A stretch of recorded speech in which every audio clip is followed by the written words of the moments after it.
Good morning, colleagues of the 25th Navajo Nation Council, and also our guests and our families that are here in the gallery. Today is day 2 of our 2024 Winter Council session.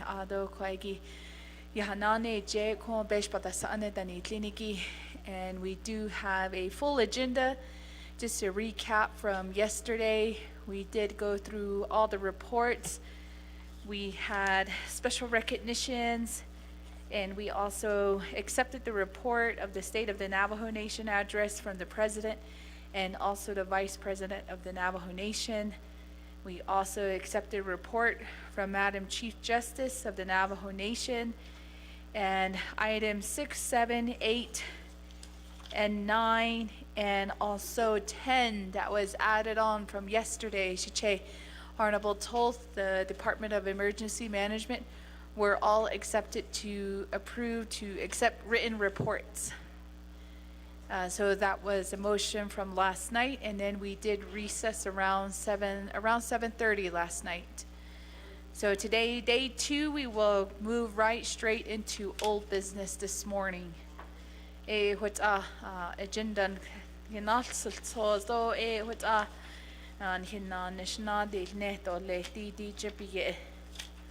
and good morning to everyone who is also joining us through Zoom and also live through YouTube. But at this time, I'll respectfully request my colleagues to press your roll call button to make sure we do have quorum this morning. And if there's no quorum, then we can continue to wait for our colleagues to get here this morning. But roll call is open, colleagues.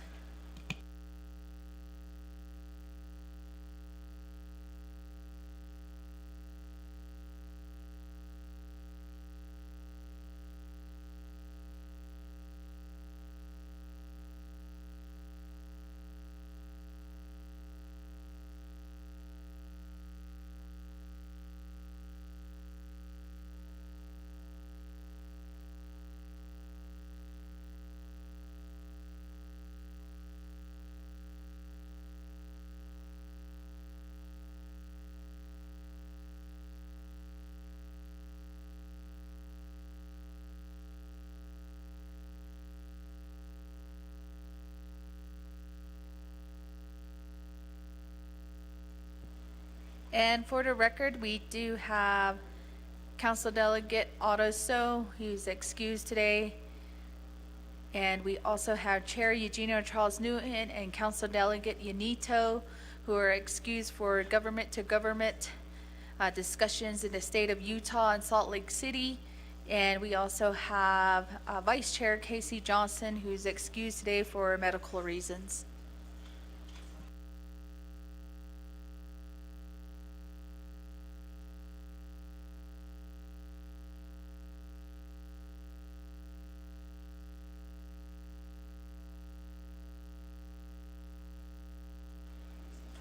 And thank you, colleagues, and for us in the gallery and our visitors, we are wearing red today to bring awareness on heart disease and also heart health awareness.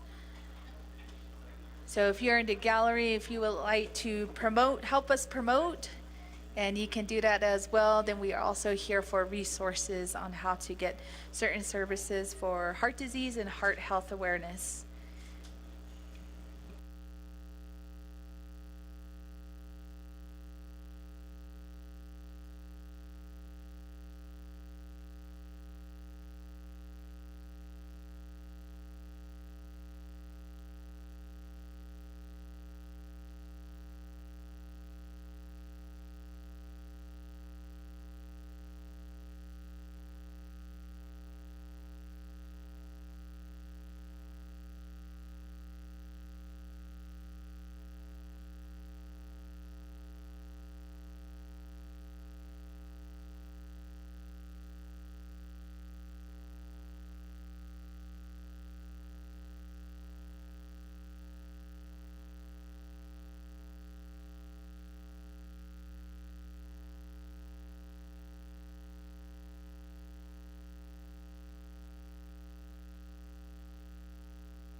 Thank you, Honorable Crotty. She did have a question on if the delegates know that if they are still arriving. As I explained this morning, we do have 4 excused absences. We have Chair Eugenia Charles Newton and Council Delegate Curtis Unito, who are excused today to do government-to-government discussions with the state of Utah. And we have Council Delegate Otto So and also Vice Chair Casey Johnson, who are excused today for medical reasons. And all of our delegates, each one of us are all aware that council session starts at 10 a.m. every morning throughout this week. So the agenda was posted and the emails were sent out, calendar invites, so it did state at 10 a.m. So right now we do have 12 council delegates present, including myself. So we need 13 to constitute a quorum. From the other delegates, I have not heard anything else if they will be arriving late or soon. Thank you.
Good morning, colleagues. Roll call was open. We do have 14 council delegates present, and we will reconvene at 10:28 a.m.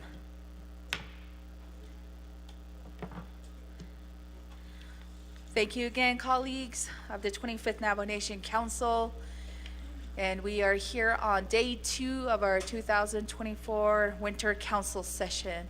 Just a brief recap from yesterday. We did receive the report from President and also the Vice President of the Navajo Nation for their State of the Nation address. And we also had a oral report from Madam Chief Justice of the Navajo Nation, and reports, if you see on your agenda, 6, 7, 8, 9, and 10 were accepted as written reports.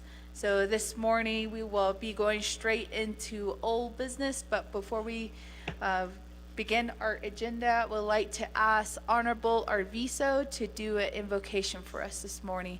Shiyaj e kwado tsudzin khadi lito kwado junoko pa na huit ado le.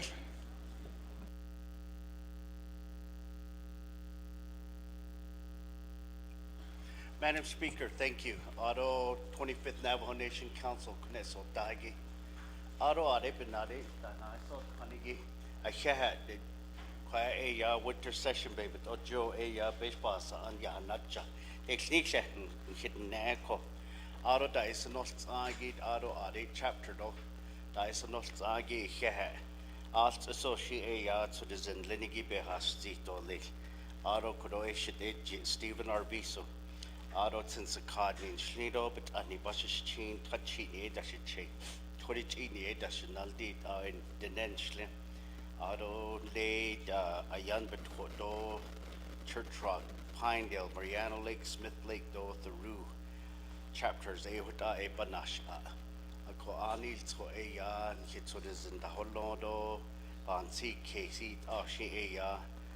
So there's an endale ito binashi so there's an behata so zi la hari ni sta jehoko ashi ot so there's an linigi e ya be yash kidole kadi enli ni kodo e ya so there's an linigi be yash kido be hasti to le da hadi ende ni kidat est ide da e ya sheda hanosendo so there's an linigi e ya Hashil toba hadetzi ako kwa ya di de besh bahasa ansara ho zandi yahanatja bidet no ya di khaiko bidojo kwa sanitle de kuigo shi ya di dal sospeta na di dan linige kitas to do bada not iligi ya al kesenel aro ko ya aro aho ya non-nation linigi delia dolis.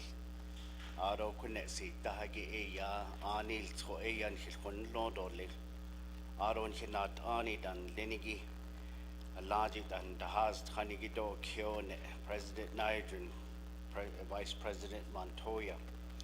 Tita eta bijit do benashni dolis aro aast kunil kadahas zodi the nebikaya bakao. Aro di ka naznil at lahanda lepi naznilego iya bestahon lord or les aron handa nishigi. Aro di kunel na si kanigi bespas ani klinigi ani toy kishwan lordon beski nani dadel aron halchinda daholno e benashni dole dit so de zinigi biye.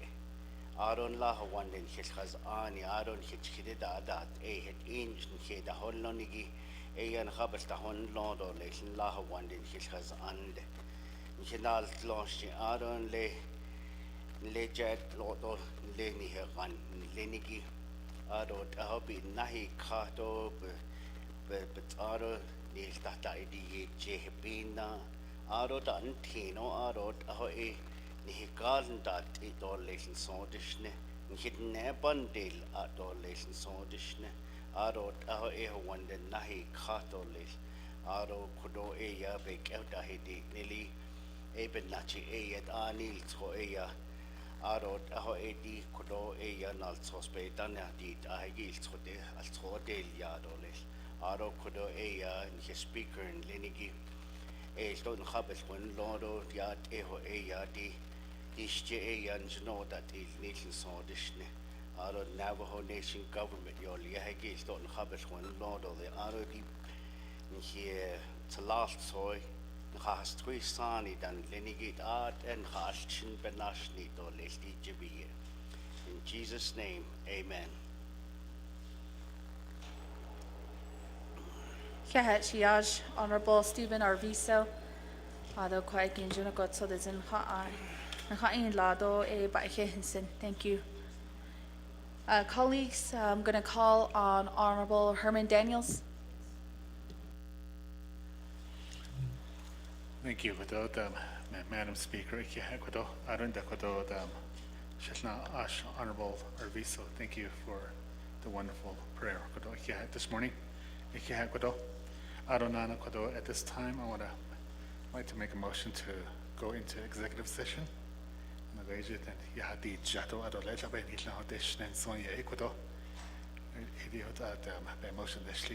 Madam Speaker. Thank you. We have a motion on the floor. Honorable Herman Daniels, could you state the time frame? How many minutes? I would say 30 minutes. Colleagues, there is a motion to enter into executive session on the request of Honorable Herman Daniels for 30 minutes, and I do see a second by Honorable Crotty.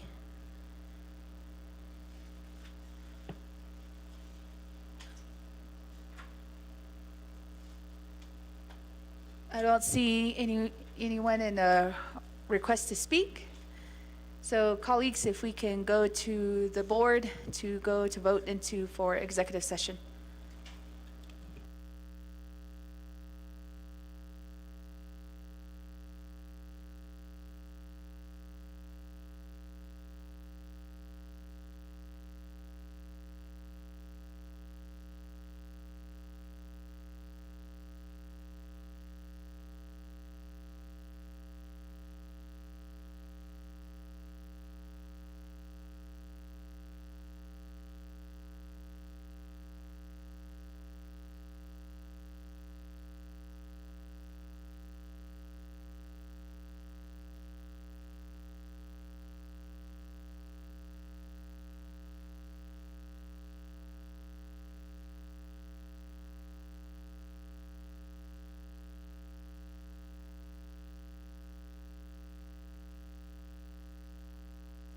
We have 1 minute on the board.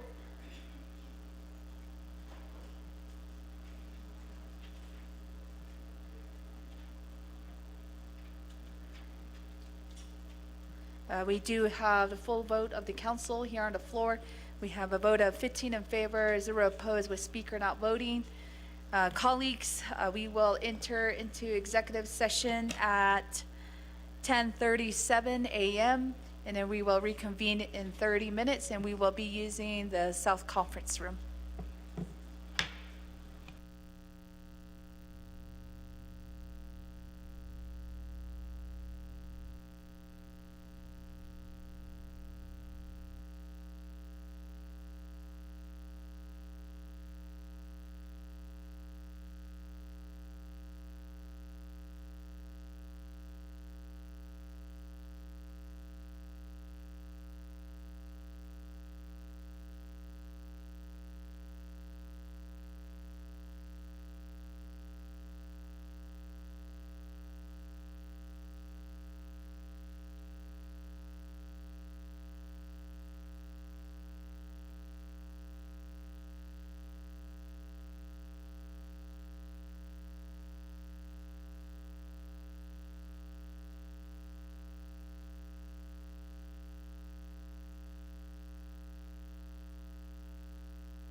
Again, good afternoon, everyone. Good morning.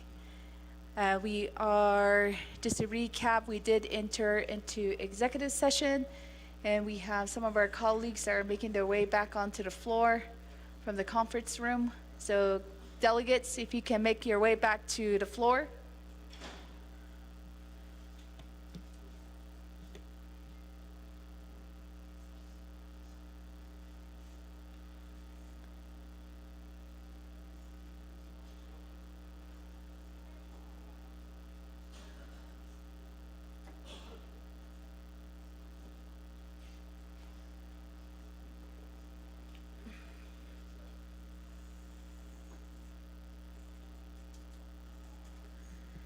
Thank you, colleagues. If you're still in the South Conference room, if you could join us back here on the floor.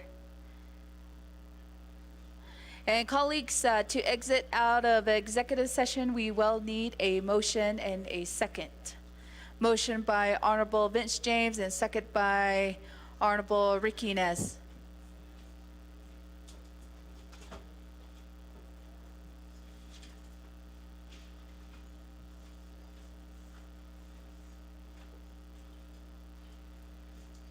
Colleagues, we will proceed with a vote to exit out of executive session. 2 minutes on the board.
Time did expire. Honorable Dr. Andinez, I see you in the gallery. Dr. Andinez votes green.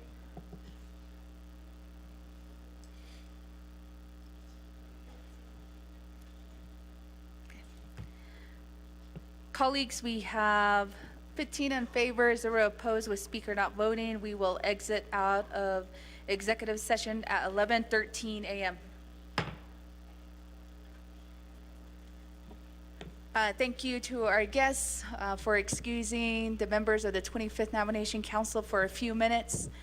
And as council delegates, I know we go through many challenges physically, mentally, spiritually, and it's great to come back together and encourage one another in a prayer circle.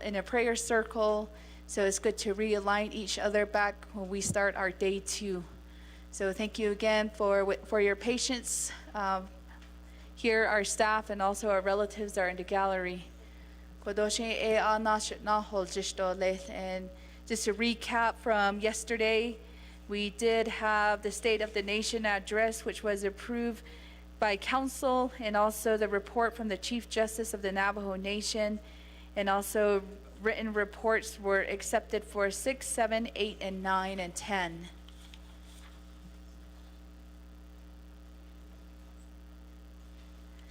Thank you, colleagues, and we're going down to item old business. And colleagues, as you are aware, through our last roll call vote, we did have 15 delegates present, and including myself, that is 16. And if you look down our agenda for our visitors and also colleagues, we have several legislations that require a 2/3 vote of the full council, meaning that the council will need a 16 vote to consider any approvals or opposition. That will require a 16 vote of support, green votes, to have these legislations. So that is for your record. So my recommendation, I know some of our colleagues who are not excused today, for whatever reason, they may still be on their way. But in the meantime, my recommendation is to have our primary sponsors be heard, getting a motion in a second, and either to defer the legislation or to table the legislation until towards the end, or we can just table the legislation, and that will require a majority vote. So colleagues, if you're sponsoring the legislation that requires a 2/3 vote, those are the two options that you may have.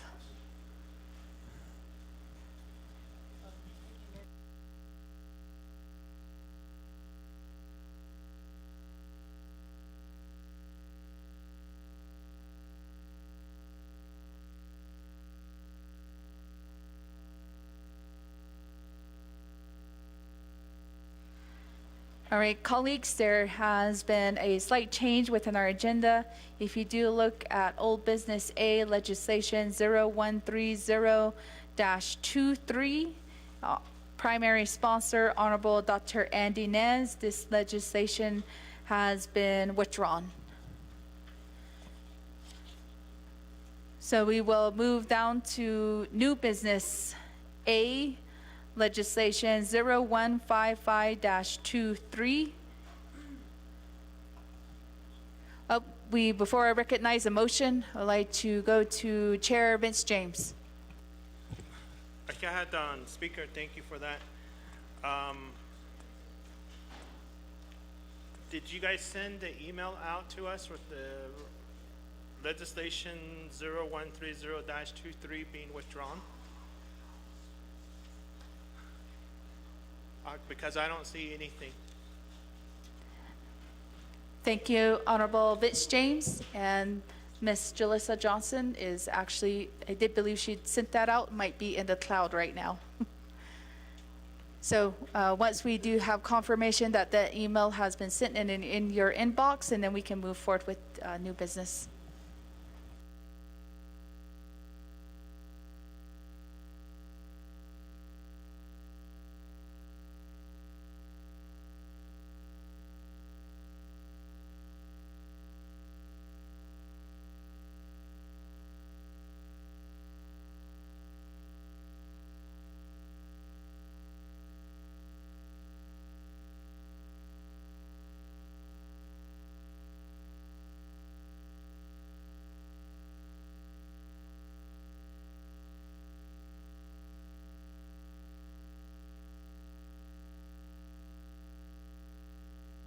And just for an announcement, breakfast or refreshments were served by Change Labs. So we do have them sitting on the north side.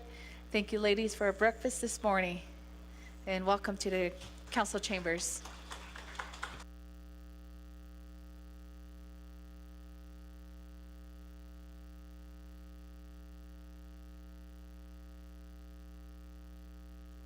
And our visitors in the galleries, our families, our staff here, please stay around for lunch. Lunch today is sponsored and will be served by Navajo Technical University Culinary Arts Program. So stick around. So if you're nearby Window Rock, come on by and get lunch here at the council chamber. And thank you, NTU. I don't know if there's any representation from NTU here this morning. I believe they're still outside cooking up some boxes for us. So let's just have a round of applause for NTU.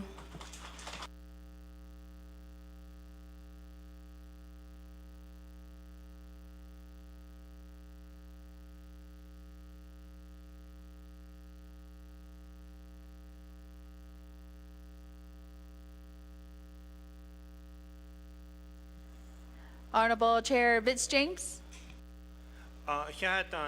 Speaker, if I am in order, Kodosh and Nothanegi and Hilton Hasis Tani on the 25th Navajo Nation Council, Ado Nika Tahasi Lo, Aden Hisol Tahiki do, da Isinot Agi, Kodod Ashlat Atahnil Ahia, Anaid at Kodo, Adon Nel, Aden Hadasan da Belo E Hastrans Ata.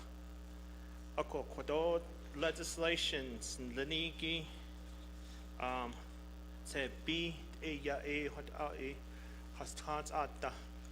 Edo allo e hot a na stol yes ako kodon hibe has ani big a Allah need le do big a Allah need leniki jo e ni go di il saban da dot in has trans ata akot a niligi il saban dot in ado unda bekedo unda e ya e di has trans ata do in niki niligi e ajaban na not in do le jokot a Nihibe has ani hatit ako hajabik ehonil on nahayat ben ya kodo not ani ni tlako ako obet khaho ba yi khako don hayat ako ado nana kodo nihilba hazen do dada nihije in lada Ad qui des da shin hilba hosen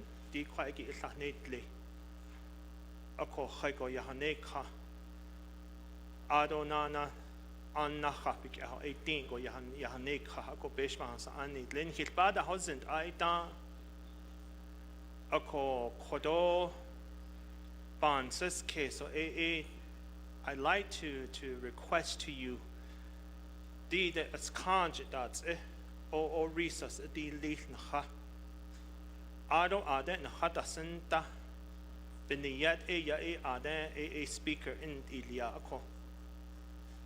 ako with your staff to send out notification to all the 25th Navajo Nation Council that they should be present.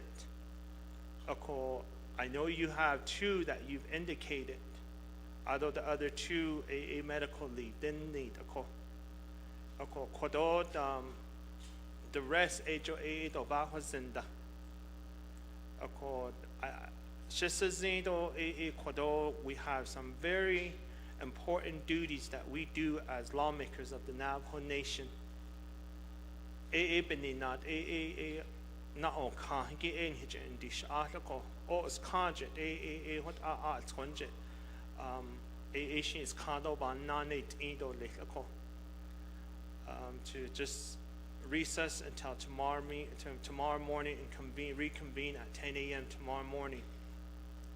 If not, go AADO alke when not out net nil sauce hidi no band di kahako. I don't hit the end the negi o bishwadi lantly. I don't not ban nada will gisto lekako.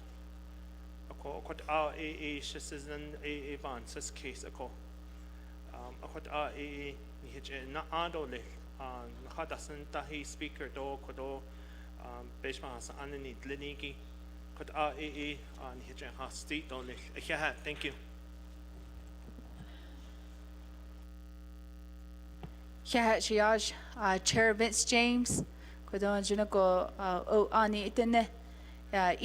Every one of us as council delegates, we have a duty to our communities. And before we start, we do have Chair Shondine Parrish with us in the chambers. So we have an agenda every session, every quarter. We all know as council delegates to be here at 10 a.m. It is in the law that we have to be here at 10 a.m. And in regards to excuse absences, excuse absences, oh, it was just a request, but I started telling delegates that I need some type of doctor's note or any type of emergency for me to consider your excuse absence. Or in the code, it does say only if you are doing a government-to-government discussions. So I know 2 of our colleagues are excused today doing just that, and I did get 2 doctors' note for the other excused.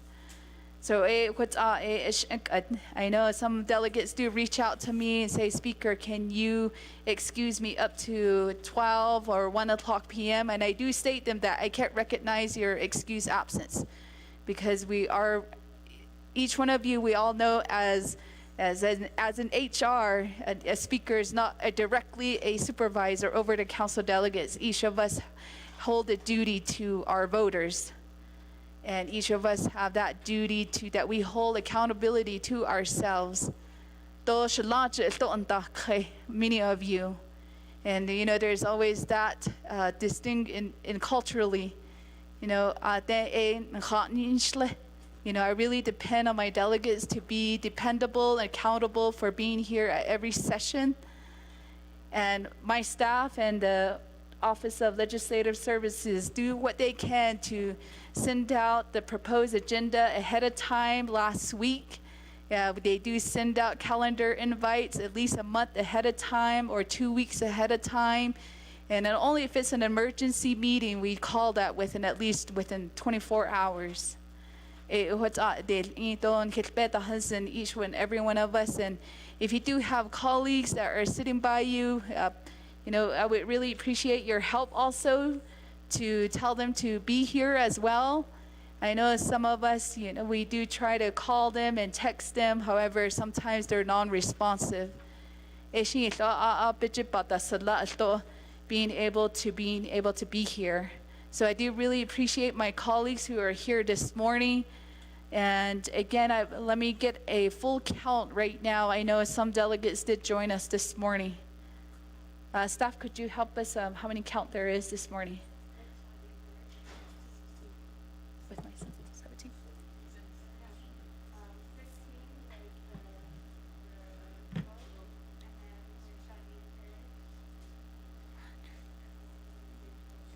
So in regards to what Chair Vince James stated earlier, it does say in the code in Title 2 of the Navajo Nation Code in Section 164.13. So if you do look in the code, it does say that resolutions submitted for the council session shall, to the extent possible, be listed in the order received, except those resolutions requiring 2/3 votes or those resolutions included in a consent listing. And as of today, we don't have any consent agenda. And then also it states in our Navajo Nation Council Rules of Order, Rule 6B, it says all legislations requiring a vote of 2/3 of the council in order to adopt it shall be placed on the agenda before all other legislations and shall be considered by the council before all other legislation. This provision shall not be subject to suspension pursuant to Rule 24. So we do have that stated, as Chair Vince James stated, that we have to consider the 2/3 votes first within our council regular session or special sessions. So right now, the roll call, we do have 17 council delegates on the floor, including myself, so that's 17. So we do have 16 votes on the floor this morning, colleagues.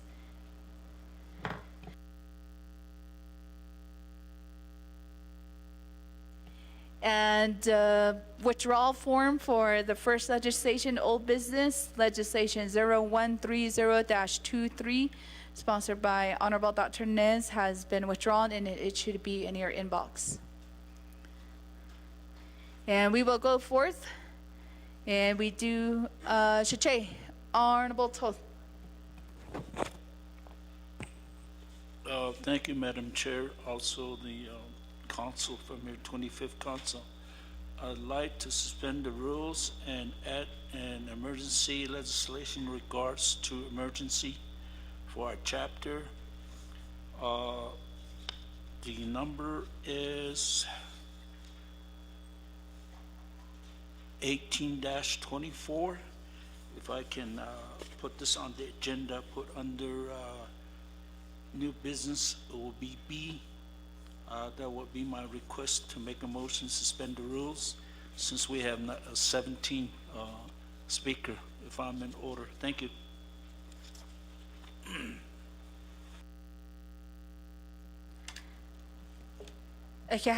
Before I do recognize a second, colleagues, in our Council Rules of Order 24 is the rule for suspension of floor rules.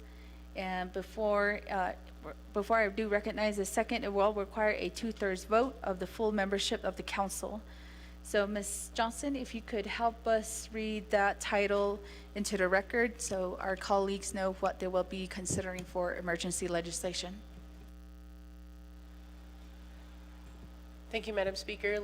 Emergency legislation 0018-24, an action relating to an emergency for the Navajo Nation Council, approving $1,304,652.64 from the unreserved undesignated fund balance UUFB for the 110 Navajo Nation chapters to replenish the emergency fund account so they are ready to address emergencies in their communities, waiving 12 NNC Section 820E, Section 820F, Section 820J, and Section 820L to allow use of the UUFB for recurring expenses. Prime sponsor is Honorable George Toth, Madam Speaker.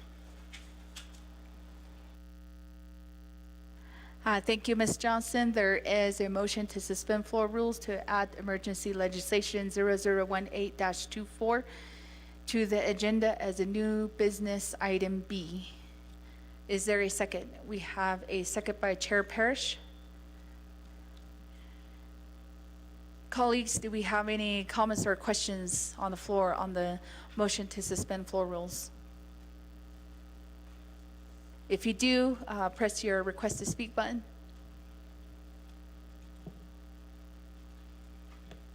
Chair Vince James. Speaker, so with this suspension of the floor rules, motioning party no Thaniki, you're also indicating that we address this as the first item on the agenda as it's being an emergency. If it's being addressed as it being item B, then I don't see it as an emergency. So I just wanted to make that question there. Thank you.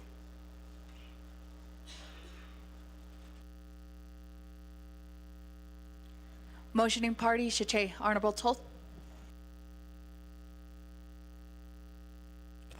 Okay, thank you. I think we'll just go ahead and under new business as an A. This will be the first legislation to be discussed. So modify my motion. Thank you. Thank you, Honorable Toth. Chair Parrish, do you concur with that modification? Chair Parrish concurs. Chair Vince James, did that answer your question? Okay. Colleagues, do we have any other further questions on the suspension to floor rules? Second call. Third call. 2 minutes on the board. A green vote means to add it to the agenda. A red vote means you do not support to add the legislation onto the agenda.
Colleagues, we have less than 20 seconds on the board.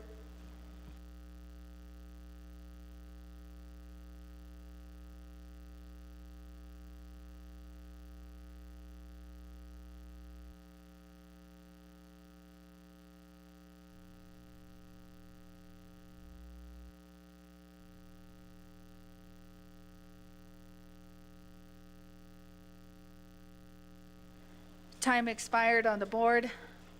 I have Honorable Norman Begay votes green. Chair Vince James votes green.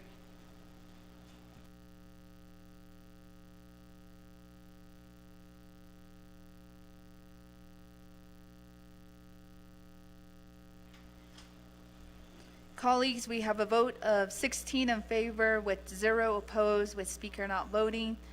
The motion of suspension of floor rules carries.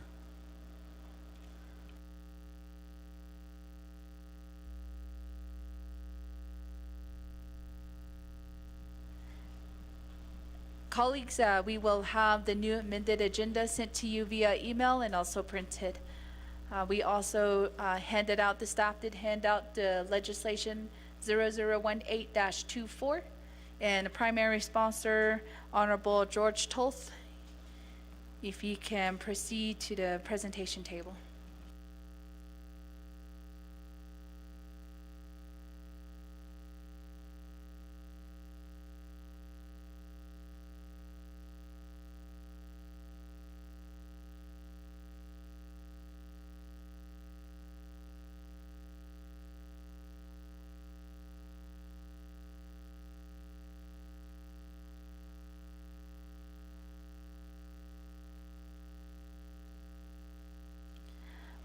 Thank you. Ms. Johnson, could you help us read the legislation to the record? Thank you, Madam Speaker. This is tracking number 0018-24. Prime sponsor is Honorable George Tolth. An action relating to an emergency for the Navajo Nation Council approving $1,304,652.64 from the unreserved undesignated fund balance UUFB for the 110 Navajo Nation chapters to replenish their emergency fund accounts so they are ready to address emergencies in their communities, waiving 12 NNC, Section 820E, Section 820F, Section 820J, and Section 820L to allow use of the UUFB for recurring expenses. Navajo Nation Council has final authority. Per Navajo Nation Council Rules of Order, Rule 9, legislation has been read into record by electronic voice recording. Madam Speaker. Thank you, Ms. Johnson. Colleagues, do we have a motion? Motion by Chair Vince James and second by Honorable Reconvening.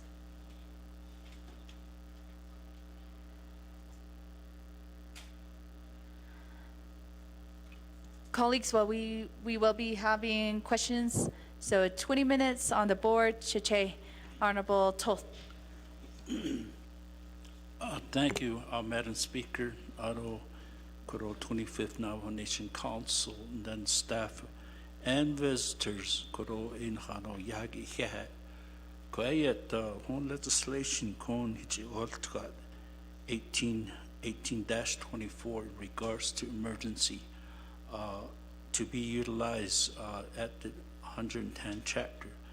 Anidin hin da hastado abalachi that the chilog at the sahot anat that the chil hinlig ha acho hot echo from Peru all the way up to Toriondo high level gishin elevation gishin adi hot at ado just 45 so hot abadahne. According to chapter A, there's the base of the emergency. They were just waiting for, because there's a lot of confusion. Who has authority to call for emergency at the chapter level? No, and they are also President Gisla. And had clarified and leave additional finally they respond back. So even not a Lao chapter A emergency fund. It's a yahay deplete at that steam. Lao a anas and the Asian a hit our lane leader lead, which hot a late as echo. Lao a yahay at or use the lay sheet or the hot header. A kodik at Ashi ni o de kont nahasan his andanesta do kon jono ein hita de chilo ton hi nahatli do nahasan do natsay no de at shiat o e kompsta hajon le childan lenin e de ako ni o e yahai hodi nilan sohten del eshido ati nida alketan she en hi has twidon hizani e yahai ikachnia ko I taho ido yehata alinde ita shi klibendal de tot an yes that just enda dil inde ko e chisinde ye to hot ayana katishinde e bata di ka chide de ba ni globen na e yahai aron has twidon hizani to ani e la e chidita tendo ba chindo to e ba ta haliadan leko ako eben na e llahon chas twydon hizani ysglla in has trado bogand in the has tichianon hinlejo hote there's no stores around them ko amli farmington gota gal do grass that the patanza especially in Torion area there's no a good food store ko edea about the shindo throughout the 110 chapters she asked what out as lao so beso chadios so kwege hai bin hikado chato beso bichata to nil aro lato chapter to betray greater the halno elo yas akha ako to sahodo una zeko betho den no operator den a constituted in the bay and he would have a neck casmerly sat colli a yaha under p nailed he ko a person does go out to the community within their boundary ko a community assessment nail in ko aro manager aro a service request form da e khatat bahata dilia Ekoro chatwe buka nature just to clear the roads across so yahai babadani chinko lao it or that either I know I represent 8 chapter so some of this chapter are not working with the administration ko basically adan chi de kon aro that in it snow konda Eben Yako by Joe Bida Niquebukati Chato Ashi ni o Nikon e Yahasa Beso Cheda the Dane hidden nepa Bibukati Jahadan Soko Ebe Trayahot Eto Studo Sani e Joy Banti case in Linko Eden Hinge Kato Nikon motion or Slido Keno Yahagito Kon all the information's it's included in this package, so how much each chapter is going to get. Edi hodat echo. Ado slahout e yahe e bitaston leko. Eden hinge kidosunat ani no lenigidon hi. Hidon hid nepacho pa inos and what ashi nich beshi and halendle. Ad nebatan juga what a nihleko e ni can't lead. Da no da con at ahwando. Which enjoy that low quest at na rasle stop. What asking a not ani no sinko idea koro e hai kononal sos nichi. Con so zige be bukati jahashonde. I don't be candy kato ko be trayata hot 8 or lil. Ede yakot up in his jihadis to hontsarolish not ani no senigito. I don't up in his hasid or lil. Madam Speaker.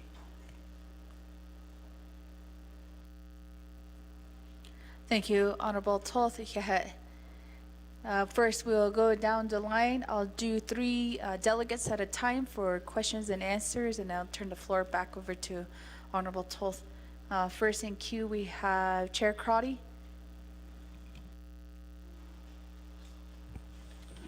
Oh, yeah, thank you, Shash, for the legislation.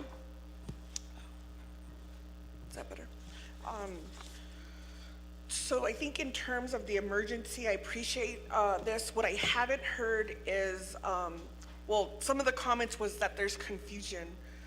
I think at this point, chapter officials are on their 4th term, so there shouldn't be confusion with chapter officials on how to address an emergency at a local level. In our budget for this year's resolution, there's a condition of appropriation on Department of Community Development, ASC office. So I'd like to hear from them, speaker, on what is the status of that condition of appropriation as they were to provide emergency management plans from all 110 chapters. The information that's not provided here is who has their plan, because then the plan implements, that's what they implement when there's an emergency. Last week at Nabikiatia, we heard from the Shiprock chapter who implemented their emergency plan to deal with the oil spill. So I think at this point, I'm in a position to, if we're gonna be allocating money to the chapters for an emergency, first, there should be no confusion. There should be FEMA training provided because we wanna look for reimbursement.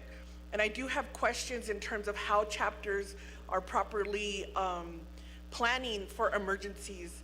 So chapters that had 0 amount, and because I was in the emergency command center down in NDOT, and so I have pictures of what chapters, how they deployed during this emergency, and I also have information on what chapters were requesting.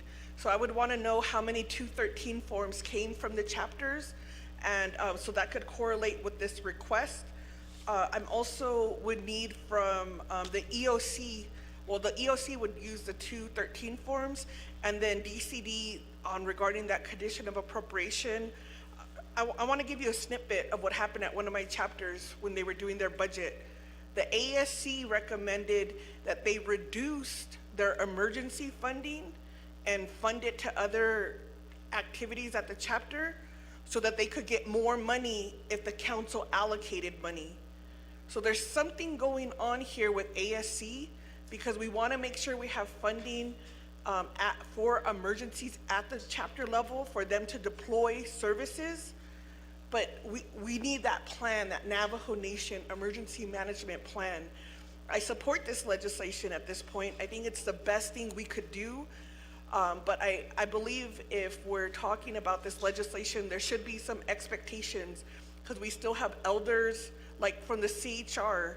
I would want to know how many at-risk they provided to the chapters or to the command center, and how many of them were provided services or wellness checks. How many of school bus routes were delayed in terms of the roads and the road conditions, in terms of medical care, who couldn't get to their doctor's appointment, and then what was the plan then to help them. So I think that's what I'm looking for, Shiaj. This is very minimal, I think, in terms of how I've seen some of the chapters deploy to some of the emergencies that are happening. And this actually is a new way. This started with the council, just to allocate up to 30,000.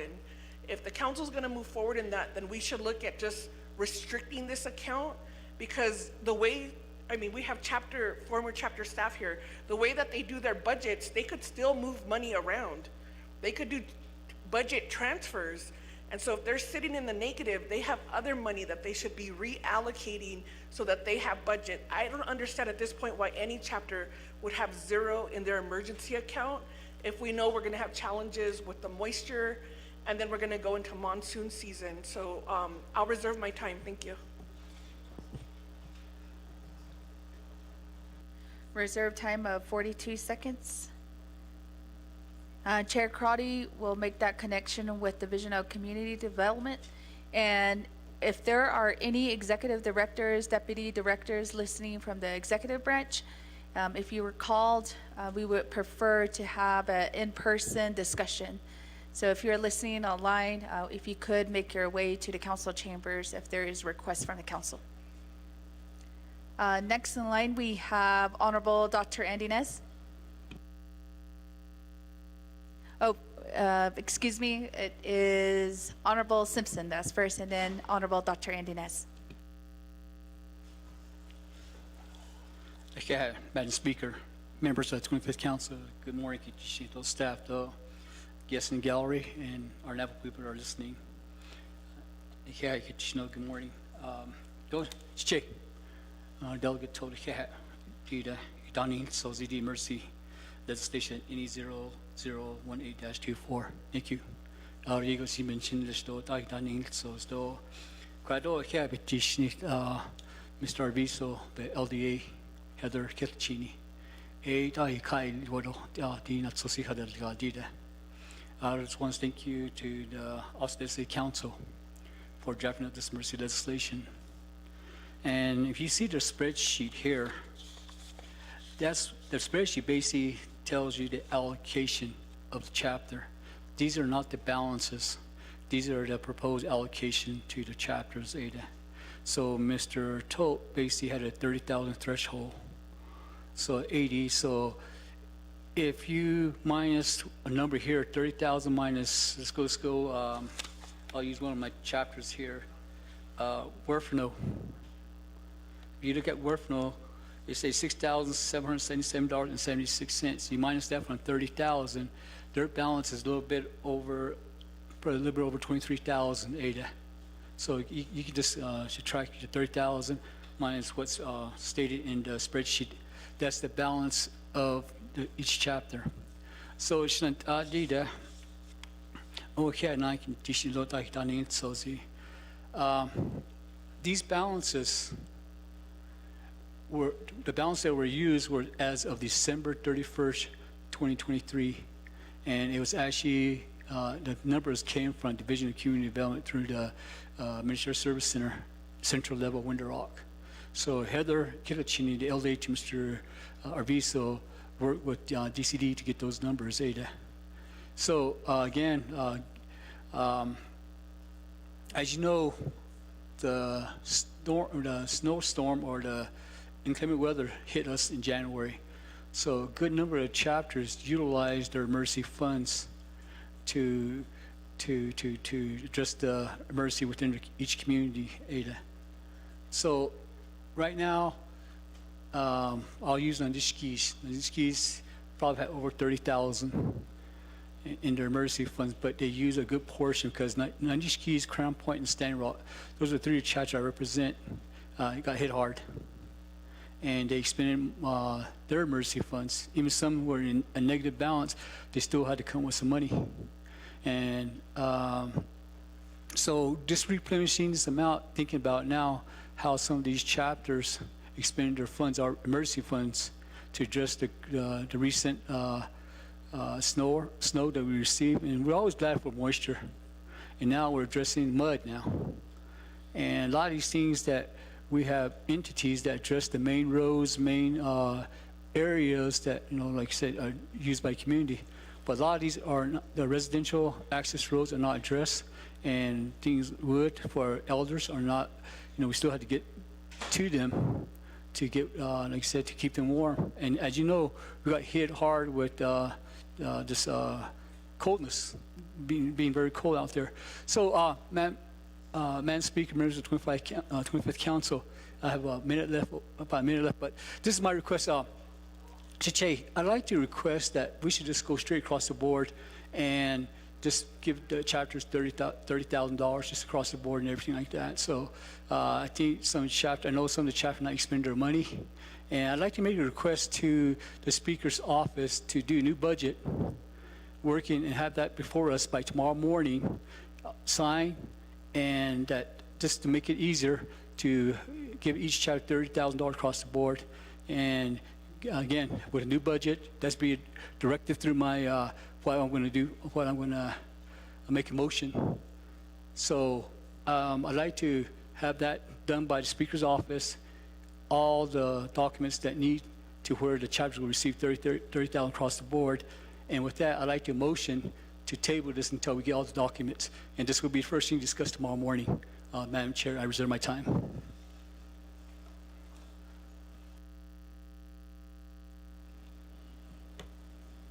Thank you. Honorable Simpson, reserve time of 20 seconds. Colleagues, we do have a motion on the floor to table the legislation.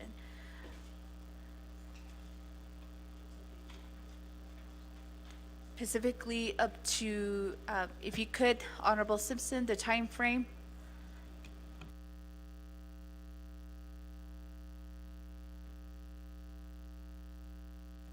Recommendation could be before the end of the session. Honorable Simpson?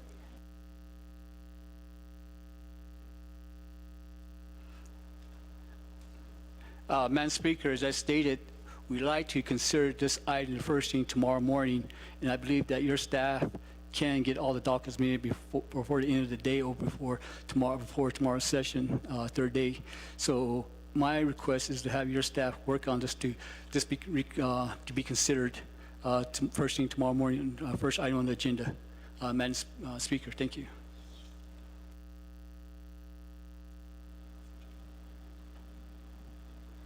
Thank you, Honorable Simpson. We're updating that here on the board. There is a motion to table 0018-24 and also with those directives.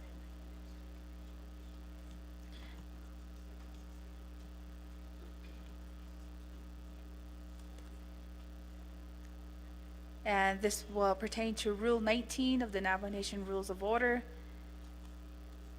The sponsor, at his option, may be given 3 minutes to express his or her concern to table the motion. No other further debate shall be allowed. And this will require a majority vote. But before I get the language here finalized on the board, then I will recognize a second.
Thank you, staff. The motion does read on the screen. Motion to table 0018-24 and bring back once budget documents are completed before the end of winter session. Honorable Simpson, do you concur with that language on the board? Thank you, Madam Speaker, members of the 25th Council. Madam Speaker, I just spoke with some of my colleagues, and I'd like to modify my motion in the amount of 30,000. I'd like to amend that to 35,000, Madam Speaker. Thank you. Thank you, Honorable Simpson, and we can have staff work on that immediately. Is there a second?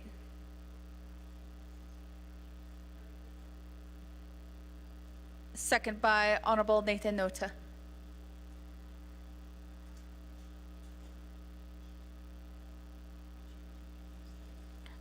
Chiche, Honorable Tolf, do you have any response? You would have 3 minutes on the tabling motion.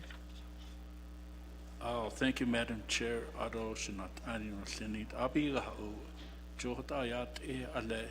Oyot dida kodoi kiro the skonle New Arizona go ta istele kwech in Nashville. And then whoever was delegated here at the office, on has even I have all this information. Even I wanted to have a report from the community development. Ato azan ako hodat on that agency that the so abiga ashin hot ato linto and hin holy. So thank you.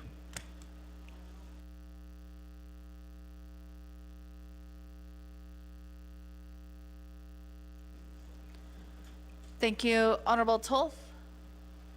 Before I recognize that going to a vote, remember that this tabling motion is non-debatable.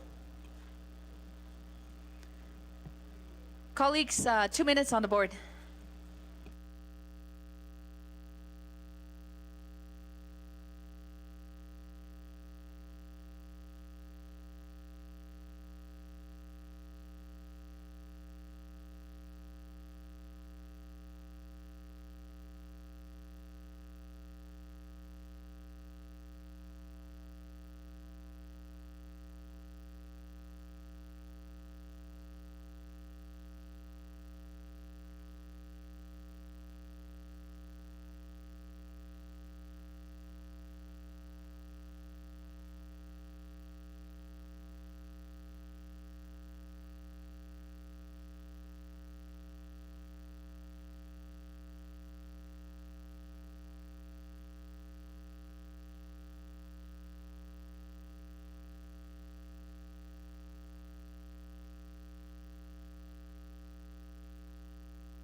Colleagues, we have less than 20 seconds on the board.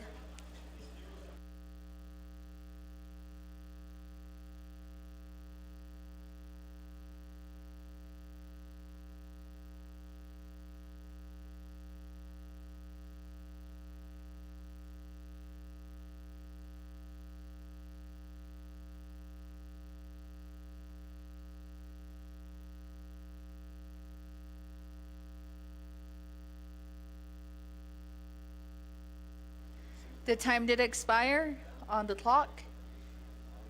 Honorable Herman Daniels, how do you vote? Honorable Vince James, how do you vote? The voting did block green. Honorable Vince James votes green. Vice Chair Simonson, how do you vote? Honorable Simonson votes green. Honorable Crotty, how do you vote? The tabling motion.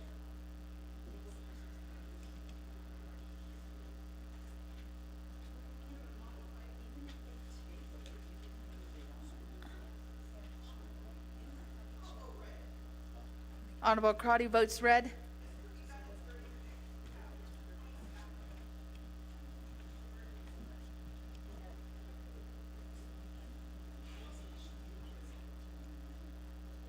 Honorable Slater.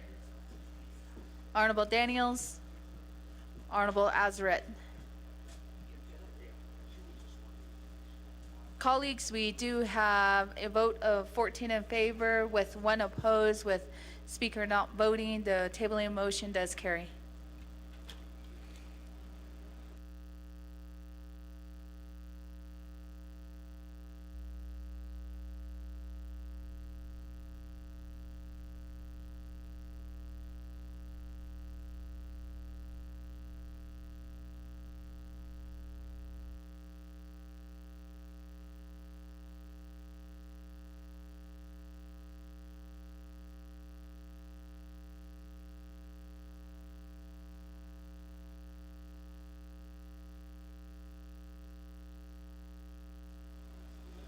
Thank you, colleagues. We will proceed with our agenda. We are at B, legislation 0155-23, primary sponsor by Delegate Stephen R. Arvizo.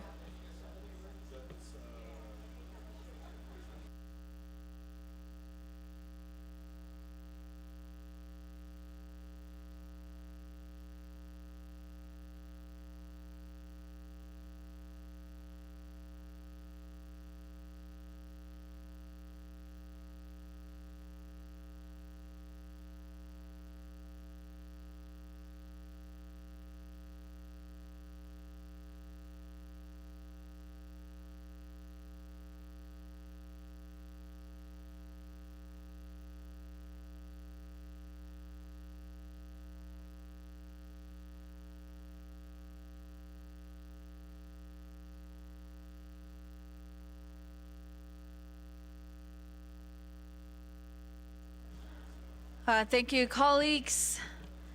We are back on schedule on our agenda. We do have our primary sponsor, Delegate Arviso, here at presentation table. I do see a request to speak. So Honorable Arviso, you have 20 minutes on the board.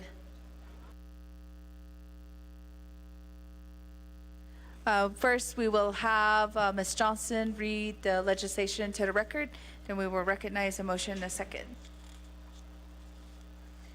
Thank you, Madam Speaker. Legislation 0155-23, an action relating to the Budget and Finance Committee, the Resources and Development Committee, the Nabkiatik Committee, and to the Now Nation Council approving $296,211 from the CHSN Fund for a new motor grader for Pinedale chapter, approving the related expenditure plan. Prime sponsor is Honorable Stephen R. Arviso. You have committee reports. First is Budget and Finance Committee, dated July 25th, 2023, recommending a table with no amendments. The Resource and Development Committee, dated November 1st, 2023, recommended due pass with no amendments. And the Nabkiatik Committee, dated November 9, 2023, recommending a due pass and no amendment. This legislation is final authority with Now Nation Council. Per Now Nation Council Rules of Order, Rule 9, legislation has been read into record by electronic voice recording. Madam Speaker. Thank you, Ms. Johnson. Do we have a motion on the floor, colleagues? Motion by Honorable Simpson. Second by Honorable Chair Jesus.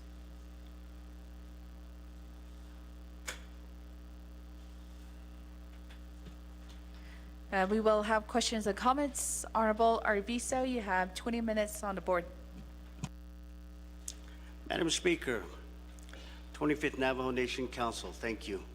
Aro kodo e ya al sospeta na hodit ni dato listos 0155-23. Baby ojo e ya di de e na handai dosne. Ni zo e kodo ni dato ni aj le kobe huiskande kad e ya I see yego ni jenda hasdi aj Adon le chapters ajani khahot zoigi kwagi ba nosen. We're up against the continental divide. We get all the wind, we get all the rain, and we get all the bad weather. She don't need spada husband the dos she sat the ho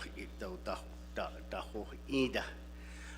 I see yego and henda zasot when it comes down. Ako e kwagi ba honosen aro di de e ya le state do koje Eastern Agency jini khahot zo je e ya state de action sa to peso ye ni ka anda lo god ako state e ya 100,000 e ya be di jata no e ya peso de days at ego e ya 369,285.07 a kuni la e bahalle late ko be huiskan the chapter e ya ni greater dash kedan holno ba e ya I sin khaniya aro sa e ya I yego hdel od aj ako 18 years benakhay these heavy equipment I see yego cho their life span is usually 8 years. But it all depends on how out Josh Edo, how eba, how you maintenance upkeep that. 8 Shanand I ne ka doja. It's hidden napa. Jo nle anil tro ndi je da hodi need. Hidden ne eba ka di jati no ya. She hodishno ndi short. So date aro lad nal sospeta na hodit and dato da no ndao ni so ya aha shin so go ya be ni ka na shwo edin di kunza ji ya sai na khai ka ne ja ako e hot a shya hinjno hisin delnish aro hashit a shizino dit ad ne yokedosh khait a benai de deshkis halet ya shinina ya do la do lehtan so the banses case that it ashinil so hunit hidden nash de banit ashin need the quigushi dibe has ani holno an lady in has twido sani hut ahadadilla a konde dishji de ya zizo shohot el dibe has anin linigi bake in sitlo a kogdishji de che kodod nebekadi jahagi oyot an hanan klasali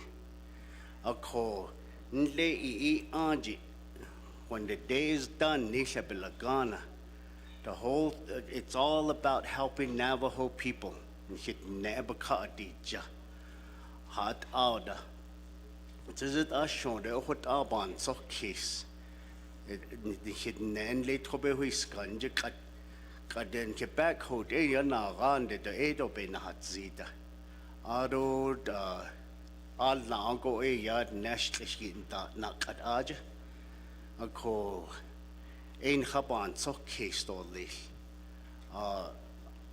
Chicago jato kodo ya nke CSC Titus Nes in chania ko shi lota han soda aren daidos kidigi ya $1,000 ako the nebakadi jati chapter lenigi Pinedale chapter bakadi jato bindin da yisni 296,000 is not very much money compared to how much is in the citizen fund. That's good, but I know we have to all share this fund. Ako kwagi ba honosin. Ado, you know, I always say this that Kedae yan has twin lady they without education they held these positions. Ako halet yan junon da ha ande ita. That's because they had a love for their nation, and they had a love for Navajo people. That's what drove them. That's what drove our leaders. Without education, to be at where we're at today. So kwagi da stop shaba honosen hashit not ani asai so zeno no shido an hiben holy shido da si yego ya do be hadan ste da sejube has ani holno sto ako an hin hasala ko shinan no senigi do hit out da ya ban sa case da od nebakadi jat ensen do ni daton na ni di sa ni trato khadi she le BNF na kiat kita ad elsko banda sit it ako hashit down kha osleto lesnan ai no senigi ahon so in do enan do aic nan ad jud the nebekai jehish banda hadil nehish johut ya ne dato ne jahastito les kodoshi ya di is Titus there CSC she ain't khal neto les so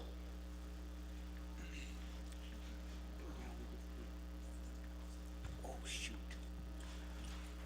Yat aslina shanant noslini donda peshpadas annajabadas santanigi yat eslina she ya hay Titus nejin she do adot adon nenshin git khopajna ajenishle ado bet ahne epashchin do nanish ezut khatshine da she do ashkahan to tashnale akut ego itsal kenshle do nagait khobes kanje aj einashnish do nagait ganzeba askhana khiroy goch aj nashnisho do ani khoto ani peshpadas an hot aje khat zi khoto di da grader gila de ni ke nana ako dik ada ani da ni hedis chila ta di grader gitchidin on aye gochidin di le do ay akho ni hedine bekha nature nagai thobes kam bana chdo nagai bek hot khel chdo khinlat sosna do ahil kha nature ho holjish akot asad ya graders is ako na hot khandel go nagai ha acho do acho aja ya hat nekita hat enigi ako aye go nekita is chili at 2 weeks ago down to stay ako aye go das antanagay kita hoit enede shinagay shaganigi hot aye go shlish das le ako ne shibenach yat eho jo ben ye ba so that il zendo benach kon hi gatalo akon de dilla ni the greater the dainsen go be appointments da halon do adult chinla da ostka akon le trobes kan ni na go la keda hat en go nas la hon la da keda hat jo ye go be da sas ako ayego the nebaka nature hot do the greater again go 2008 ya da adi di kodo saga hot sanda aja landa isnio hot aja denil inde ako dik anas hol just kocho hol just 8 which del indo repair maintenance kaski at de go yoskish ako ay aslat not to parts banahani to ado and the maintenance at any de aja pa besa pasandel ako at ayego chinil indo ayego eyahe enagay that kabes kanicho ako ni back ho aso holon da akon de edo do aja yasigi nache aizita ako di kujide ya greater ki ako at ayego eyahe cho edo ayego eyahe at anagwata eyahe cho on ekot yish an let kobes kaniki ako ko at ni ki ako ahot ya kodo shinant pesni yado ko be baba hat sin so lon go trobe skando ahot hun shinde ni khasi to le so he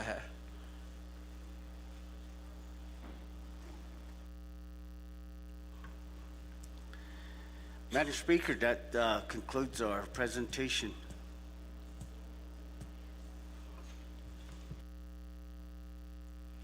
Thank you, Honorable Arvizo. Thank you for your presentation on the legislation. Colleagues, I am going to go down the line for requests to speak. First, we do have Chair Shondine Parrish. Oh, yeah, it's a good morning or good afternoon to my colleagues on the 25th Navajo Nation Council. Thank you, Speaker Curley, for recognizing me. And also thank you, Delegate Arvizo, for bringing this legislation before the Navajo Nation Council. Legislation 15523 came before the Budget and Finance Committee on July 25th, 2023. At the time, the Budget and Finance Committee motioned to table this legislation for no more than 60 days with the recommendation that the sponsor acquired the proper documentation from CPMD to see if this was an eligible expense for other funds. The committee did not receive those documentation or report, but this leads into the discussion about this particular purchase, because this is a purchase for one chapter for one motor grader. And when the sponsor presented this legislation, it was a verbal discussion about the overall heavy equipment that was not purchased at the Division of Community Development. There's a list at the Division of Community Development that was consolidated during the last 24th Navajo Nation Council. And through that list, there's many chapters that did not receive that the opportunity to get allocation for the purchase of this heavy equipment. And Speaker, with that information and speaking with the sponsor, I'm going to motion to defer this legislation until spring council session, because this legislation has the opportunity to be consolidated with other purchases, opportunity to purchase other heavy equipment for across the nation when we're discussing the reallocation of ARPA dollars. So I think that it is fiscally responsible to add this to the opportunity for more chapters to also make a purchase for heavy equipment across the Navajo Nation. This could have been an opportunity for the discussion for the FRF office. So that's my motion, Speaker, is just to defer this legislation until spring council session. Thank you, Chair Parrish. Recommendation would be to motion to table to spring session. So that'd be the correct language, how to do it during council session. All right, we can have that put on the board first before I recognize a second.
Thank you, Chair Parrish. You did see that on the board, Chair Parrish. It does read, motion to table legislation 0155-23 until spring session 2024 and to include other chapter heavy equipment requests. Thank you, Speaker Curley. Could you also include I'd also like to request the Division of Community Development to assist the sponsor on ensuring that the heavy equipment list from the Division of Community Development is current, the most current list, because I think the last list that was evaluated from the chapters was from the defunded CARES. So I want to make sure that the Division of Community Development is working with the sponsor and also our chapters to ensure that it is an updated list of heavy equipment for the nation. Thank you, Speaker Curley. Okay, thank you, Chair Parrish, and then we can modify that on the board, and then I will recognize a second.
Thank you, staff.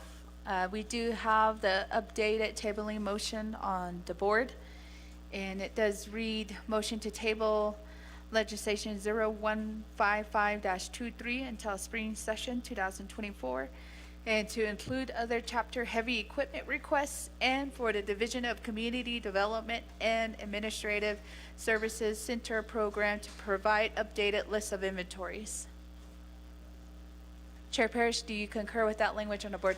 Thank you, Speaker Curley. I believe the list for the defunded CARES heavy equipment, at the time, the chapters and delegates worked with the Division of Community Development to say this is the need for the chapter. So I would just like to request that the Division of Community Development reevaluate the defunded CARES list so that it's most current, meaning that because of inflation, the prices have probably changed on that heavy equipment when that was considered, including this legislation before us. I don't know if Delegate Arvizo has the most current figure on the legislation, but if there is any modifications to those quotes that were a part of that list, I think that it would be important information for the council to consider, because we're going to end up allocating dollars with the old numbers. So that's my request, is just to make sure the Division of Community Development has updated list of heavy equipment requests from the chapters.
Chair Parrish, for clarification, for defunded CARES funding, I believe the listing that the legislative services included was within the CHISN reversions.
Chair Parrish, we do have the amended language for the tabling motion on the board. So if you could concur with that language, and then we can proceed with his second. Thank you, Speaker Curley. It looks like the language was modified to include all lists, all defunded lists, and I concur to that. However, could we do no later than spring council session, and then also could we add to the after heavy equipment, comma, heavy duty trucks and flatbeds?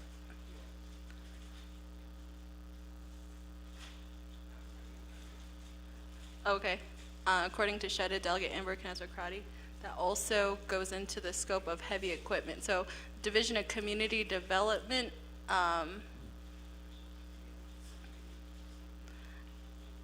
is Mr. Mitchell on the line to clarify that?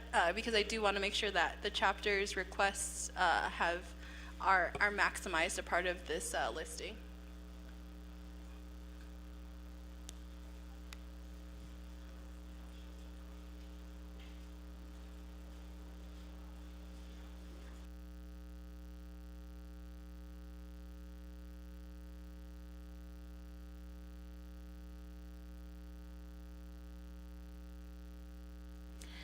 Chair Parrish, just to keep moving things forward, I think within CJA-01-21, it is specified in that legislation as heavy equipment expenditure plans.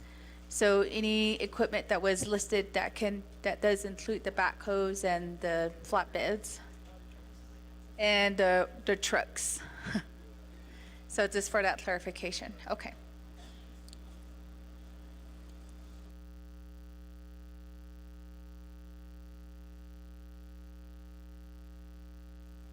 And we are putting in bring back no later than spring council session.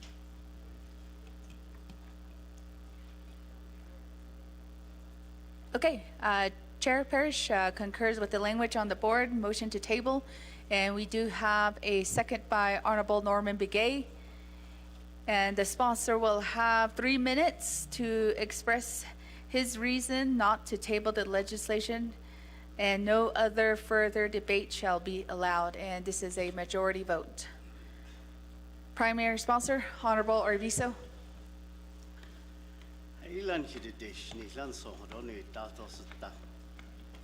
Madam Speaker, I concur with the motion.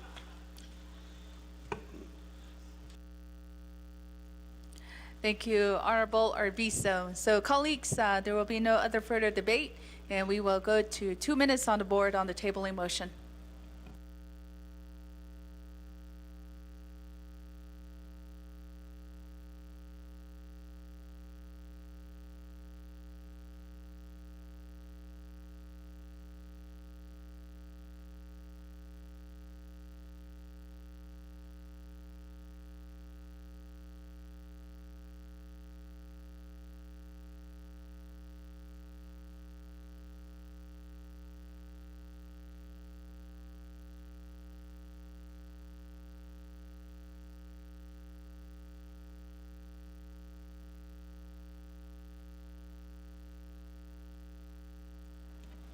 And again, lunch was sponsored and provided by Navajo Technical University, their culinary arts program. So do we have any representatives here from NTU in the chambers so we can recognize you? But if you do see the students and the staff, so help us out in saying thank you to them for us. Thank you, NTU.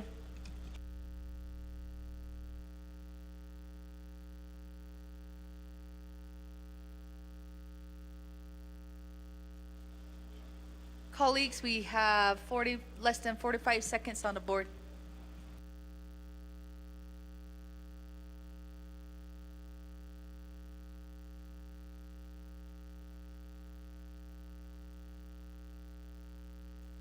Honorable Azeret, Honorable Slater.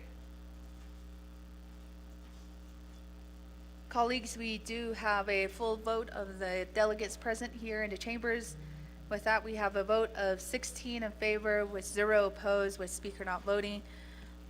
Motion and table carries.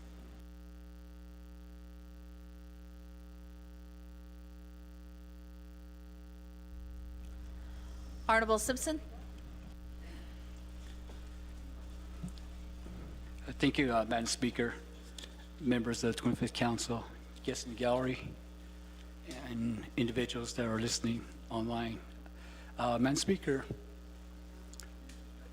about a year ago, we elected you to become the speaker for the 25th Council. And for myself, I appreciate that.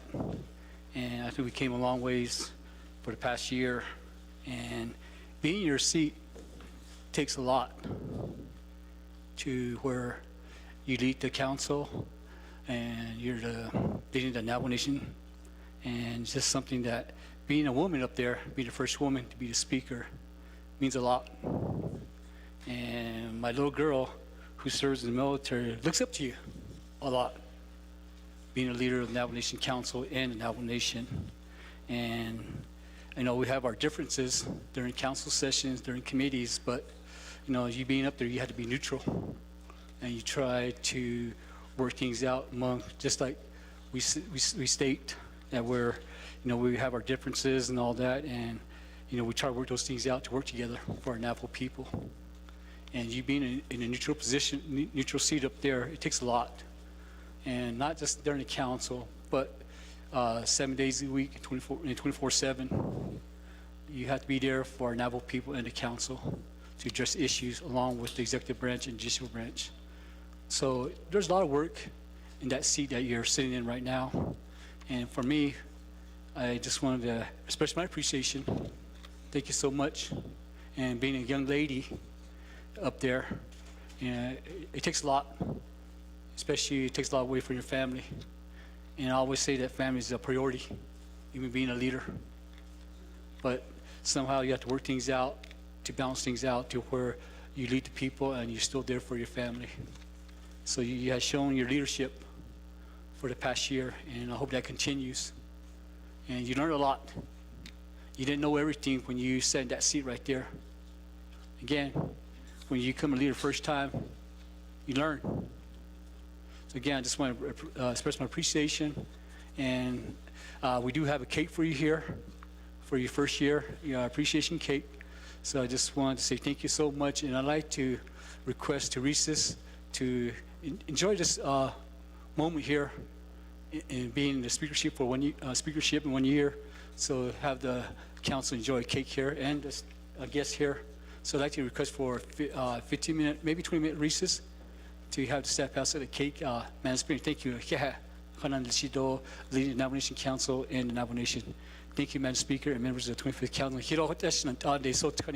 Thank you so much for being a leader, not just your chapters, but the whole 110 chapters. Thank you for your leadership and helping our Navajo people. Thank you, Madam Speaker.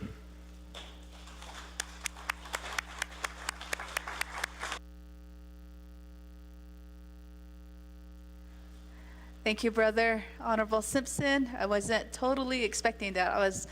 Thought you were going to throw out a point of order. But thank you, Brother. It has been a long year with the 25th Council. I know we agree to disagree, agree not to agree, and we bring all different type of personalities on the floor. But we want to be here together. So I'm going to recognize that point of order by Chair Vince James, but there is also a motion for a recess here. Point of order raised by Chair Vince James. Speaker, other members of the 25th Navajo Nation Council, we have rules of order that I keep going back to. And we need to follow our rules of order that we have in place, with all due respect. So you can make that determination to recess as how many ever minutes you want. So let's do the recess first, and then from there you can express your remarks. Speaker, thank you. Just correction, Chair James, I wasn't going to do remarks. I just said thank you, brother. And I said I was going to recognize that motion to recess for 20 minutes. I know we did have lunch served. I don't know if many of our guests in the gallery would also like to grab that lunch and spend lunch with some of your delegates. But there is a motion by Honorable Simpson to recess for 20 minutes. Is there a second by Honorable Toth way in the back?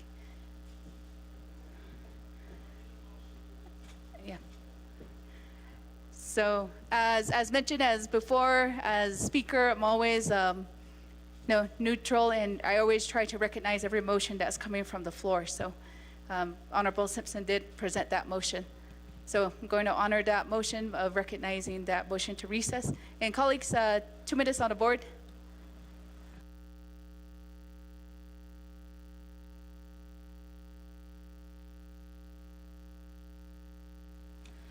Point of order raised by Chair Vince James.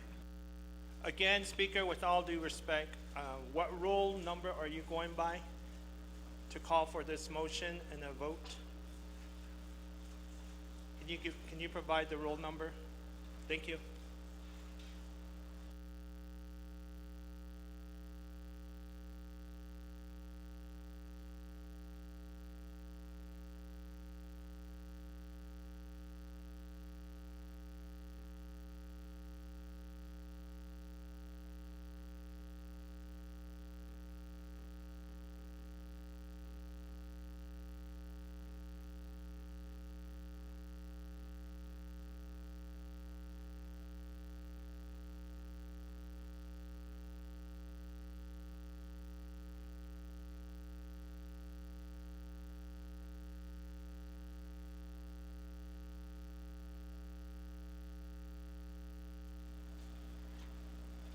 And so we're looking at Navajo Nation Council Rules of Order. So there's certain places that does state it. So we're trying to look at the appropriate ruling here. I believe it is in Rule 10.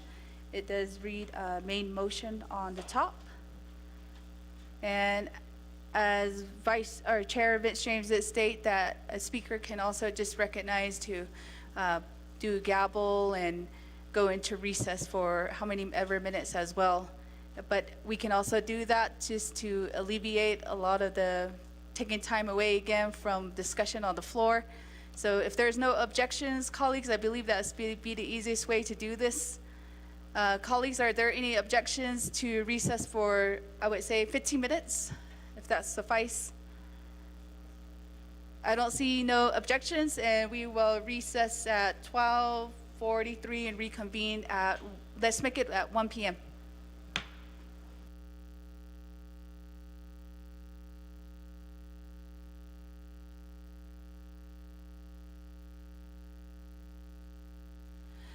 And our guests in the gallery, if you do have other family members, Navajo Nation employees, feel free to get some lunch. It was provided by NTU.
Colleagues, it is 1:05. If we could come back into the chambers, and we will first start with a roll call.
Colleagues, our roll call is open.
Colleagues, roll call is open.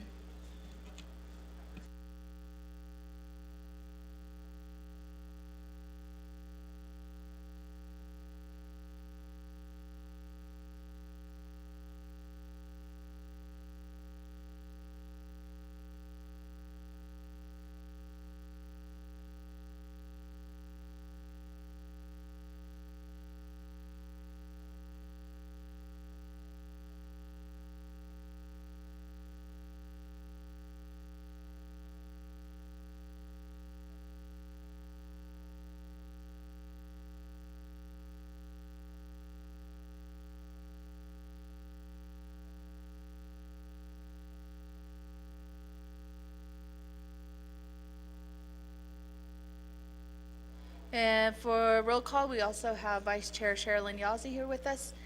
Colleagues, we have 17 delegates present in the council chamber, and including myself. And we will reconvene at 1:07 p.m.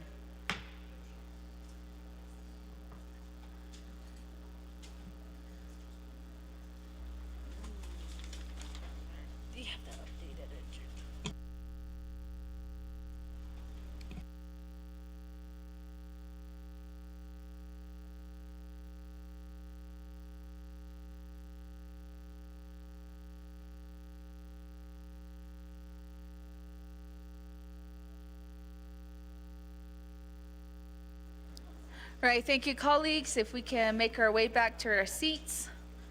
We do have legislation 0246-23, We have primary sponsor Honorable Brenda Jesus, who is present here in the council chambers.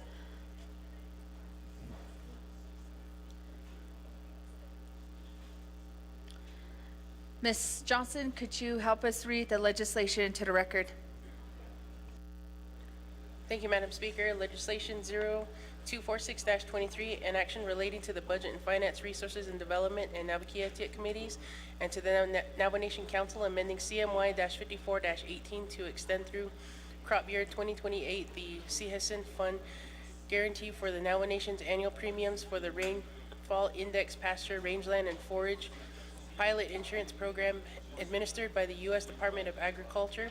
Prime sponsor is Honorable Brenda Jesus. Co-sponsor is Honorable Seth Damon. This legislation has committee reports. First committee report is the Budget and Finance Committee dated October 31st, 2023, recommending a due pass with no amendment. The Resources Development Committee dated November 8, 2023, recommending a due pass with no amendment. And the Nabikiatit Committee dated November 16, 2023, recommending a due pass with no amendment. This legislation is final authority at Navajo Nation Council per Navajo Nation Council Standing Committee. Navajo Nation Council Rules of Order, Rule 9, legislation has been read into record by electronic voice recording. Madam Speaker. Thank you, Ms. Johnson. At this time, I'd like to recognize a motion. Motion by Honorable Toth. Is there a second? Second by Honorable Stephen Arvizo.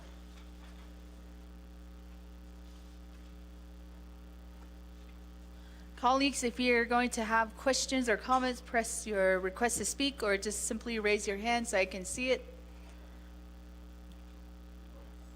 We will have questions and comments on the floor. Chair Jesus, you will have 20 minutes for your presentation.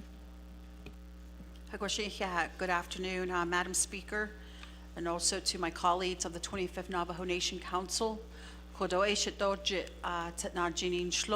Torajini Bashichin, Wanarani Dashachedo Torhane Dashinale, a good Aya Dana Sonado Masana Nishle. Ado Kodo Nat Sospe Nadit Ahi 0 and Nads Basto na Kido Dinto Hostrado Dash na Kido Tra Kodo Ein Kidato Binya Kodosha Agent Beth Leo Watchman Jr., Department of Agriculture, Jitlanja and Banan Nish. Kodo eya nat sos benadit ahagin kini kedigi eya 23rd Council yanda Navajo Nation Council nle sehasen funds bidi nigo okota nast tata the mil $19 million okota eya beso tasati ne nel eya di the United States Department of United States Department of Agriculture bidi na Washington the day on nishigi di betin shlejin le bekea khataho zoho tribal communities aja khashin sogon linigi be balla as li di the nebekea baka nal gloshi on the name khado khashin sogo eya inna yinache ye etel inigi ado sto in kick a hit the na on the di the nebekea ka that the le na ta do na yezato kodat ahigi da on den a kot on linigi in dain sa adon le belagana nila farmers market a kudan linigi bandahani a ko dida the neba Washington do the nebekea pakato eya di kodonal sosin hini kedigit eya di crop year bidi ne le yasin es asado hanahal geston le nelch so tradin do asa aja nel kaho ebe na ato aja crop year no kut a ek days in a ko dida ani December 31st 2023 yan da aja be 23rd Council ya I da ye la slin le tshla na khayan da akoti on nasta na the doljish le year 2028 bidi no December 31st ako ya di the Sodden, Linigi, Bakasha Jaigi, Eya di the Neba Washington, we're telling United States Department of Agriculture, Navajo Nation wants to participate in this insurance program. Of course, you can pay us and such a na height the best on Hanahante. A coho codo ya di it the Haltinodo, Nihenda the Chilo. Ya a cot linigi do hojo that base of the Nebekea, but ya nahan data. According a drought be ne, don't hen the Haltiendo, don't lede in hen that zaso. AAR the AD crop insurance gi that began ni illa. A coho 8 quage sodden linigi change adult need north from December 31st, 2023 to December 31st, 2028. A coco kodoshe agent button shato lanjet not ani linigi Department of Agriculture with the Navajo Nation under Division of Natural Resources, Mr. Leo Watchman Jr. I do apologize, it's been a long day. Ado eya pe ya ayego yi ho indo akotashi hajo yen kilchehedo. So, Madam Speaker, at this time, I'd like to go ahead and yield the floor over to my agent, Mr. Watchman.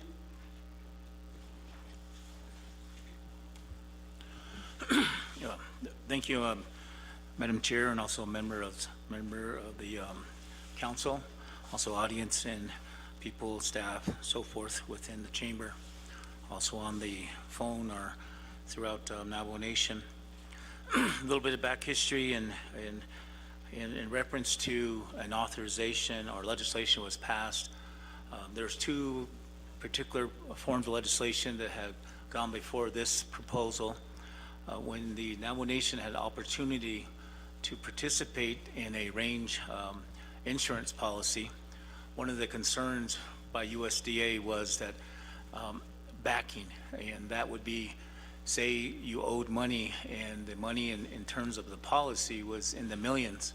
So order in that first round was that we basically proposed to the USDA that we wanted to participate in this insurance opportunity, but also we followed that with a proposal that we would use CSN monies to back the policy. So during the course of a year, back in 016, legislation was pushed forward. There was a 2-year opportunity for this fund itself. Essentially what it is authorizing the use of the CSN fund in lieu of a premium payment. Over the 7 years, there's been use of this fund, so basically it's a credit. It's not a direct allocation for the CSN fund, it's just a credit in lieu of obligation in the course of a year. So over the 7-year period since it existed, so going back in 016, it was originally authorized for 2 years, and then there was legislation for additional 5. That has sunsetted this past December 31st. So this legislation basically continues that on in a 5-year increment. Those of you are familiar with the USDA and some of the legislation that goes in funds, most of the USDA funding when it comes to a farm bill is at 5-year increments. So this, when it was put together, was consistent with the farm bill. I know in Congress they have made some delays and extended for a year, but overall, normally what happened under farm bills, it would be a 5-year extension moving forward. Under the USDA farm bill lies the PRF program that we are participating. Basically, it's assuring that the underwriter that in lieu of a payment, we would just access this fund. So the legislation provides the mechanism to allocate monies in lieu of a premium payment. Going back, we have dipped into the premium payment and obligations about 3 to 4 times excess of 10 million or more or 10 million or less. But nonetheless, at the end of each calendar year, crop year, we have replenished the CSN. So each crop year is remained whole. So they borrow of any monies against this particular amount, which is 19.8, we have paid it back each crop year. currently, we don't have, I guess we have again borrowed, but the current, we have basically processed a premium payment utilizing the balance of 19.8. We processed a payment in excess of 3.8 million. However, we are cited to receive those money back plus $17 million at the end of the crop year, which has already exhausted, but we would receive those funds in March. So our calculation over the years, it is based on how we perform, but the reporting that on the use of the fund, it's never dropped below zero. It's always regained its 19.8 balance over the years. Currently, and the recent report that we have with the controller's office is that we have $50 million plus in net indemnity. So within that, as we enter into any crop cycle, we basically obligate roughly $20 million per crop year. So as we move along, and how this works is that they're working every 2 months. So every 2 months, our policy has a program under USDA, and based on how we submit an application, it shows performance. So under our performance, each year we pretty much had, over the 7 years, 5 of the 7 years, we have repaid all of our premium basically in October. There's 2 isolated years where we did not. So if you look at every 2 months, and the result would end. So the last fiscal, or the last 2 months, 60 days after that, when we show that our last the year's performance. So as we're speaking right now, we do have access to how we performed as of December 31st, and the end result is our total net, net profit, you can say, is 17.3 million, and basically we're asking to continue. We are operating a current crop year, and under that, we're needing this legislation to move forward. And originally, when it was put together, it coincided with the Farm Bill. But those of you who are familiar with the U.S. Farm Bill, they extended a year. Hopefully, this coming year, they'll come back together and be consistent with previous years. So I don't know if they're going to go 5 years or 4 years to be consistent, but overall, majority of the time, the Farm Bill was extended 5 years. When this legislation was originally created, it coincided with the Farm Bill, so we could participate. With that, there's probably other information regarding the account, but since we're asking authorization to be extended, which we had for the past 7 years, for additional 5, and it basically gives an opportunity for not only the Navajo Nation policy as one policy, we also back our tribal leases and also back individuals that are part of this policy utilizing acreage under Navajo control. With that, Madam Chair, I stand for questions.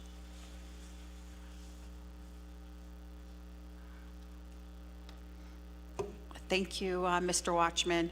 That pretty much concludes our presentation here regarding legislation 0246-23, Madam Speaker.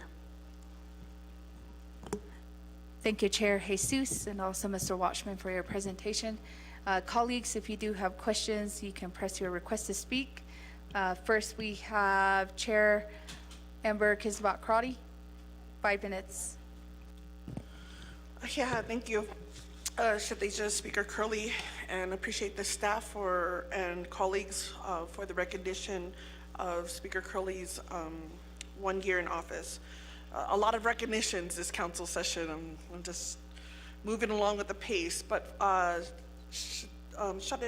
Delegate Jesus, in understanding the context of the Agriculture Infrastructure Fund, this project is a 7-year-old project.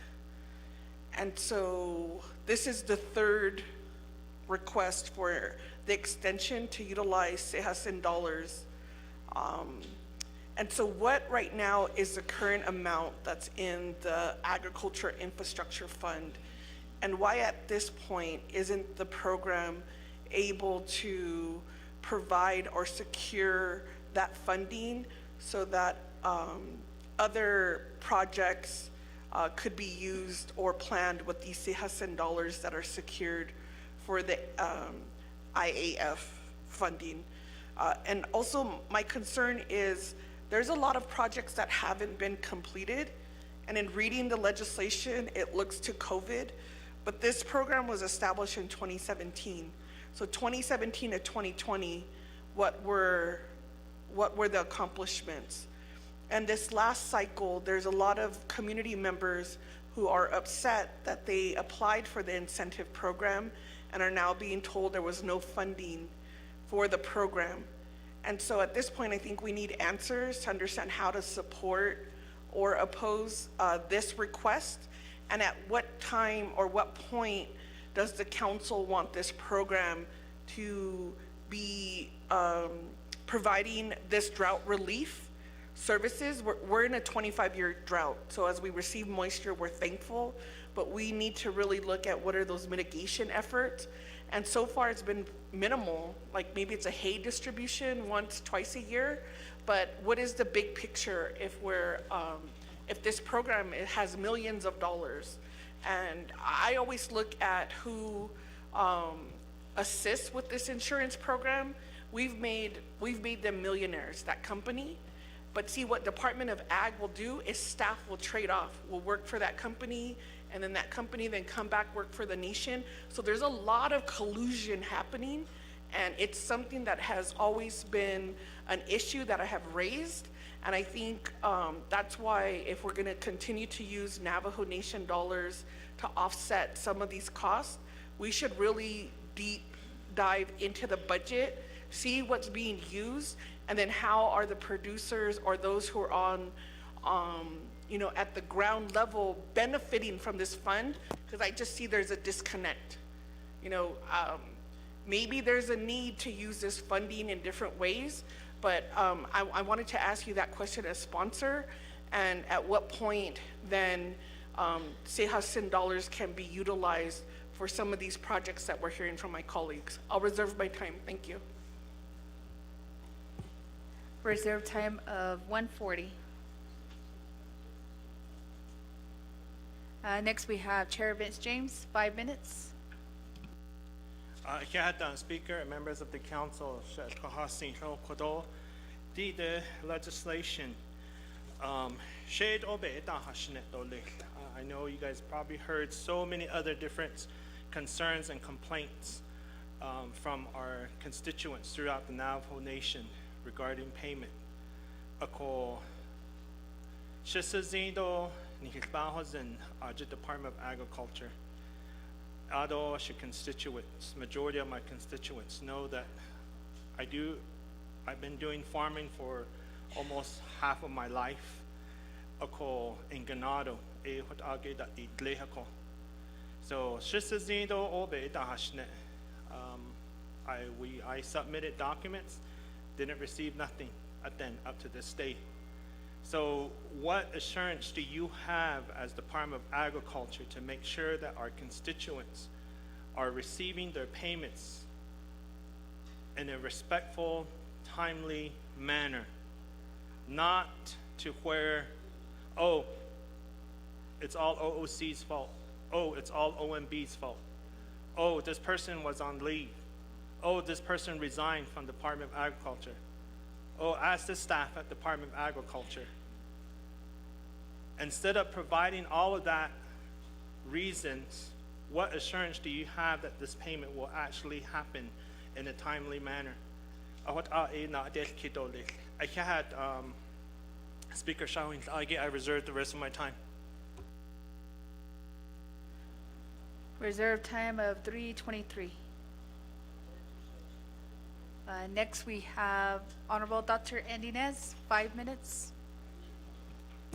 Shade Speaker, Aro Shadan Liniki at Honorable Jesus, Aro your agent, and others. So I have more of a technical question. So on the CEJASEN as a credit program, we know that this funding is also decreasing because I know there are important projects that are being pursued through this funding. And so with an extension to 4 years, at what point do you feel that CHISN would no longer be able to assist as the alternative to support the credit program? And if that's something that perhaps Department of Agriculture is monitoring, the enforcement when I attend our farm board meetings as well as permittee meetings, you know, there's some that have been waiting for those stipends or the, you know, the funds there for months now. There's also a concern that when you're farming, the pictures that you send in, so at times I know Department of Agriculture will receive like 2 different pictures or 3 different pictures and 3 different applications, but those pictures oftentimes they're the same. So that type of enforcement, I thought I also would like to hear how that process will move forward to ensure that there's equitable distributions as from intake, but also delivering the funding to our farmers and ranchers, livestock owners. Speaker, I reserve my time. Reserve time of 3:09. Next, we have Vice Chair Simonson, 5 minutes. Oh, yeah, it's a speaker. Ado members of the 25th Navajo Nation Council, ado Ms. Jesus, and then your agent there. Yeah, it's eto ikiha kwa bein kitnasan. So I have some questions on or concerns on the AIF, and I'm reading here that it's a source of funds for infrastructure projects, and you're talking about management and support of rangelands. You're talking about agriculture, water development, some watershed efforts. And we have, you know, I often concerned that, and after being a delegate for a year now, I'm realizing that we don't have the capacity to do a lot of the work that is given to us. And one clear example, and I was really disheartened and upset to hear that several years back, our community was involved in a big project, the Little Colorado River Watershed Project. And then there's a local project that was chosen over that one. And when I went to meet with NRCS last month, and talking to the Arizona person, she mentioned that their contribution of $5 million in technical assistance was being reverted back because there was no response from the Navajo Nation to assist in that watershed project. That was really upsetting because clearly, on the other hand, the Lower Colorado River was led by grassroots organizations and local community people. And they certainly would have attended the meetings had they gotten that technical assistance. They would have committed to the project because 1, they're passionate about it, and 2, it is about their homelands versus just getting the Navajo Nation to respond.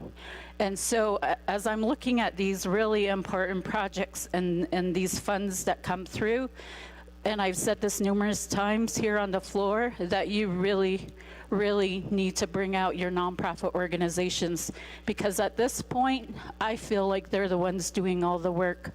They're the ones who are trying to address food sovereignty, food security, and we don't do enough as a nation to help support those efforts. But yet we say nobody's interested in farming. There is interest out there. So I really would like to learn more about this. We have a couple proposals ready. We have nonprofits looking at grants. And if the help is here, how come nobody is really pushing this information out into our communities? Because it's the communities that are going to follow through with the project, and maybe not so much the Navajo Nation. And I reserve the rest of my time. Thank you. Thank you, Vice Chair. A reserve time of 1:47.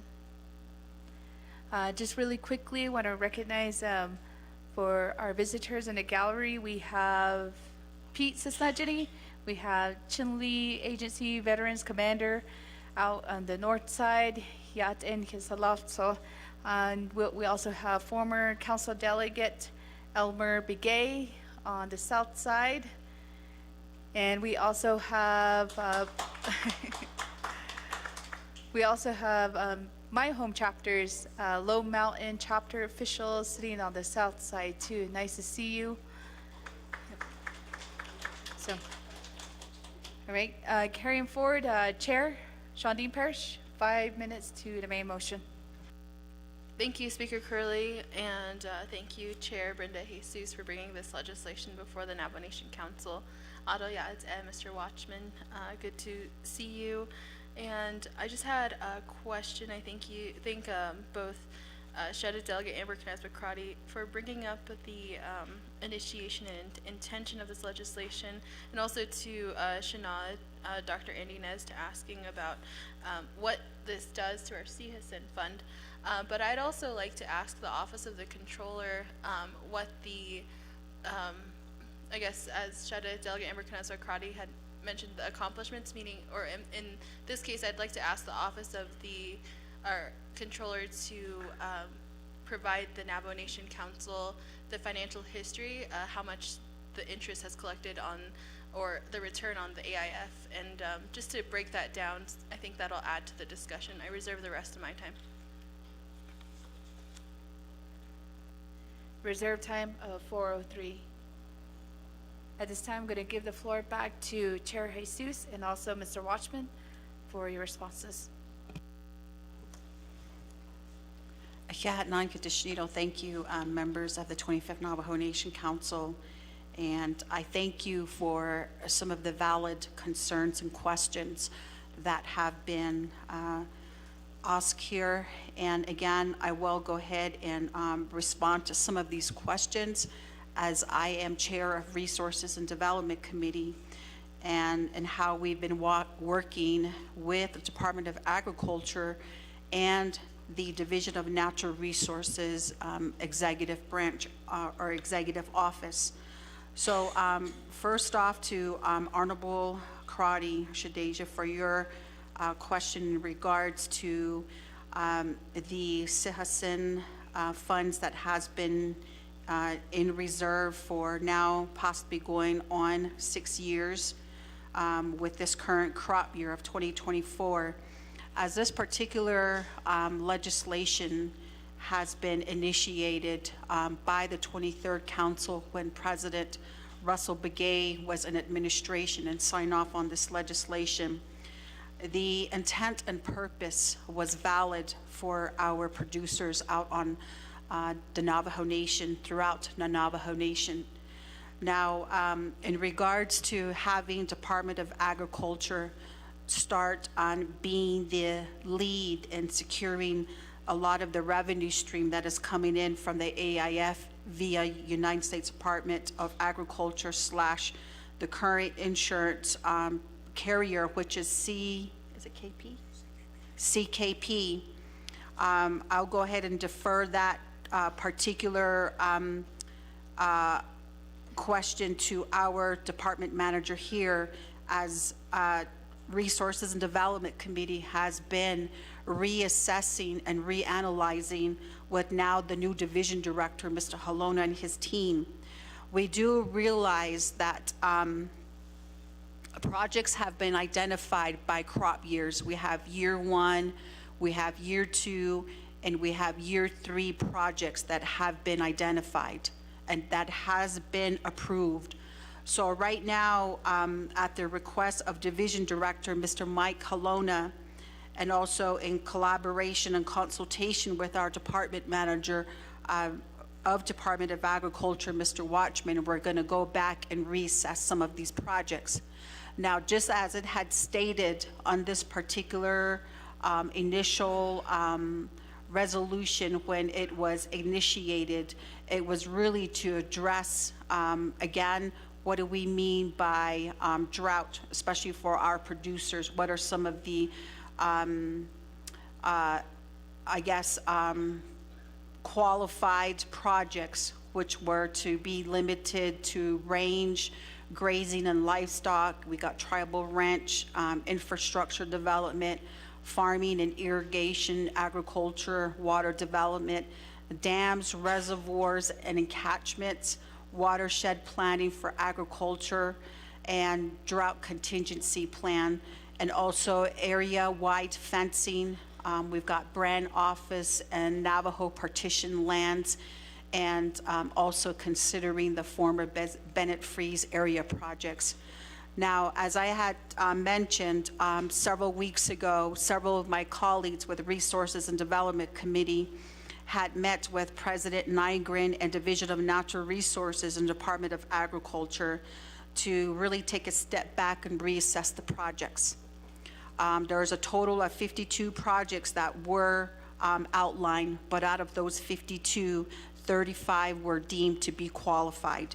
So there are some projects that were supposed to be reassessed by Division of Natural Resources / Department of Agriculture in hopes that we actually diversify the funding usage throughout the 5 regions of the Navajo Nation. Now, again, we're talking about projects where earthen dams are supposed to be rehabilitated. We've also would like to also look at the existing windmills that provide water for our livestock that are out on the Navajo Nation through some of our ranchers. And again, I know that there was a pilot project where a solar project from a windmill was put into place on the eastern side with 2 locations.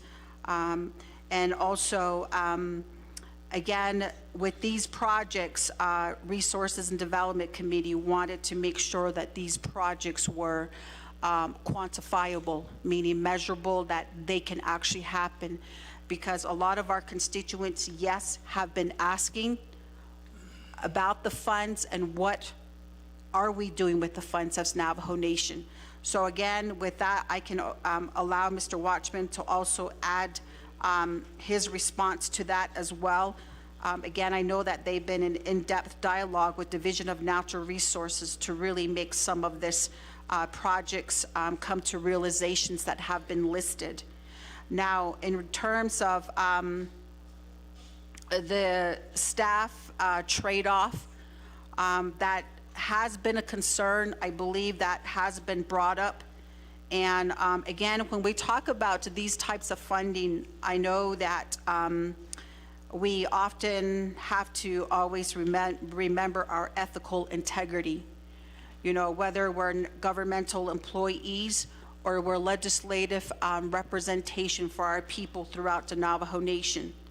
And again, this was one concern that was brought out, and I'm sure that Division Director, Mr. Halona, couldn't be here today as he is also at a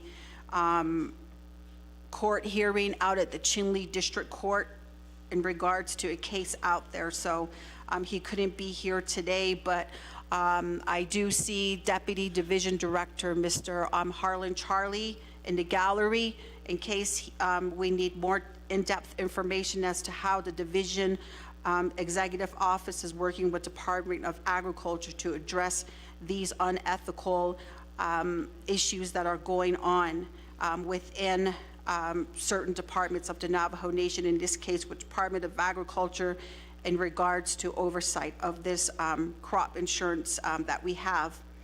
Now, in terms of the funding for the AIF program, I know that for calendar year 2023, there has been a lot of complaints. I think that as Resources and Development Committee, we've heard the complaints where a lot of our constituents that had submitted application received an award letter, and the amount varied from $500, $1,000 to $1,500. And again, we've been working diligently, Department of Agriculture, DNR from the executive level, and also I'm glad that some of my colleagues and I have been at the table in discussion with Office of Management and Budget in regards to, number one, we need to get those business unit numbers for these projects that were identified. And one of the projects that was identified was the incentive programs back to our producers out in the greater part of the Navajo Nation. So right now, I know that Ms. Sam and Mr. Bial with OMB have been working diligently with Department of Agriculture in hopes that all the budget forms are consistent so it can be put into the FMIS system, and that account numbers will be established to where payments will be going out for the 2023 calendar year recipients. Now, we have not gotten update information on how this is going to impact the calendar year 2024. We still have yet to hear the plans from Department of Agriculture / Division of Natural Resources. So Kodo, Honorable James and Delegate Karate, and I believe that's also concerns by some of my other colleagues on the 25th Council in regards to these payments. In terms of timeline, I can hopefully have Mr. Watchman answer the questions, as again, this has been a big concern. So going forward to Honorable Dr. Nej Shatsila for asking the funds being in reserve under CHSN, the extension of the next 4 years. What is Department of Agriculture's plan going forward in terms of monitoring and enforcement? I believe these are the very questions that right now Division of Natural Resources is asking as well. And also, I believe that they're in collaboration and consultation with Department of Agriculture to put a plan in place that will address these issues for the very purpose of any audit that will be coming forth, whether it's from USDA going forward. So again, in terms of the application, you probably all heard to this point by now that Department of Agriculture has been putting out some outreach sessions throughout the chapters last week on, was that Monday, Kienta? Last week on Monday, they were out at Kienta chapter, and I was there for a couple of hours just to see how they do their intake processing. CKP was there, Department of Agriculture staff showed up. And again, those were some of the concerns that were shared with me by some of the staff, where people are taking pictures from an internet of a field and attaching that to the application. So I'm glad that was brought up, and now that we have department manager and also I believe Mr. Ferdinand Nota that is also monitoring this, now hear firsthand what some of the concerns are. And again, it's for accountability purposes, and that we don't want to be able to have to pay back any funds to USDA from the Navajo Nation in case that these particular applications are not true to nature or even individuals. So that is an area that I know DNR's also addressing with Department of Agriculture. And then also to Honorable Simonson. Again, I talked about the projects. Right now, once the business unit numbers are assigned with the concurrence going forward from legal counsel that we're okay with DNR to share the projects that have been deemed sufficient to go forward, meaning the 35 projects, I will definitely share that with my colleagues with the 25th Navajo Nation Council as to what projects are going to be funded, and it'll have the locations. So again, these projects were already priorly approved, but with some minor changes that will be made to the 18 projects that were deemed questionable, and how do we readdress these projects. And Resources and Development Committee is supposed to have a informal meeting discussion with Department of Agriculture and DNR to look at the year 4 projects. Again, we are asking questions on how are these projects vetted. So again, we want to put a time frame or even a project schedule or scope of works with these projects, not just to write down projects to have a project name and a number with them. So again, our Resources and Development Committee is alongside DNR and Department of Agriculture to address this issue. In regards to the NRCS, Honorable Simonson, I will divert that question over to Department Manager Mr. Watchman, because I wasn't, I did not know that NRCS from the state of Arizona was giving funds to Navajo Nation / DNR. So I'll go ahead and have Mr. Watchman expound on that.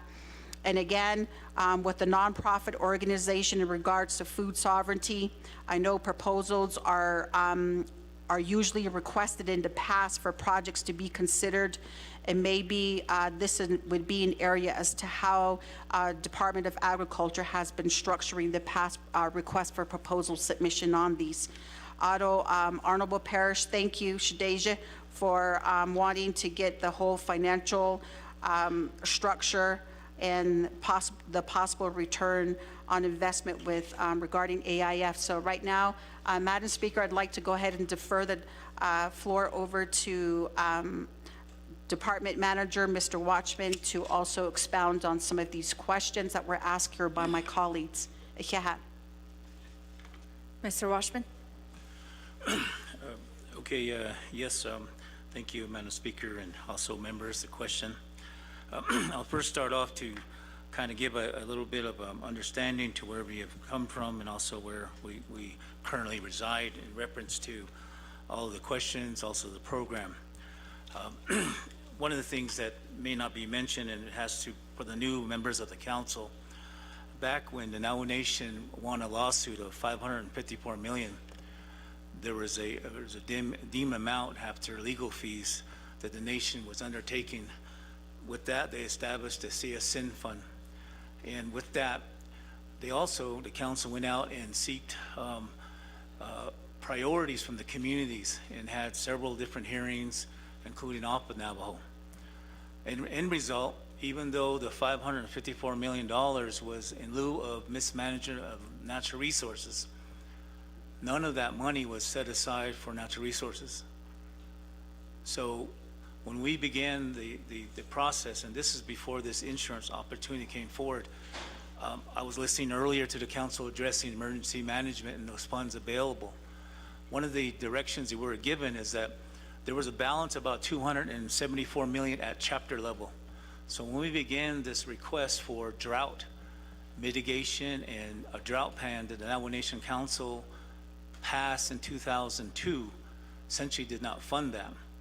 So every program within natural resources or even emergency management still to this day does not have any kind of allocation. It's all based on the availability of funds at that particular time. Even when the council, I think it was 27th priority in which natural resources came in, and I understand the public wanting to do education, veterans, all these other things.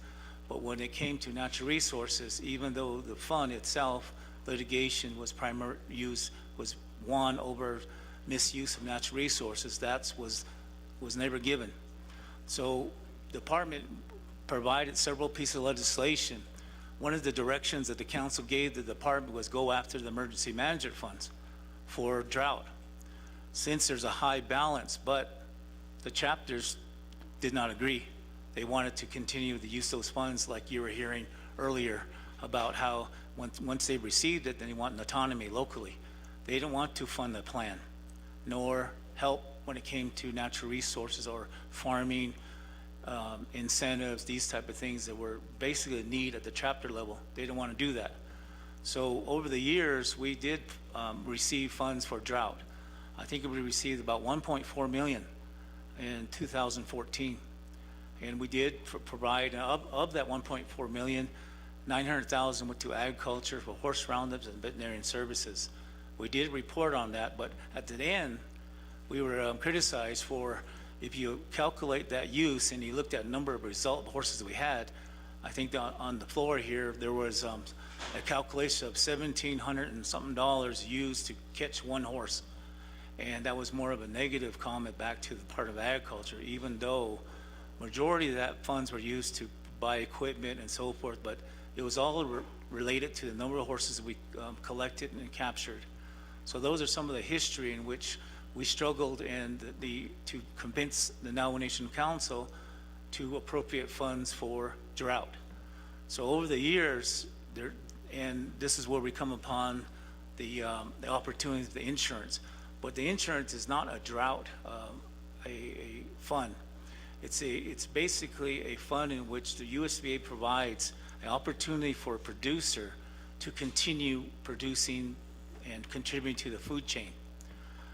Seeing that majority of this fund itself under the USDA and outside the union or inside the union is that an individual can apply themselves individually, and that's how they qualify.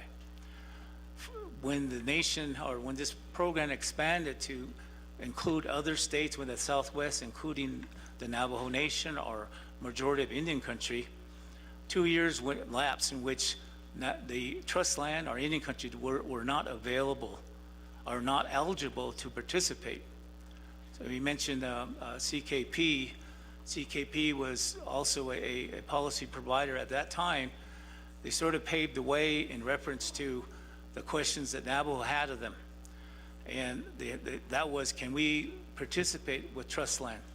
So it took 2 years for the USDA to agree, but there's where we come up with the AIF funding structure and also qualification to an application. So the tribal program, our tribal government was able to apply for this program beginning 7 years ago. So but stating that, the struggles has been, it's really not categorized as federal money or general fund or proprietary. So when the first indemnity payment came in, it took about almost a year and a half for it to be deemed, hey, this is real money coming in, and how do we appropriate it? There is a fund management plan that coincides with this legislation at the beginning, and that's categorizes 11 different opportunities for individual or a community to apply. And that goes back those years. Bearing with me in reference to year one, year two.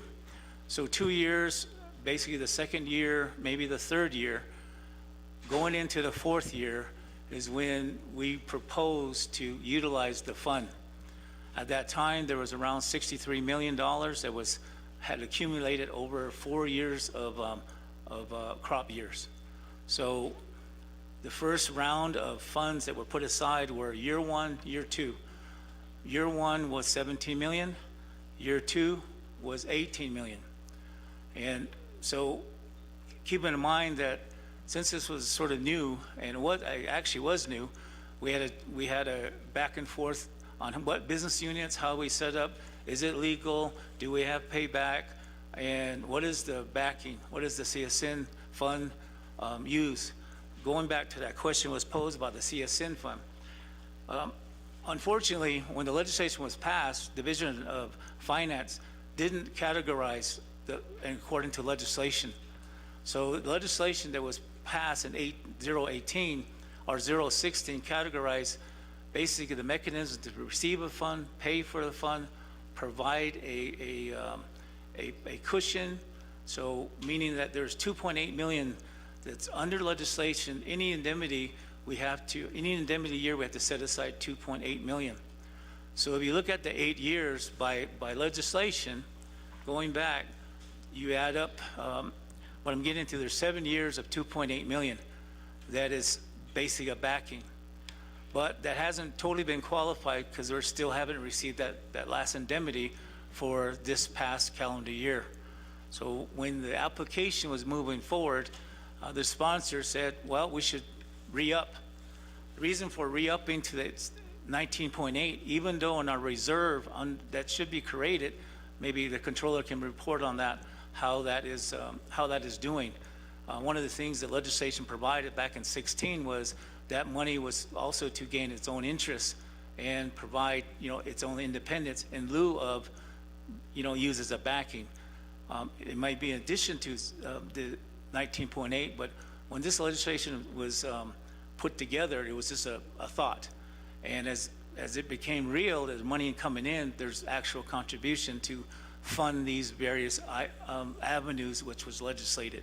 So keeping in mind that at that time, there was a change in leadership, change in also both sides of the, I guess, the executive and legislative. So under the Nez administration, the third year was created. So you can go back to April of 2021. We went out and had deadlines to projects, vetted them out, did our executive review, but our boss at that time did not want to move forward, basically saying that even though we know we have this money, we'll just leave it. So there was nothing put forward, and that continued under four different executive director, Ms. Rowena Cheremiah, Mike Colonna, and Bitta Becker. So within that 2022 year, there was an EOR done, which basically that says that we have concluded a plan to fund under year 3. So you can see how much frustration has been for the community.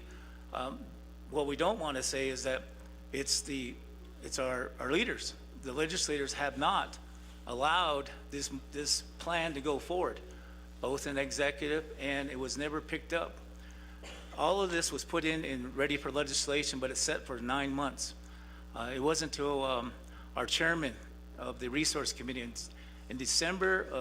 November of 2023, Chairman Nez said, we need to move this forward because this money's sitting there, and basically advocated and orchestrated a vote, and it was legislated. But from 2023 November, it basically set for 18 months.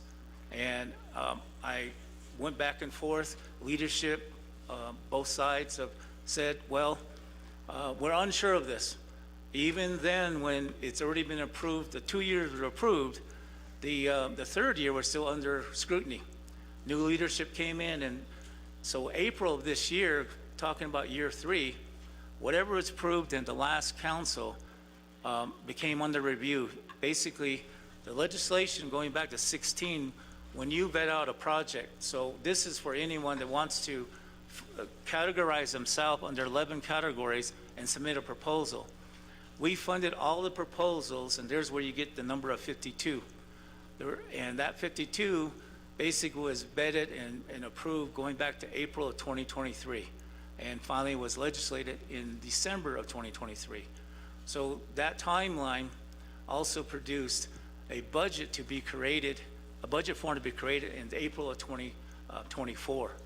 However, new leadership says we want to look at all of this, even though it was sitting at OMB. Basically, OMB said, all right.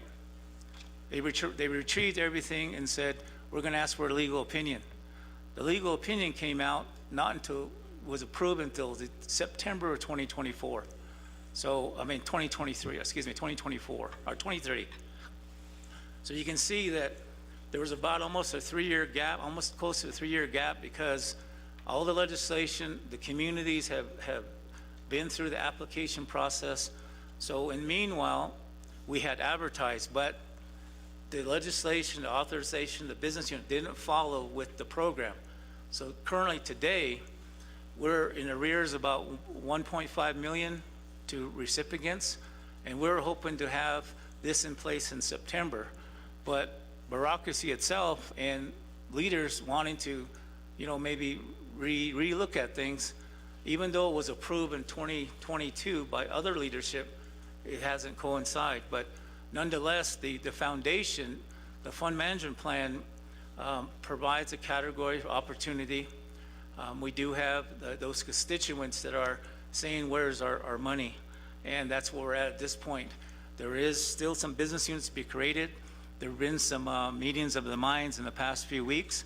Nonetheless, there isn't a business unit, and it hasn't been cited for payment.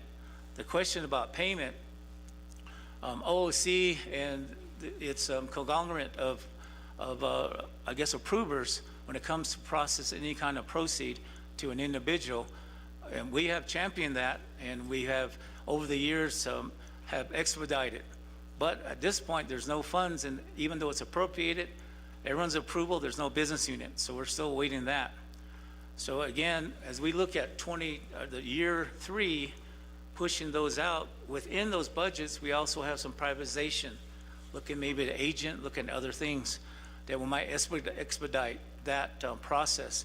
Kind of like how the hardship check came out, or other forms of independency, third party, being able to be audited, being able to provide that more expedited process of payment under a category. But one of the biggest things that misnorm is of this program is that a lot of the complaints are people that are non-compliant. So this program allows 2 areas. One is for livestock and the other one's for farming. I can understand the farming issue, where we wanted to, if you have any desire to farm, there was 2 categories that were created back 7 years ago. And it came from our farm boards, or even people making suggestions, saying there's no money and it costs so much. Can you buy me a tractor, or can you just buy me seed? There's no way you can buy everybody a tractor. So how that came around in terms of farming was that we gave a $500 incentive to anybody that was enthusiastic about getting into farming, and it didn't require the land use permit. So that's another story that we also administer, that it's tough to deal with. But so somebody could basically apply NHA home, or back, their own home, doesn't have a farm, and we then had a successful rate of funding those over the first year. Under the second year, we did the same, but we ran out of money. But coinciding, there was a gap, and there was approvals for this to be done, but it was never put into business units, so we still struggle. I'll give you an example in terms of struggling. The nomination council approved $4 million, but it took almost 17 months for it to get to the chapter, for chapter to exercise it and get it to the actual receiver. So in this case, we had funded 2 years, and it got to the individual, but the third year came under scrutiny because, people uneasy. We don't know about this program. Where's the money? The concerns about having to repay, those kind of things. But going back to that $4 million, that's under the equal distribution. So half of that money went to every chapter equally, and then the second half of that money went to based on a formula. So this kind of defeats it did defeat until it was worked out, but it took that entire 17 months for actually something to go to the chapter. So then when we were looking at year 3, that example, we wanted to stay away from it and wanted to maintain our wholeness to any of the applications. So the 52 projects total about $42 million in year 3, and that's what we're talking about now. That was appropriate under the 24th Council, and that has moved forward today. It's at OMB. 35 of them are awaiting business units that will pay this allotment back. But going back, when we vetted out those concerns about folks saying they haven't received monies, unfortunately, they won't receive any money because they don't have permits and they're not compliant. So going back to why that is important, our ambition at Ag and the charge responsibility is to save the forage, at the end of the day. So this is a mechanism to try to encourage people to be in compliant. But I know that there's a need out there, a big need. And I've also have stated that 67% of our producers do not have a permit. So essentially, they are trespassing against the nation and the fellow producer that has a permit. So that's intriguing and also looks really something that we need to target. And I think our oversight is looking at changing grazing laws or accepting grazing laws where we have more authority. And that might be that 60% might be contributed because the Bureau hasn't fully qualified those transfers. And I think it's around close to 1,600 transfers that have been sitting for around almost 5 years. So this kind of brings up a lot of other issues that we're trying to combat with the mitigation and our contributions Ag to the drought plan that was established in 02. Under that, the drought plan says when the emergency is declared, we are supposed to have emergency sale and also provide water sources. and with agriculture. Under natural resources, it's other things, new wells, earthen dam, and also, I guess, it would be, I think there's one other item, qualified, or inventory. So that's basically under the Navajo Nation's drought, which has not been, I guess, reaffirmed, but it's always referred to when there's a declaration. So when you approve, or the president, that's what it refers back to, the action plan. So when that takes place, like this past year, one of the things we wanted to do in terms of the allocation is that funded the emergency part for animal. So over the years, and there's probably, in my tenure, there's probably been over 15 different emergency requests, and under that, the animal is left out. So the farmer that has animal, or the producer has animal, there's no way, no recovery of those funds. So the calculation is probably about $18 million over the past 17 years that has gone to when it came responding to drought or snowfall and so forth. Because the USDA does not reimburse the animal. So one of the things that we're creatively saying under this fund is to maybe fund emergency management and to anyone that has producing livestock. So it becomes a response versus to the compliance issue in which the fund is primary for. So that's a proposal, just to say some innovative ways to probably look at getting money out there. So in a sense of emergency management would have a proposal, they would be able to maybe purchase hay and have hay and then deliver hay. So the number one thing out there when we heard from them is that we need dog food and also feed, because the individual is thinking about their livestock more than themselves, but they have no way to provide that service. That's just an example. In essence of some of the other questions, I think Chairman Seuss has provided those. But one of the areas in which the delegate mentioned about the watershed, there was a proposal, an opportunity under the USDA for watershed. There was applications, and I can't remember the acronym to it, but it was an application that the nation could provide proposals to USDA. So all due respect to Arizona, and one of the reasons for it, the AIF being funded the way it is that majority of the USDA funding out there, outside the PRF, is basically a very difficult process for any Navajo to qualify. There are participants, but a lot of it's cost reimbursement, and a lot of it is the onus on the applicant. So several years ago, which is not that long ago, about 80 years ago, the USDA canceled about 120 projects, over $2 million in USDA projects for individuals. The problem at that time is where it leads up to this $5 million is that the individuals in USDA wasn't following the federal law, and they weren't involving the BIA in terms of control of land. So majority of those projects were canceled in the Shiprock area. And so what happened is they readjusted and came back and said, first of all, you have to have a control. So the applicant has to have a control. So we know that an applicant through a grazing permit doesn't symbol control, but the Navajo Nation as a government has control with the BIA, which is in trust. So a lot of these projects turned into a travel applicant. So that $5 million came under that category, and it didn't include the nonprofits. The nonprofits were deemed disqualified when this came forward. So that little Colorado project, even though it sounded great, they weren't a fiscal agent recognized. In addition to that, the monies in terms of were set aside, they wanted the money just to go directly to them without no certification.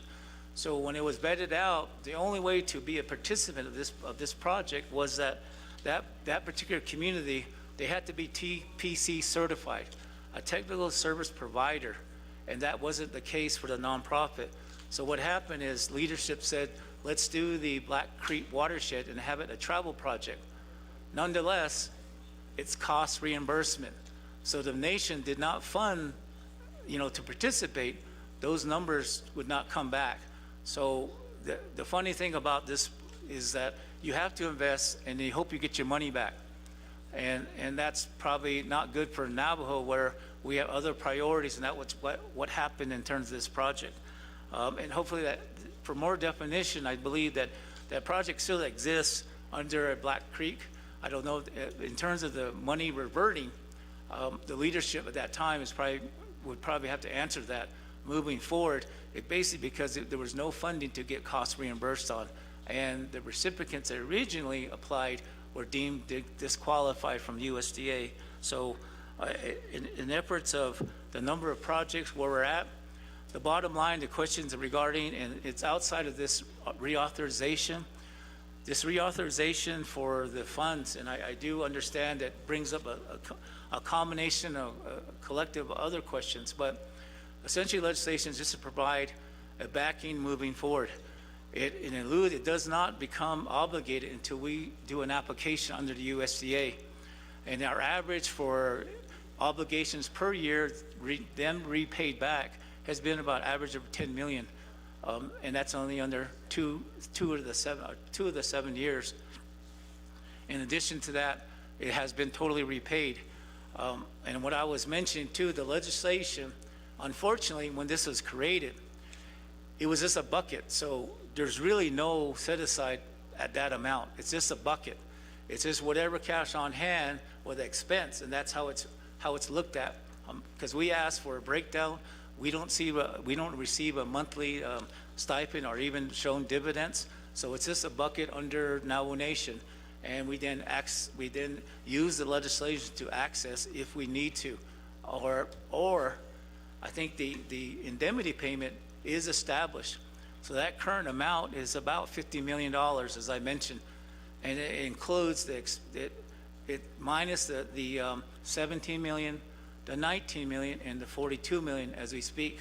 So at this point, the net profit or the net result of the 7-year program, we have collected net of 114 million. So if you add all of those, the appropriation by council and the 52 million that's sitting, that there was it's not in the handout, but the controller's office reported to the oversight that there was 52 million. So year 4 is looking at 52 million. And we're hoping that bureaucracy and we get business units and we can get money out to those folks that applied essentially a year and a half ago. And if we were timely like we were over the first 2 years, they would have already been paid, and we'd be talking year 4 right now. And our hope is that by having all the business units in place, having the mechanism and the relationship with OOC, that once we get that, all of these RDPs and everything have been done, it's just the business unit. So I know it might be a backlog within that, but we can't say that until those payments are ready to be processed.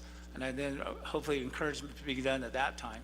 But looking forward, moving forward, year 4, the thought is privatizing a lot of these, including some of the naysaying in regarding all of the concern over earthen dam or over windmills.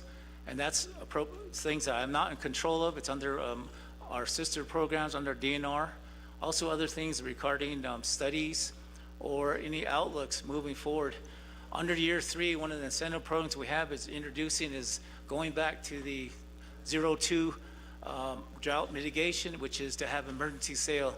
Under that, the oversight has approved $9.1 million, and we're looking forward to processing that in terms of getting dollars out into the community before June. So optimistically thinking getting through this and having those business units established, which is since you've been waiting for a year and a half, we basically are hoping that we can provide a better report moving forward. The other questions that were placed out there, I think Madam Chair did answer those to its fullest. If we have missed something, I would stand or address that in writing to you, any of the questions moving forward. Again, the questions about the ethics regarding employees that had worked for prior company. There had been concerns over the renewal the insurance provider. So keeping in mind this insurance opportunity goes every year.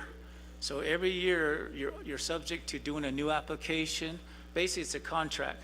So we hire someone to vet out an application that refers into a contract. But over the years, when we started this, and we originally started this, we had a team. And since it was a new project, there was a lot of vetting out, due diligence, and so forth. But to do due diligence on any application costs money. So at that time, reason for going into the 5-year term was we didn't want to do due diligence on all of these applicants for an insurance provider as a policy provider every year. That would be, I think at that time, going back 7 years, it would cost $12,000 to do due diligence on the 2 companies that were deemed head-to-head moving forward. So if you look at, we saved money, but then also we also took some concerns that were brought up during the course of the 7 years. One of the 7 years is that how are we evaluating our policy provider? So we did hire a third party, and that was also a report given to the oversight. Basically analyze our current provider and also some of the providers saying that they can make money more and better for the Navajo Nation. But the third party, which is an underwriter consultancy that with the USDA, so the USDA has 13 underwriters that handle policies. We associate with Great American. There's another company called Hudson. Hudson also has consultants that vet along these policy provider applications. We asked if they could provide that assistance. They were able to do so. End result was the CKP was performing equally along with any of the competitors, but they did win out. But one of the things that, and it's a challenging point, is that when someone is vetting or is marketing himself against another provider, one of the main use is the prior year application, and that was a concern that it was also brought up. So, like myself, I probably could come in and say I can do better than CKP today, but my strength would be using last year's application or this year's application. So that was a finding in which the third party said, you're probably better to have them do a mock application. And seeing that CKP already had an application, we asked the other providers that were interested to do a mock. Some said we don't want to, and the one did, but they were far below the calendar year result. So that led us to say, well, we are in the ballpark with a good provider, but nonetheless, we also know that trends, and sometimes we're not given the recognition that myself and our team at Ag, we are very well familiar with the insurance provider, and also the application. We feel that we can vet out any application and also see if it has the best opportunity per grid, per location. So that's something that we want to go to our oversight and show that this is how we got here. And also if any other delegate wants to look at how we have been performing, how it was vetted out, even the third party analysis basically coincides to where we are now. I just wanted to express that because it did seem that we're all isolated, only going with one provider, but I did have my concern because it was, we basically were going year in, year out, but we did do an analysis, and that is available for, a view, and it does show the comparison and also where we should be at under what is referred to as analytics. So as we move forward in this program, one of the big things and strengths we have to consider is analytics, changing the analytics. It's not the old applications that majority of the policy providers have and compete with one another. There are forms of analytics that's out there and being marketed, but some of the old guards are, saying it's not useful, but I believe it's useful, something that we might explore moving forward. So again, the ethics regarding someone employed. So when we were under scrutiny, when these weren't moving forward, one of our prior employees that was working for CKP came back, and the result is It sat dormant for 1.5 years, and she moved, and her team moved them along in the past 3 months and answered all the questions, the challenges they had, and all of them, and vetted them out with all of the entities regarding the budgeting, the legality to the use of funds, all these things. So that proves to be was a good choice. But in the future years, the insurance itself, the policy, we do need to have people with experience to help vet out, because there's a lot of salespeople out there that want to sell you something and say it's a good product. But at the end of the day, it really comes down to trends and also the application itself, and someone being of knowledge that's approving that. That's what it really comes, not really providing solely on the insurance provider and their application, because they're all competitive. So I'm just paraphrasing on some of it. We would like to provide some workshops, how we do and how we vet out on where we make a decision or go along with a recommendation. So it's not as, we don't solely rely on the insurance policy provider. We do ask them to recommend. So with that, Madam Chair, I thank you for giving me the opportunity. There's a lot of things that I know that some of these are generated, the questions are generated. Just wanted the opportunity to kind of touch on them. We have been reporting to our oversight on some of the other things. We have begun a more diligent relationship with our oversight, and as we move forward, I can assure you the questions are being asked is that being asked by them. And year 4, we'll probably look at going back and re-looking at the fund management plan, also the scope in which these projects are founded. So thank you, Madam Chair, and also Madam Speaker.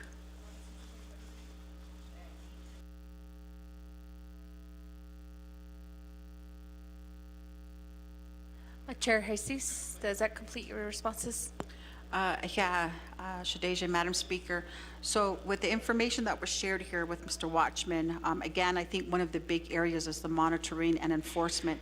And I know that sitting down with some Department of Ag staff as well as DNR, I did request as an RDC member as to how the mapping is happening, so that in future time, when it's being questioned, the location of the recipients that are receiving these funds, to show some sort of a map per region. So again, the recommendation was given to possibly get a lat and a longitude coordinates and mapping it out on some sort of a data system internally with Department of Agriculture and Division of Natural Resources. Executive Office is also aware of this. And with the projects that I've mentioned, I've noticed that some of these projects go under Department of Water Resources and also Fish and Wildlife Department as well. So again, Resources and Development Committee did want to circle back around to a roundtable discussion with the stakeholder departments under DNR in understanding where these projects are and how they're going to be mapped out in terms of project schedule. Now, in regards to when is Department of Agriculture going to be sustainable in providing their own funds for insurance, that would have to be a long-term plan that we would need to talk to Department of Agriculture about. And I believe that is in the foresight of the Resources and Development Committee and also the division and the department as well. So I just wanted to share those additional informations, colleague, and I hope that we've pretty much respond to all the questions that were asked by our colleagues here. So Madam Speaker, back to you. Thank you, Chair Jesus, for your responses to all of our colleagues' questions. Colleagues, I do have Honorable Helena Nesbegay new in queue, and I don't see anybody else, so I will go to reserve time after Honorable Helena Nesbegay. Oh, he had nana. Chair, do Mr. Watchman for providing the information to us and the legislation. I have a few questions. I want to address it. I go to the chapter meetings, and this is what was addressed to me by not just one or two but I have a lot of questions that were asked of me when I was at those chapter meetings. Ako di baya ati ide. Onaso, the people don't even want to apply for it. So I really didn't really know much about what they were talking about it until I started reading up on it. So the nila ako nihe from a Western agency. I cover Tanalia, Copper Mine, and Badaway Gap, Lachi, and Kaibito. Ako hinle the nenel anden nihikeya. Ako ade akwadanogo. I just tell them, maybe if they get more funding, they'll pay you out. Another thing is that, do you provide training like this to our grazing reps at the Western Agency? Because a lot of these questions are really being asked, and if you ask them,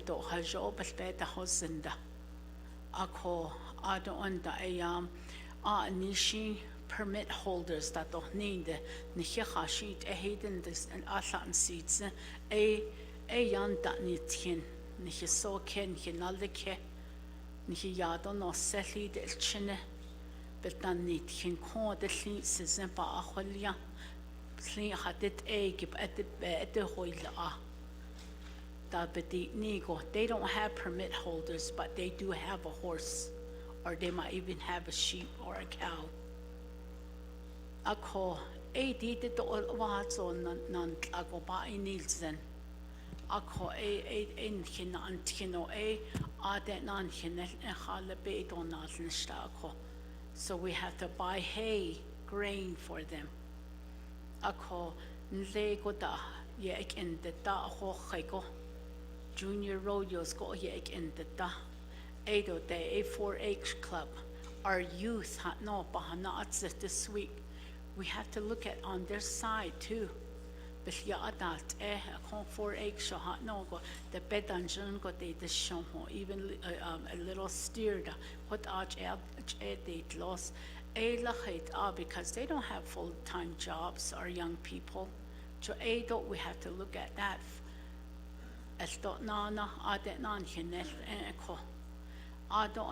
Where we live at, we're really in a drought place.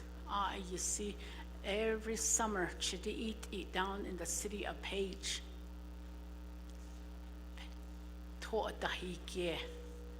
500 to 1,000 gallons trucks at the house.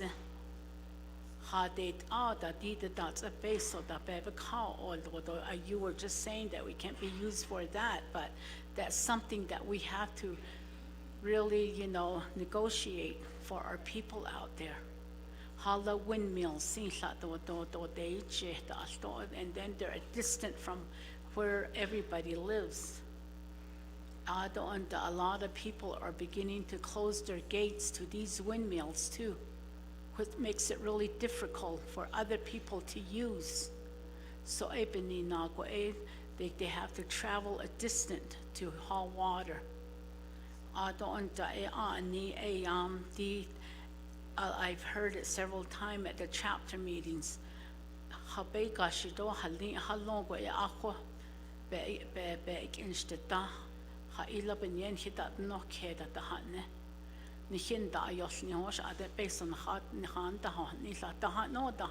listen to those things.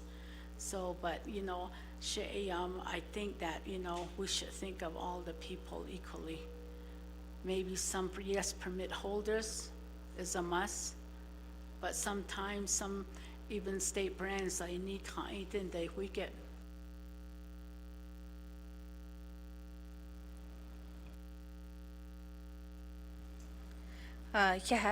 Shema, Honorable Helena Nesbegay.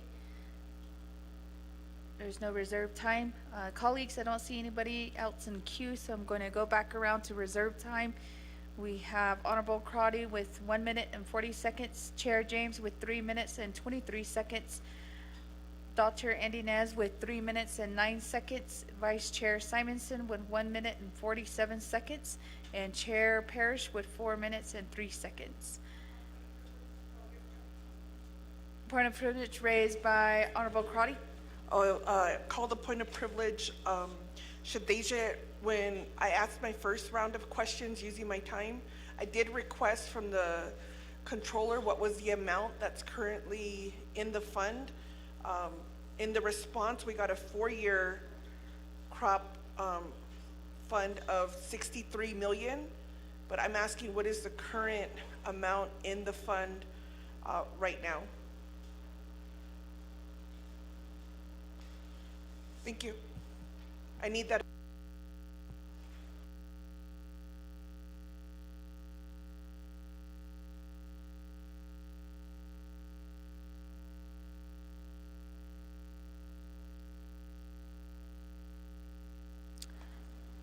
Chair Crotty, we will try to get in touch with the OOC or controller.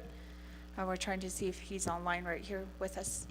But as a reminder, division directors, if you're listening online, if there's anything pertaining to any legislations, we would prefer all to be division directors or program managers to be present here at council session.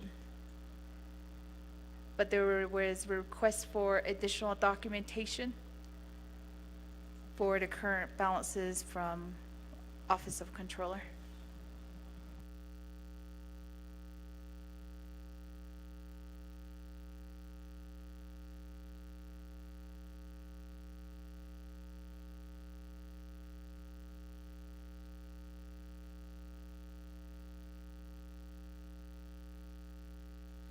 Office of Controller, if you are online, you can press to unmute if you have that documentation.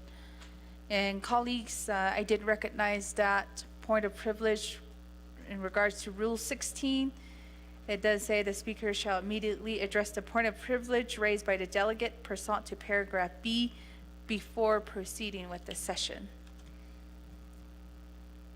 So if there's any representation from the Office of Controller online or here in the chambers,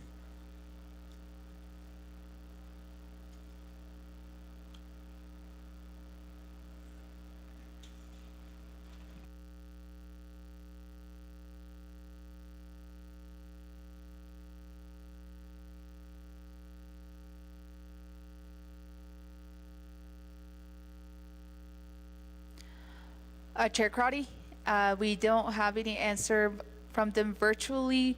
Would you like us to proceed with the session? And then in the meantime, we'll try to get those documentations for you or to get representation here. Oh, yeah, thank you, Shadeja. I'd like to ask if the agent or the sponsor have that information since you're requesting from this council to extend funding. Thank you. Thank you, Chair Crotty. We'll try to refer that over to Mr. Watchman and also the sponsor, Chair Jesus, to see if you have any current information on the balances. If not, colleagues, then I would have to ask for a recess to honor Chair Crotty's request for a point of privilege to get that documentation. So first, Mr. Watchman, to that point of privilege. Madam Chair, about 2 weeks ago, the controller, assistant controller, Mr. Woolley, provided an update to the oversight. I believe the oversight probably should have that document. We are retrieving that from our office, but essentially said that there was $50.1.4 million in availability, and that was outside of the appropriations. So that would be 17, 19, and 42 million. And if you add those up, you're sitting at about a little over 100 million. So the balance was at 50. So I don't have that document, but it was provided to an oversight. I do have a staff running and getting that. Madam Chair here is looking for the response. I believe it's electronically sent by Mr. Willie. He was on a couple of phone calls to state that. But to further that question in reference to I don't know if you stepped out, Delegate Crotty, when it came to some of the explanation, but Under the original appropriation, there is a 2.8 set aside each crop year that's supposed to contribute to a fund. And that fund is what was reported on also. So under that, if you take the last interval, which is this past December, going back the years, it's about 19.4 million that should be under a pool. But when we were entered into, and when this legislation was created, the indemnities for the last 4 months weren't in, so we didn't know if we're able to provide the backing. So that was where it was offered to continue with this extension of 19.8. But in cash on hand, under an account, there should be a cumulative amount within that 52 million that will answer that question. So I think that would further your question with the Controller's Office. Thank you.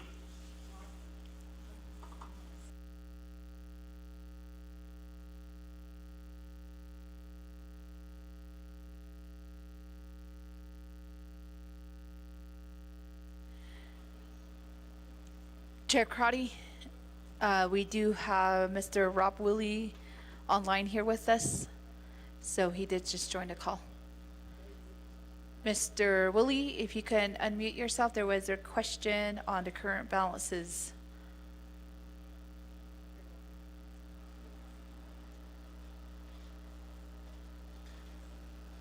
Good afternoon, members of the Nation Council and Speaker. Online, virtually. Am I allowed to speak now? Yes, Mr. Willie. Okay, the balance of fund that was done for 2023, it's 10/5/2023. The under balance for the fund is 50,000,502. It also shows the details for that fund, and Exhibit B has all the projects. So I guess I'd be happy to entertain any questions, and I apologize for not being there. I was in another meeting, so thank you.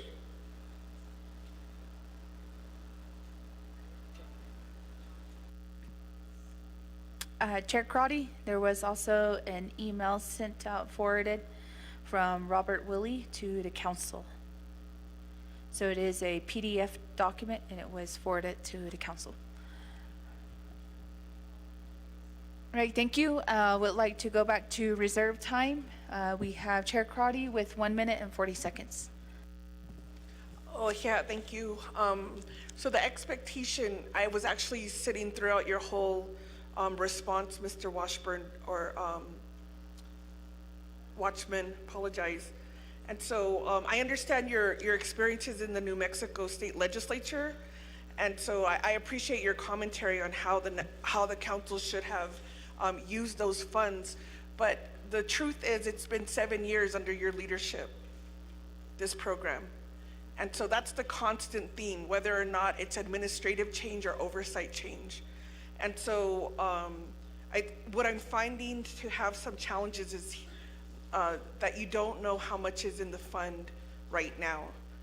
And so I appreciate from the controller, and I received the memo, but if you have over $50 million, and if you're drawing down 2.8, or not drawing down, but if you're putting aside 2.8, and because I put in here quotes, re-up, I think at this point, the plan should be to move out of using Sehasin to for this funding. And at what point, and there's a lot of challenges. There's challenges with your department able to move the projects, and then CKP, I do not understand as an insurancer why they're so involved in your program. They are there all the time.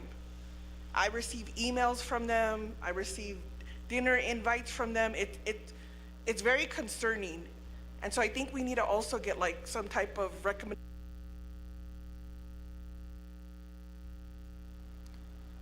Thank you, Chair Crotty. Time, so if you would like to yield some of your time to Chair Crotty, that is totally up to you, council delegates. Next for reserve time, we have Chair James with 3 minutes and 23. Point of order raised by Chair Parrish. Speaker, I raised a point of privilege Okay. because in my first round of questions, I asked directly to the Office of the Controller for the annual interest of the AIF. So I was reviewing the document that SHEDA Delegate Amber Knezwa Crotty requested, and it does give the financial breakdown of the projects, but when in my original set of questions, I asked for, from the original $19 million investment, I wanted to know the annual interest of each year. That's my point of privilege. Thank you, Speaker. All right, thank you, Chair Parrish. I will recognize that point of privilege for additional documentation. That was a question on overall the interest collected of the AIF. So, Mr. Woolley, if you're still online here with us.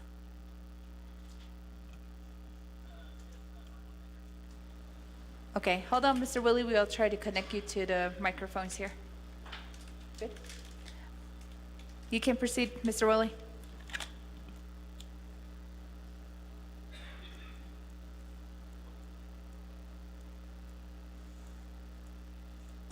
For the question of the interest, I'm actually going to have to get some more information for that, but I can get that back to you here shortly. I apologize for not having that available.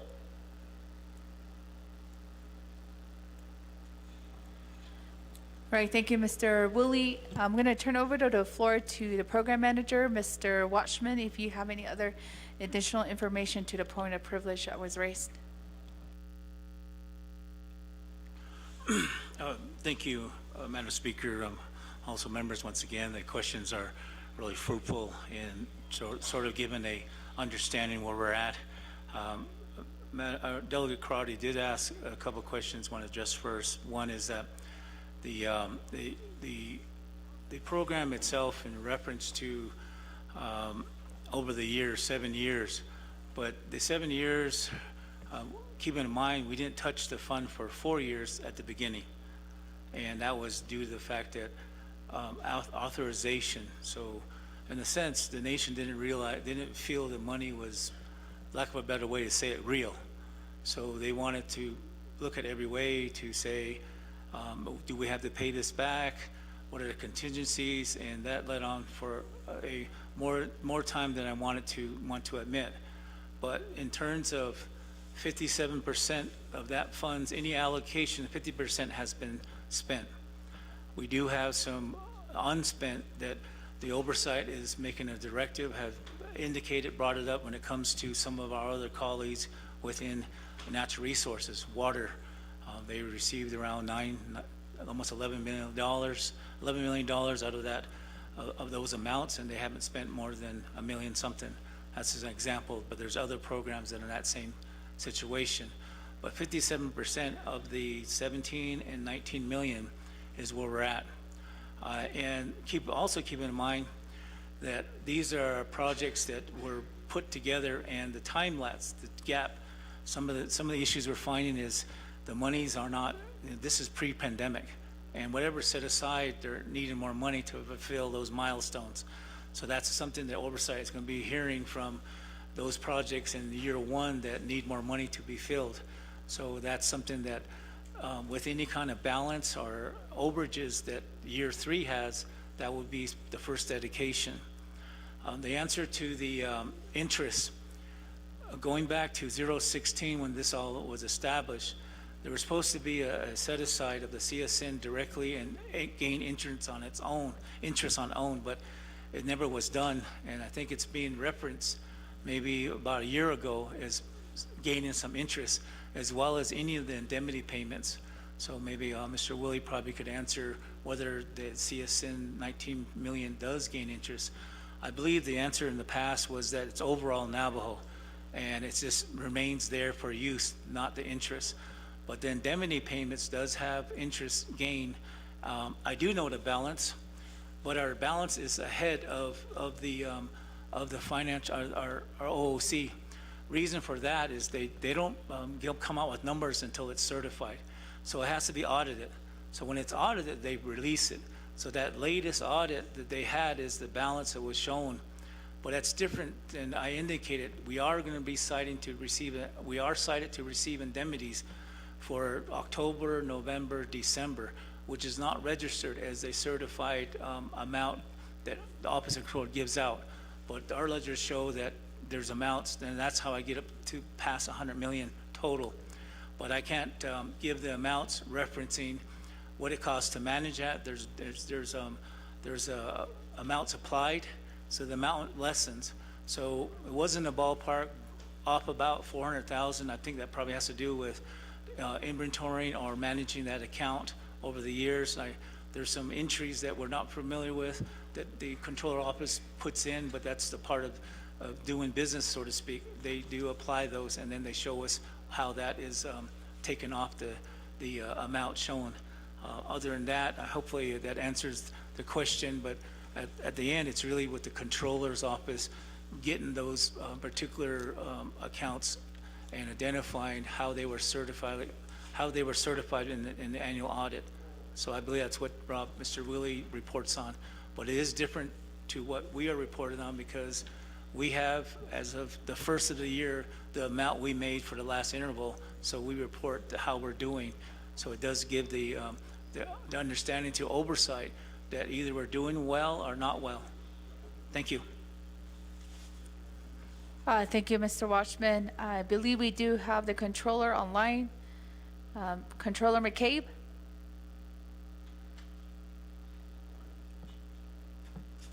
Hi, good afternoon. Shinatai, this is Controller. And I've been listening to this. I do believe there's some numbers we have to get to you. Certainly, the only part that Mr. Watchman is referring to that I'd probably have to take a little bit of a deeper dive into is the audit report discussion, because I do know it's disclosed in the financials, especially in the notes, but I'd have to do a little bit of a deeper look on the numbers, and we can get that information back to you ASAP.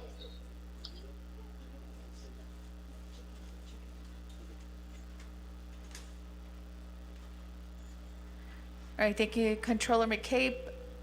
Chair Parrish, would that be significant enough for your point of privilege? If not, then we would have to take a recess to honor that point of privilege. Thank you, Speaker Curley. Speaker, I am asking the questions about the financial statements because I think that when we're reauthorizing this legislation, reauthorizing the usage of the CHIS, and I think it's important for the council to know the information of what the AIF is and what it does and what it has done. I think Mr. Leo Watchman has done his due diligence in trying to explain the history of the development of the original legislation, but I will, let's see, I think we can go. I'm sure my colleagues would like to continue to ask questions, so I will, I guess my recommendation is just to allow OOC to gather that information, and I'm okay with proceeding with questions at this time. Thank you, Chair Parrish. I did notify the controller that we would need that documentation before we go to a final vote. So next we have Chair James with 3 minutes and 23 seconds. Akiatan, Speaker, thank you. Kodo na adikit lenit ati la ako kodo da ze ya ibe hat dishna ne ndol sos le a kid she added that she ban na dit in ko she not sos it's one han de do le ko. So with that, I'd like to make a motion to table this legislation till the end of the end of our agenda, and by that time we should have received the documents from OOC, the audit report, and so forth down the line. and we can address it at the end of our agenda. So, Edeya, I'd like to make that motion to table. Speaker, thank you. Reserve my time. Reserve time of 2:40. Colleagues, so we do have a motion on the floor. I'll recognize the second after we put that tabling motion on the board.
Chair James, could you oversee on the board here?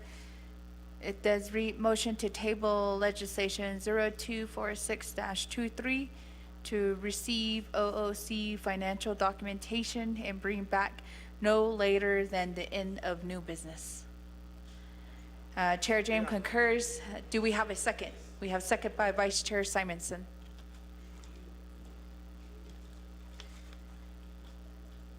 Colleagues, in regards to our rules of order, Rule 19, the sponsor, at her option, may also be given 3 minutes to express her reason not to table the legislation.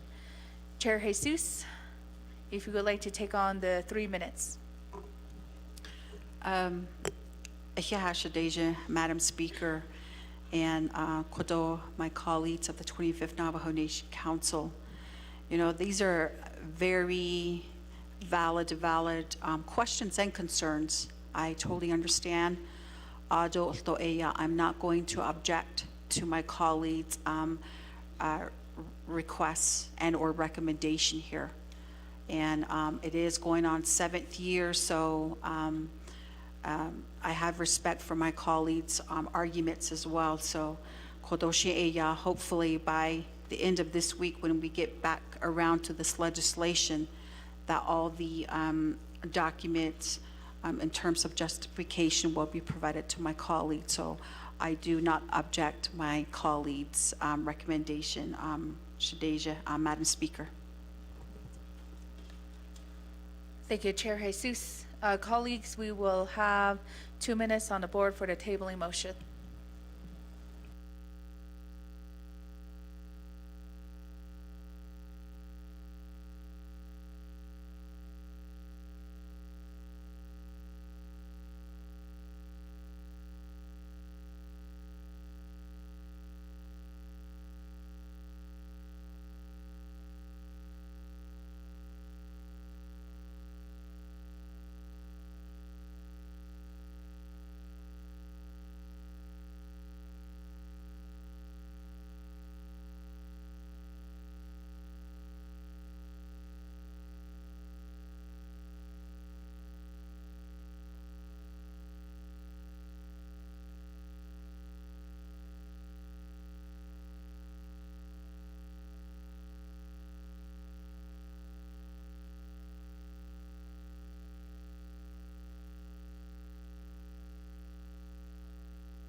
Colleagues, you have less than 45 seconds.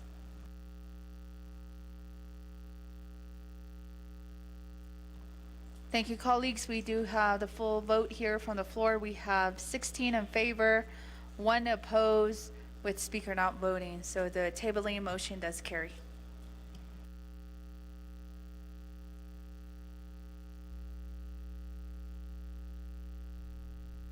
Thank you, Mr. Watchman and Chair Jesus, and we'll see you towards the end of our agenda in this session.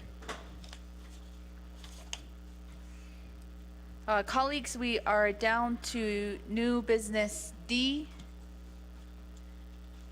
We have legislation 0250-23, primary sponsor Honorable Herman M. Daniels, Jr. Staff, could you help us read the legislation to the record?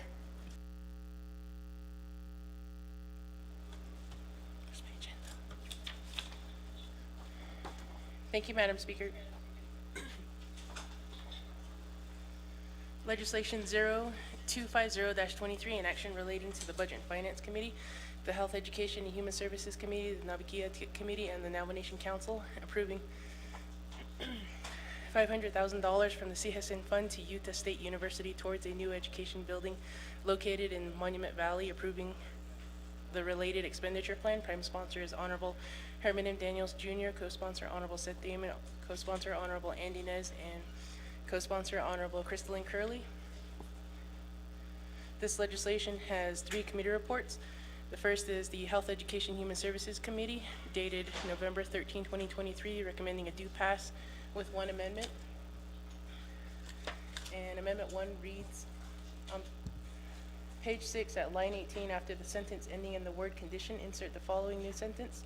New language regarding this directive to the Department of Justice shall present a written report and verbal report, if so requested, to the Resources and Development Committee no later than 180 calendar days after the effective date of this action. Committee report from the Budget and Finance Committee dated November 14, 2023, which recommends a do not pass, did not receive a second with no amendments.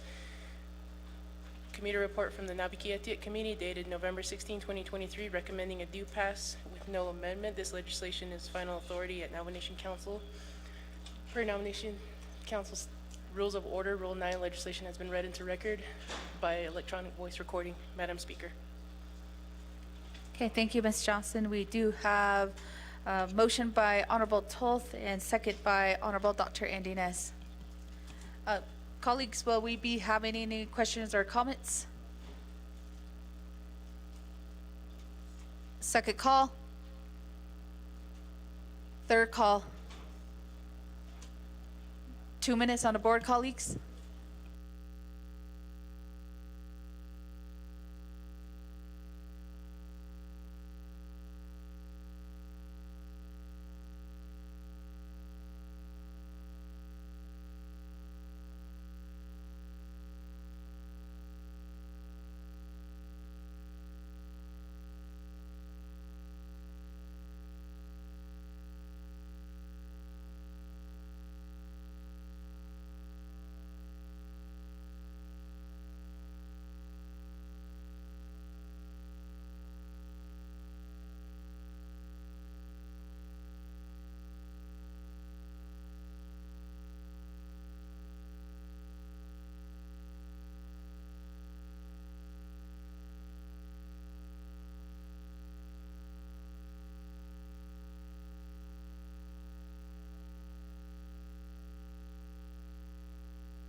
We have less than 45 seconds on the board.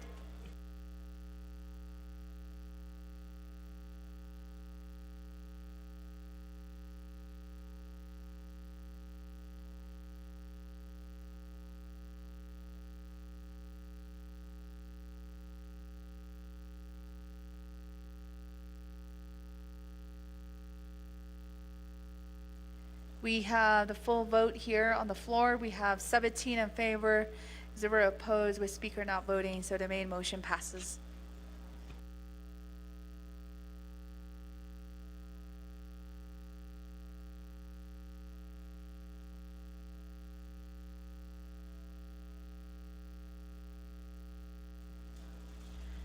Chair Parrish?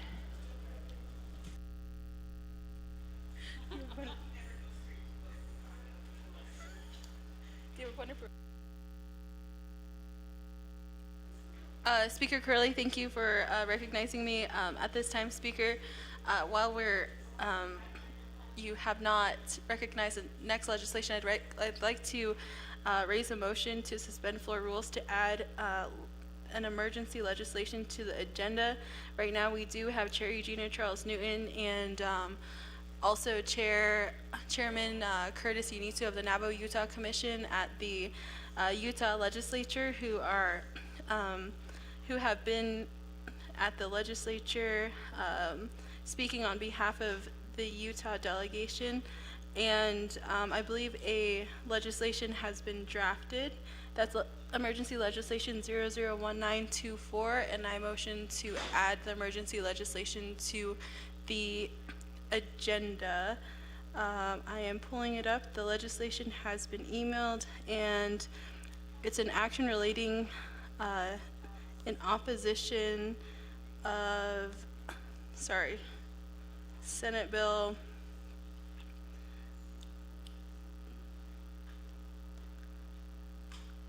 57 in the Utah State Legislature. That's my motion. Thank you, Speaker Curley. Thank you, Chair Parrish. There is a motion on the floor to add emergency legislation 0019-24. Chair Parrish, would that be the next item on the agenda, or where in the agenda would you state that? Chair Parrish, just for that clarification.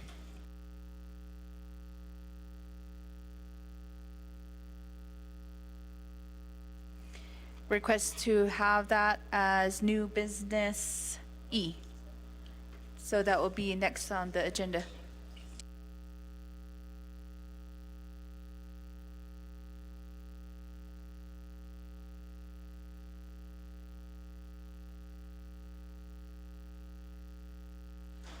So just for clarification, there will be two things going on right here.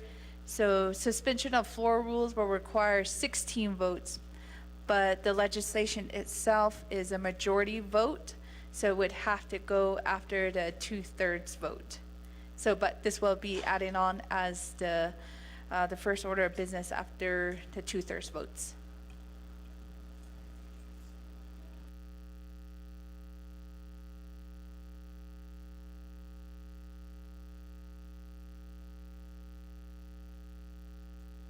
Chair Parrish?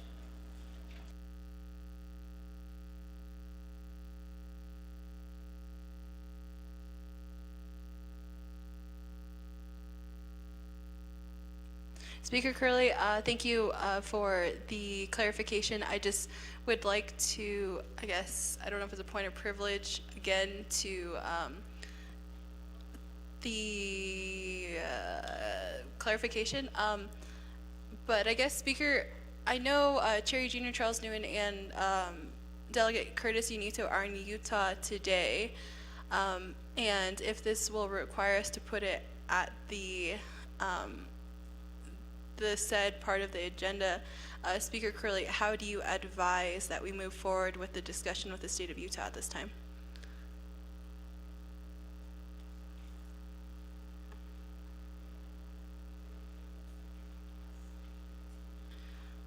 Oh, Speaker Curley, I was just reminded that that both Chair and Delegate Unito have the Navajo Utah Commission priorities. So I guess I'll just respect the rules of order and continue with the motion to add this emergency legislation to the agenda at the appropriate place on the agenda.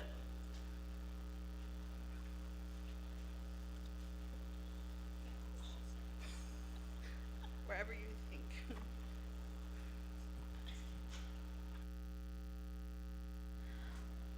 All right, thank you, Chair Parrish. Yes, that it is correct.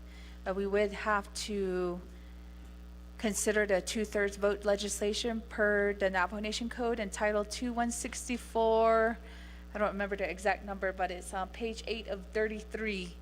And also our council rules of order, Rule 6B, I believe.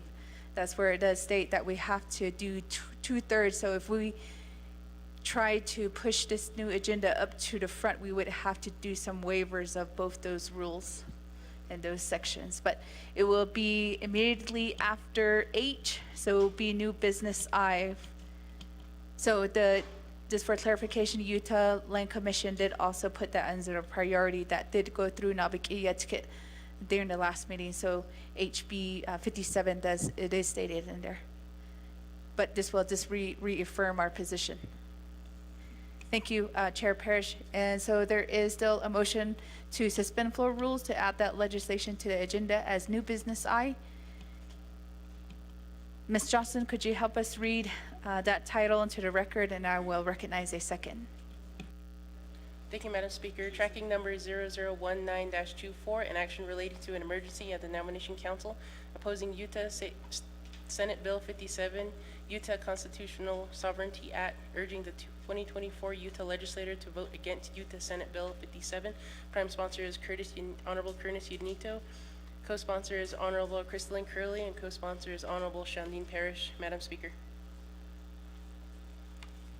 Thank you, Ms. Johnson. We do have a second by Honorable George Toll.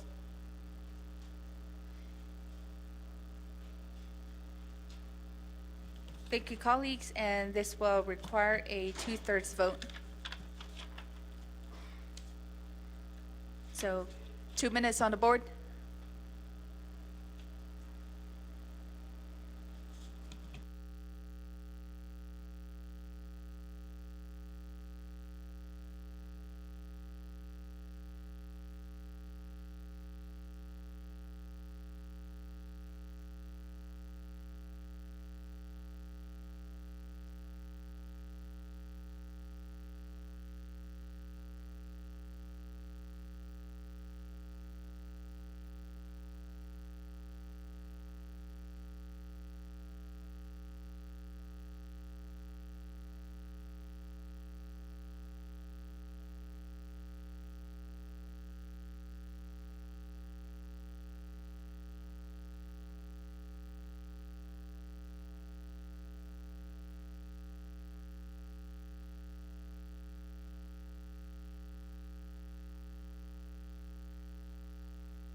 Colleagues, we do have the vote here from the floor. We have 17 in favor, 0 opposed, with speaker not voting. The suspension to floor rules does carry. So we will have a new amended agenda with an emergency legislation as new business I. Thank you, colleagues.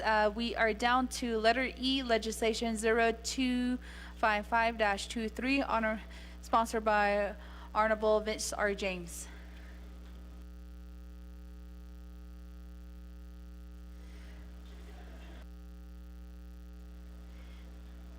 Ms. Johnson, could you help us read the legislation to the record?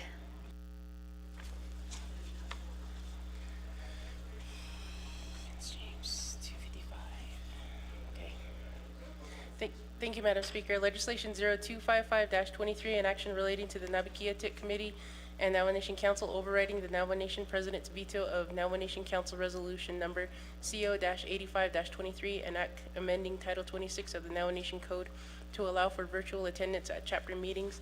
This legislation is sponsored by Honorable Vince James.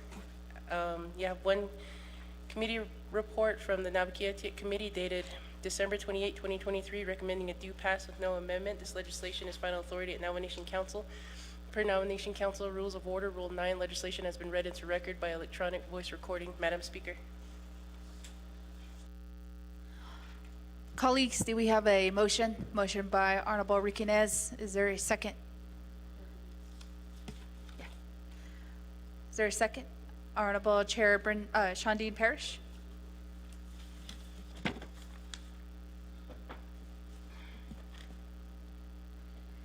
Colleagues, to our Navajo Nation Council Rules of Order, if you look at Rule 11, debate, on E, it does state that veto override resolutions shall not be subject to debate, and the main motion on veto override resolution shall be voted on immediately after the presentation by the sponsor. So, Chair James, you would have 20 minutes on the board to present your legislation, and then it will go automatically into a vote. Head Speaker and members of the 25th Navajo Nation Council, I just kindly request your support to legislation 0255-23. So, e bahasito legislation igin habeda alia ako ado the kui de she bahaizi at nabagiati and then now here. So it's been in the works for quite some time. So we are not having any change to it. No amendments needs to be made or anything like that. So that will be my presentation. I go ahead and waive the rest of my time. Speaker, thank you.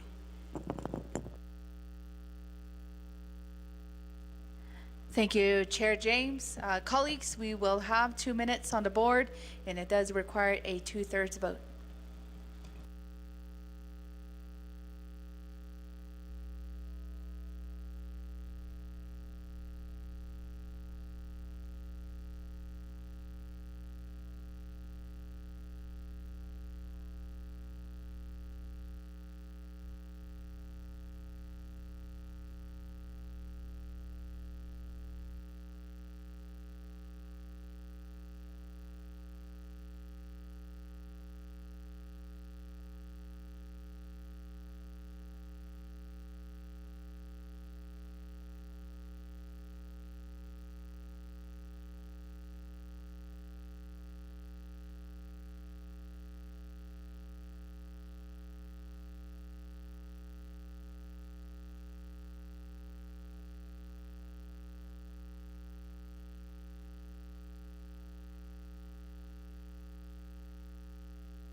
Thank you, colleagues.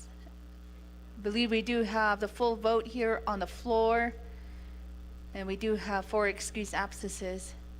We have a vote of 17 in favor, 0 opposed, with speaker not voting. The main motion carries.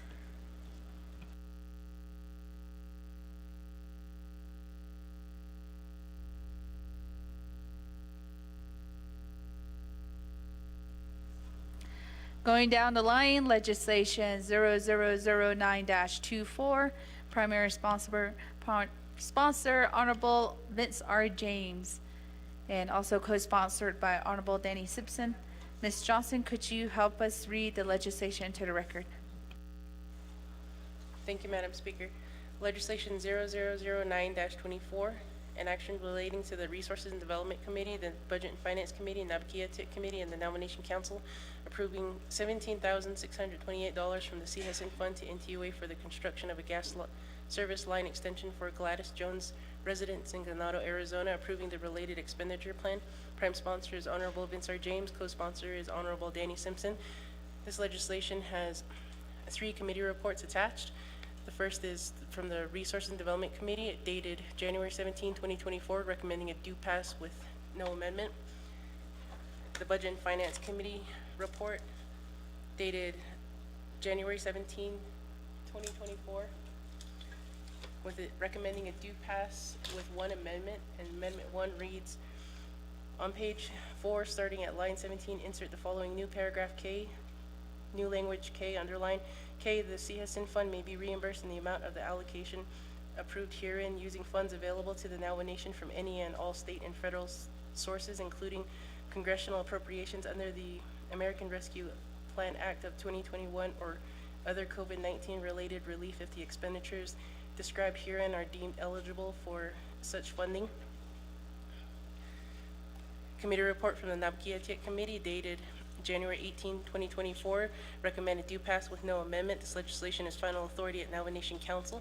Per Navajo Nation Council Rules of Order, Rule 9, legislation has been read into record by electronic voice recording. Madam Speaker.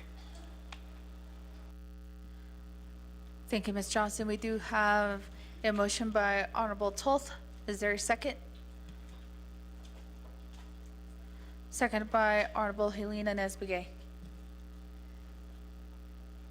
Colleagues, I don't see anybody in queue for questions. Second call.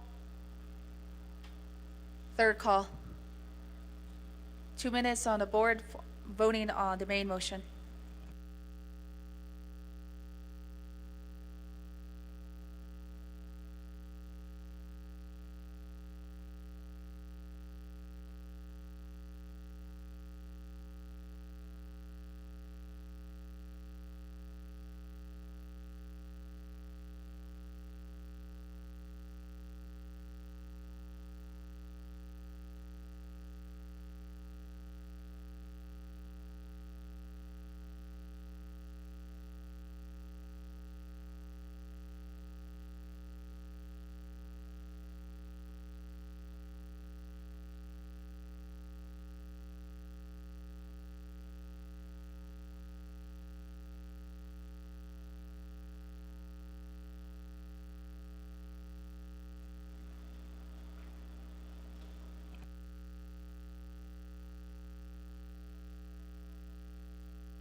One minute left on the board.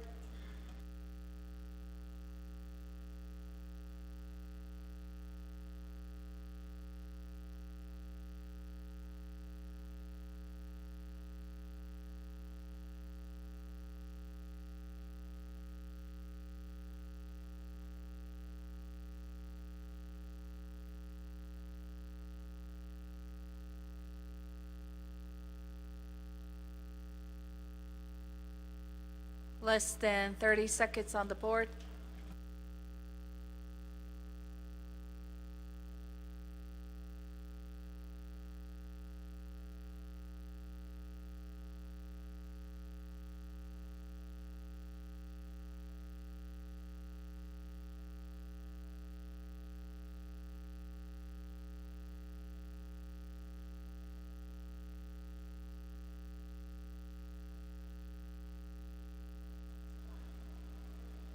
For the record, Honorable Herman Daniels is also excused. Honorable Azarette. Colleagues, we do have the full vote here from the floor. We have 11 in favor, 5 opposed, with Speaker not voting. So, colleagues, it did require a 2/3 vote, so this main motion fails.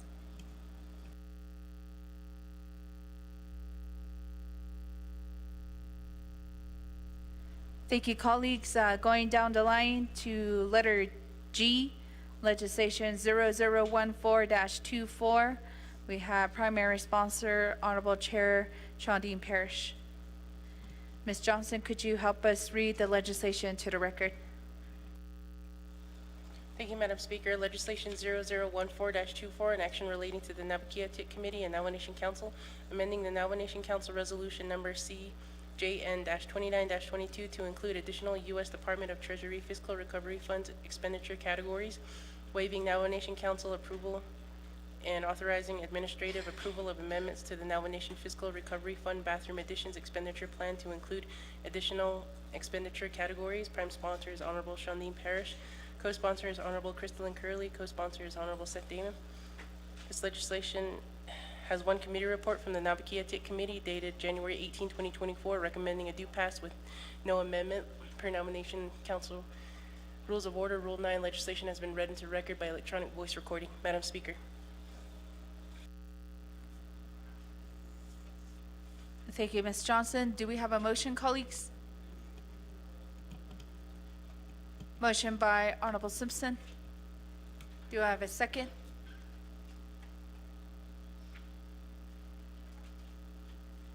Second call for a second. Second by Vice Chair Yazzie. We do have someone in queue, so sponsor Chair Parrish, you have 20 minutes on the board. Yeah, thank you, Speaker Curley, and good afternoon to my colleagues on the 25th Navajo Nation Council. Before you is legislation 001424, and the legislation itself was constructed to address section 11 of the enabling legislation, which is specifically to the category of bathroom additions. And in the section of bathroom additions, it's restrictive to new builds of bathroom additions.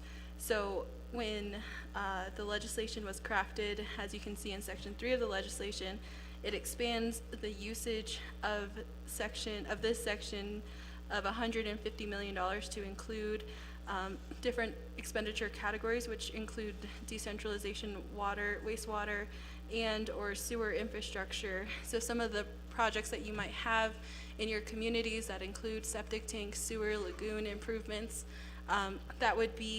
you would be able to access these dollars through this amendment. However, with working with the Department of Justice and Office of Legislative Counsel, there's also a new amendment to improve the language in this legislation to define bathroom renovations a part of the usage of these dollars. So colleagues, I'd like to ask Ms. Dana Bobroff to email out that amendment to the committee, to the council, in order for the council to review that amendment. And I'd like to ask if one of my colleagues would offer that amendment to improve this legislation. As you can see on the second page at the very bottom on line 30, the intention is for bathroom renovations to be included in this usage. As you know, when you are going through your delegate regional plans, some of you might be using these dollars for bathroom additions. However, the Department of Justice is very stringent on the language of the usage of these dollars in some of our communities. We would like to use these dollars for bathroom renovations to make sure that the bathroom additions that are already in our communities can be renovated to be ADA compliant, or to improve past construction. So the amendment that the Department of Justice has been working with the Office of Legislative Counsel to define this was a specific request from a few delegates I had been speaking to, specifically Delegate Helena Nesbigay and also Shadow Delegate Amber Knezba-Crotty. We had been in discussion about bathroom renovations. However, colleagues, the goal is to make sure that we can expand the usage for these dollars. So I am open to amendments to this legislation because I feel that it's pertinent that we use these ARPA dollars as quickly as possible. And through our discussion with President Nygren yesterday, he is in concurrence with the council. So I just oblige and I'd ask and how we can continue to improve and expand these dollars. These dollars here are not a part of delegate regional dollars, but they will increase the usage of this section. If I might have missed anything, I'd also like to ask Ms. Dana Bobroff maybe to expand on how the legislation was crafted, and also the amendment that is before the council right now. But the intention is to make sure that we expand the usage of this section. Additionally, colleagues, there's also another legislation that the Nabik-Ietskit Committee has been working on. It's separate from this legislation, and those will be additional amendments to CJY 4121. And through that's a discussion that the Nabik-Ietskit Committee had been having with the Office of the President and Vice President and the Executive Branch back in December.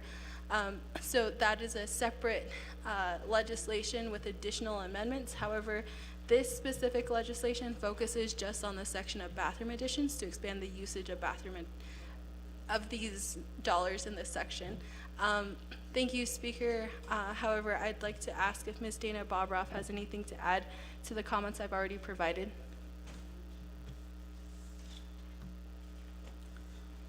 Ms. Dana Bobroff?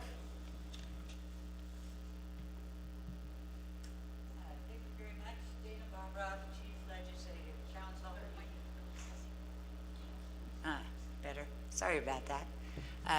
Good afternoon, Dana Bobroff, Chief Legislative Council. Chairwoman Parrish did a good job of explaining the goal, which is to ensure that the funding for bathroom additions can also be used for bathroom renovations. And as we know, under FRF, there's a lot of different expenditure categories.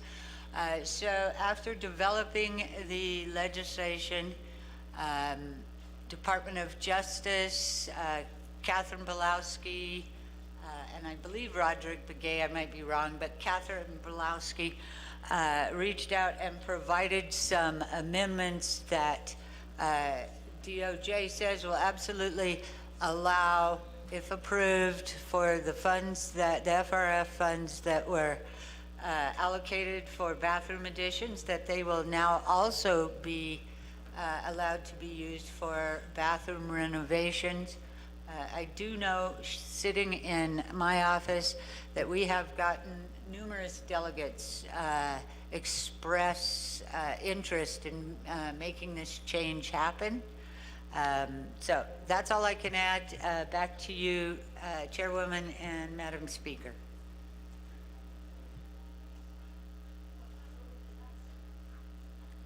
Thank you, Ms. Bobroff. Chair Parrish?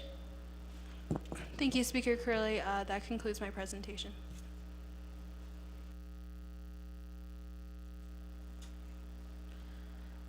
Thank you, Chair Parrish. First in queue, we have Chair Amber Kismbach-Crotty. 5 minutes to the main motion. Oh, yeah, thank you. I appreciate the legislation, Shadija. In working with Legislative Council, we do have an amendment, and so I wanted to offer the amendment, and if staff can read it into the record, and I'll reserve my time. Thank you. Reserve time of 4:45. There is a motion on the floor for amendment number 1. Ms. Johnson, could you help us read amendment number 1 into the record, and then I will recognize a second. Thank you, Madam Speaker. Amendment 1 on page 1, line 15, delete the following. Overstrike to include additional U.S. Department of Treasury Fiscal Recovery Funds expenditure categories, and overstrike and replace with new language, underline section 11, approval of the bathroom additions expenditure plan to include renovations of existing bathrooms, and underline 2 on page 1, line 18, delete the following. Overstrike to include additional expenditure categories, and overstrike 3 on page 2 from line 12, delete overstrike 83 and replace with underline 125. 4 on page 2, paragraph D, starting at line 25, delete and replace as follows. Paragraph D, the NNFRF bathroom additions expenditure plan approved by CJN-29-22 attached herein as Exhibit 3 only authorizes overstrike bathroom addition projects falling under expenditure category 1.14, other public health services, which has limited or restricted the extent of otherwise eligible FRF bathroom addition projects, and overstrike. New paragraph D, the NNFRF bathroom additions expenditure plan approved by CJN-29-22 attached herein as Exhibit 3 only authorizes new language, underline new bathroom addition projects including building new ADA compliant bathrooms, connecting the home to electricity, providing the home with drinking water through a water cistern or connection to a water line, providing the home with a septic tank, or connecting to a sewer system. The approved expenditure plan also includes a water heater, wall heater, toilet, bathroom sink, and utility sink for the bathroom addition. The approved CJN-29-22 section 11 bathroom addition expenditure plan did not include the renovation of existing bathrooms, which has restricted the extent of otherwise FRF eligible bathroom renovation projects, and new language. 5 on page 2, paragraph E, starting at line 28, delete and replace the following. Paragraph E, the expansion of the NNFRF bathroom additions expenditure plan overstrike to include expenditure categories 5.3 and 5.5 shall authorize the use of NNFRF funding for bathroom additions as well as for bathroom renovations. Paragraph end of End over strike. Paragraph E, the expansion of the NNFRF bathroom additions expenditure plan, new language underlined, shall authorize the use of Section 11 NNFRF funding for bathroom additions as well as for bathroom renovations. This amendment expanding the Section 11 expenditure plan to include bathroom renovations is in the best interest of the nation. It will address the needs of several Navajo Nation chapters and delegate regions in which fewer residents need new bathroom additions, but many residents could benefit from renovations to their existing bathrooms to make them ADA accessible and/or to repair or replace existing structures or fixtures as necessary to make the existing bathroom safe, sanitary, and compliant with industry standards. And underline. 6 on page 3, line 2, delete overstrike expenditure categories 5.3 and 5.5 and replace with new language underline bathroom renovations. 7 on page 3, line 7, after bathroom additions, add new language and bathroom renovations. 8 on page 3, line 8, delete the following. Overstrike decentralized wastewater expenditure category 5.3 and or other sewer infrastructure expenditure category 5.5.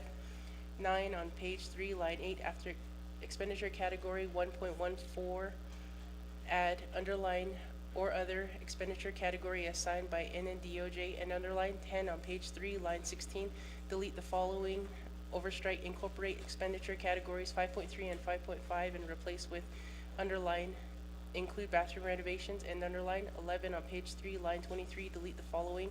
Overstrike incorporate decentralized wastewater expenditure category 5.3 and or other sewer infrastructure expenditure category 5.5 and replace with the following.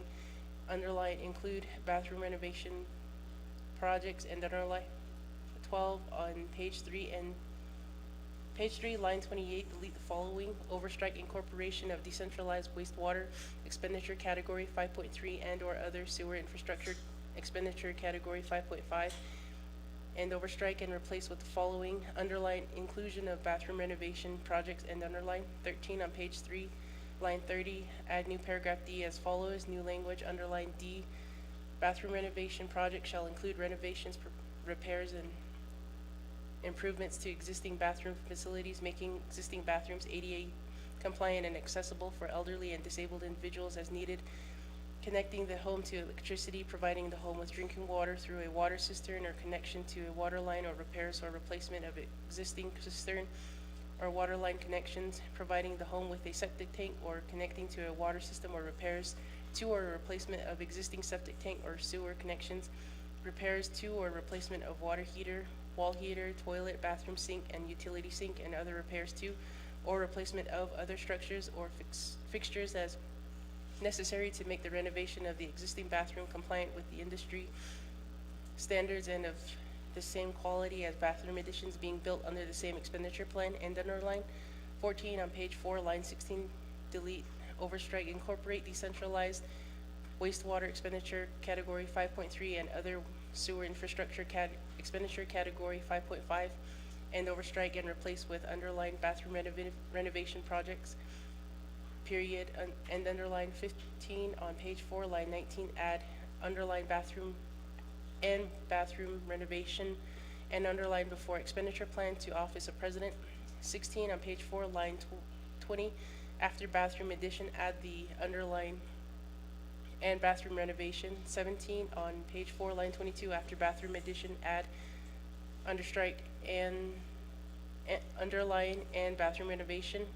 18, renumber or reletter succeeding paragraphs, sections, and exhibits as necessary and appropriate. The council and committee hereby authorize Office of Legislative Services and Office of Legislative Counsel to correct grammatical and other technical errors, including adjustments of comprehensive dollar amounts consistent with the intent of this amendment.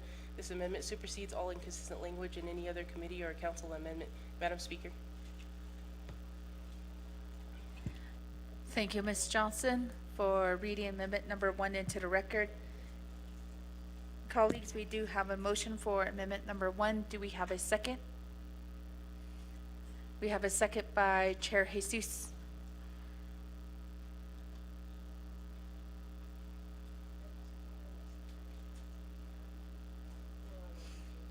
Colleagues, I don't see anyone in queue for questions to amendment number 1. Second call. Third call. 2 minutes on the board to vote on amendment number 1.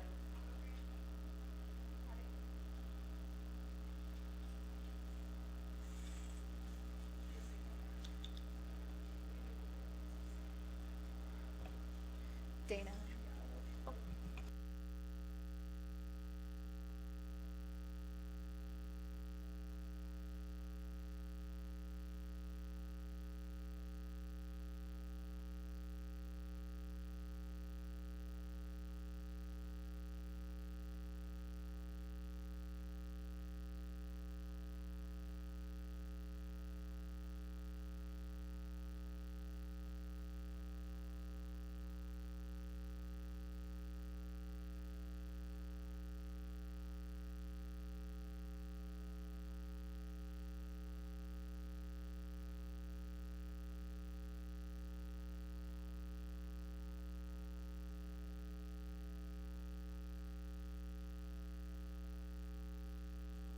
Less than 1 minute on the board.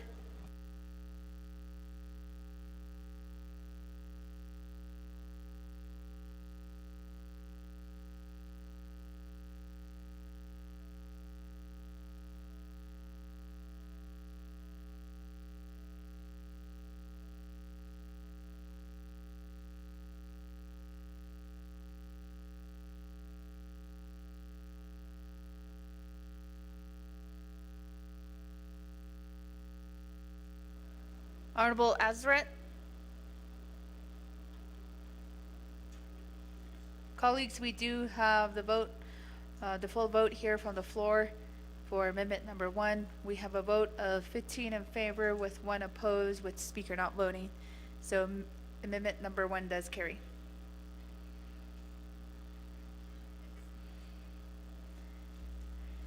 All right, colleagues, we are back on the main motion. I have Chair James in queue. 5 minutes to the main motion. Speaker, though member of the 25th Kwado sponsor. In regards to this legislation, I oppose this legislation because I just do not see Division of Community Development taking on this responsibility. Then we've been waiting. This legislation was put into place August 2nd, 2021. Not has one from Division of Community Development has purchased not one toilet bowl, not even one bathtub up to this date then. Now, if they had at least purchased one, maybe I would have hope in Division of Community Development. We give so much money to Division of Community Development, and what do we get back? We're short-staffed. We've overwhelmed our Division of Community Development. And that's the excuse that we get all the time, is that we've advertised a position, it's hard to fill the position. Then there hasn't even been no contracts that have been established with any contractor, an agreement in place. Then nothing has been done for the over 2 years. So what makes us think that we can make this happen if nothing has been done for the past 2 years? Or give it to the delegates. Split it up by delegates again. Here in here projects, just put the whole dollar amount into, to give it to the delegates. And if the delegates want to do it and put it part of their individual project at that time, they can do so. Because I guarantee you, Division of Community Development does not have a listing of who need renovation bathroom addition as of today, as of now. Then they probably don't even have a decent bathroom addition name listing for the 110 chapters. Then, so in order to spend the money, I think it should just be equally distributed among each of the delegates and let us figure out our own projects. I oppose this legislation. You guys can add on if you guys want to do renovations, if you guys want to do bathroom addition. And it's time that we need to help Division of Community Development. We need to help Division of Community Development. Let's stand up as delegates and let's help our department, Division of Community Development. And this is the time to do it by doing an equally distribution among each of the delegates for their regions, for their chapter projects. Reserve my time. Thank you. Reserve time of 2 minutes, Chair. Colleagues, I don't see anybody else in queue, so I'm going to return the floor back over to sponsor, Chair Parrish. Thank you, Speaker Curley, and thank you, colleagues of the 25th Navajo Nation Council. Thank you, Chairman Vince James, for raising the reallocation of these dollars. This is actually how this legislation began. Of July of last year, I went to the president's office and I was looking at this $150 million, and I asked the president, "What are you doing with these dollars?" This was half a year ago, and I asked him, "What are you doing about it? This is money that's not obligated, no contract, nothing was moving." And so I said, okay, my solution is to put it back in delegate regional plan dollars. That was my original solution to this Section 11 money.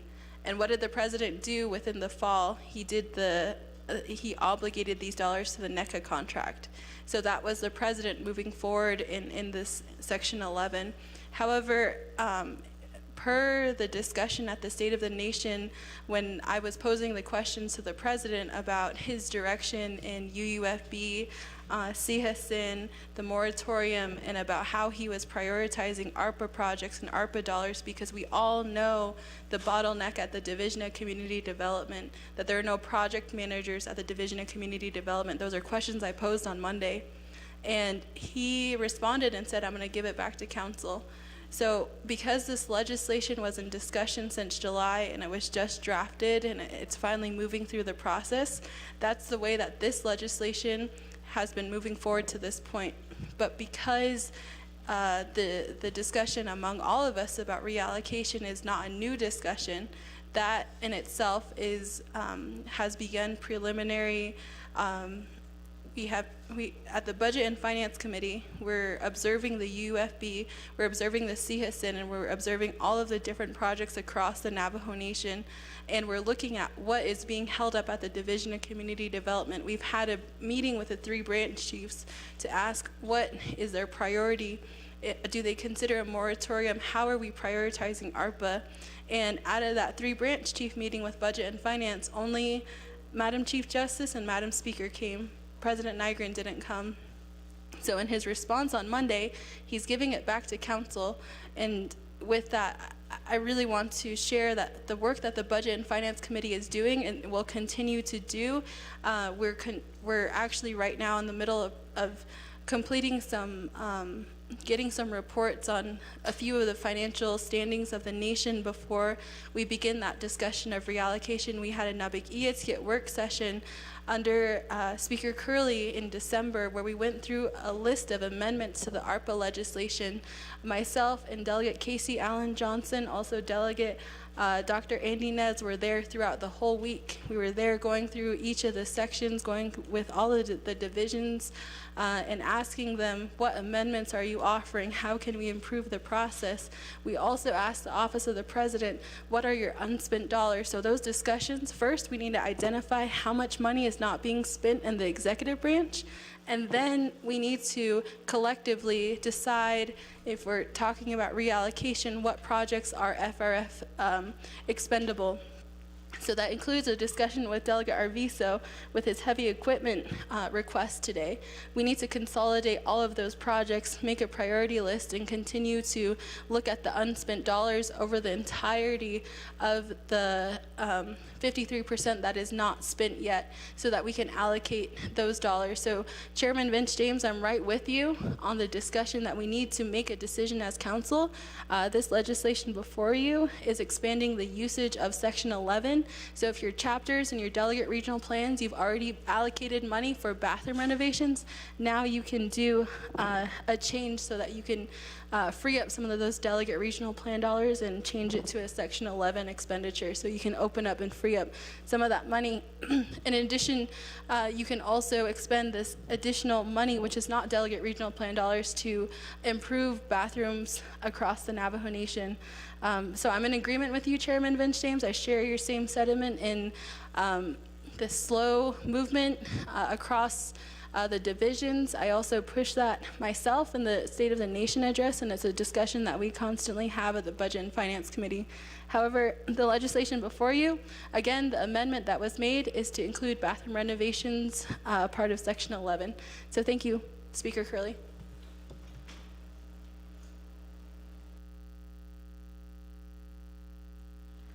Point of privilege raised by Chair James. Thank you, Speaker and members of the 25th Navajo Nation Council.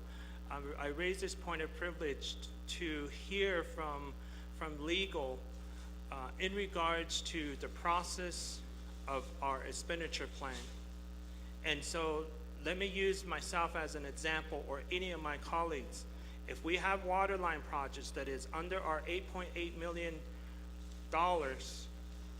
that means if we go with this legislation, and if my project has to go under this legislation, that's asking me that I have to start all over with the process of the current amount of money that is under the 8.8 million to reallocate that funding, meaning I have to get the approval from DOJ to make it eligible, because you're asking me as a delegate, correct me if I'm wrong, legal, you're asking me that I have $1 million for my chapter project, water line project, and you're asking me to use $1 million from this current legislation. So that means I would have to start all over with $1 million through the whole process, because it will be a new project, and I would need to go through the whole process to reallocate and get eligible process and all of that for my new project. So if I can get legal opinion or legal remarks in regards to that circumstance. Other than that, if you're asking me to use 1 million of what I was allocated under the 8.8 million and then use another million under this one here for bathroom addition, that's practically just like almost double dipping, but again, it still serves my constituents. So just wanted to hear the process of that, Speaker, so that is my point of privilege. Thank you. I'm going to recognize that point of privilege raised by Chair Vince James on the clarification of the sections. Dana, if you could provide that legal guidance on the chapter regional delegate plans and versus what this legislation could do, potentially do. Legal counsel, Ms. Barbara? Thank you very much.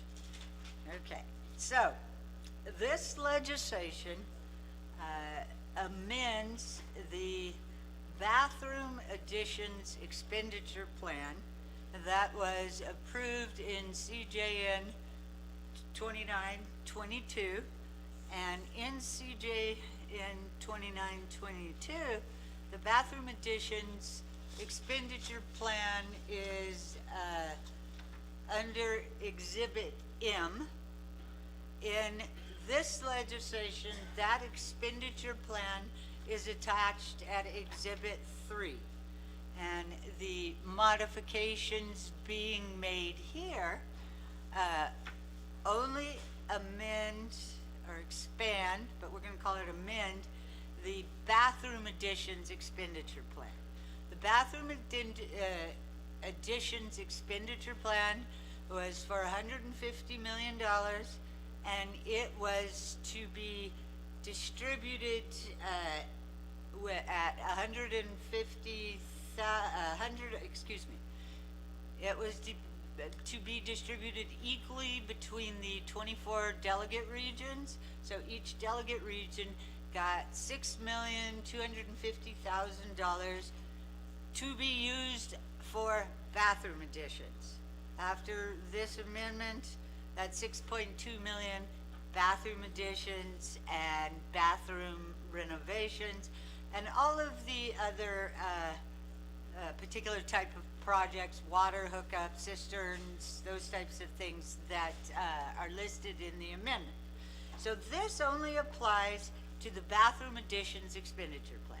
It does not apply to your delegate region project plans. Those projects that you've already gone through DOJ and got your eligibility determination and are added, and you have added them to your delegate region plans, they're not affected here at all. Now, how the delegate region plans could possibly be affected was if it ends up that you take this 150 million or 6.25 million and get rid of the bathroom expenditure plan and just add that 6.2 million to each delegate region. But that's not what we're doing here. All we're doing right now, this amendment, is is just adjusting the bathroom addition expenditure plan. It's now going to be referred to as the bathroom addition and bathroom renovations expenditure plan. So we're at that there. I would like to state, as Chairwoman Parrish said earlier, in the next day or two, a legislation will be dropped that amends CJN 2922, CJY 4120, 21, to make amending expenditure plans, amending delegate region project plans through an administrative oversight committee process a whole lot easier. After that, from what I understand from leadership, the next big legislation will be to reallocate, perhaps adopt new expenditure plans. But so that might be where the amendment you were thinking about comes in. But right now, it does not affect your anything on your delegate region project plans. I hope that answered your question, Chairman James. If not, let me know and I will try harder. Thank you.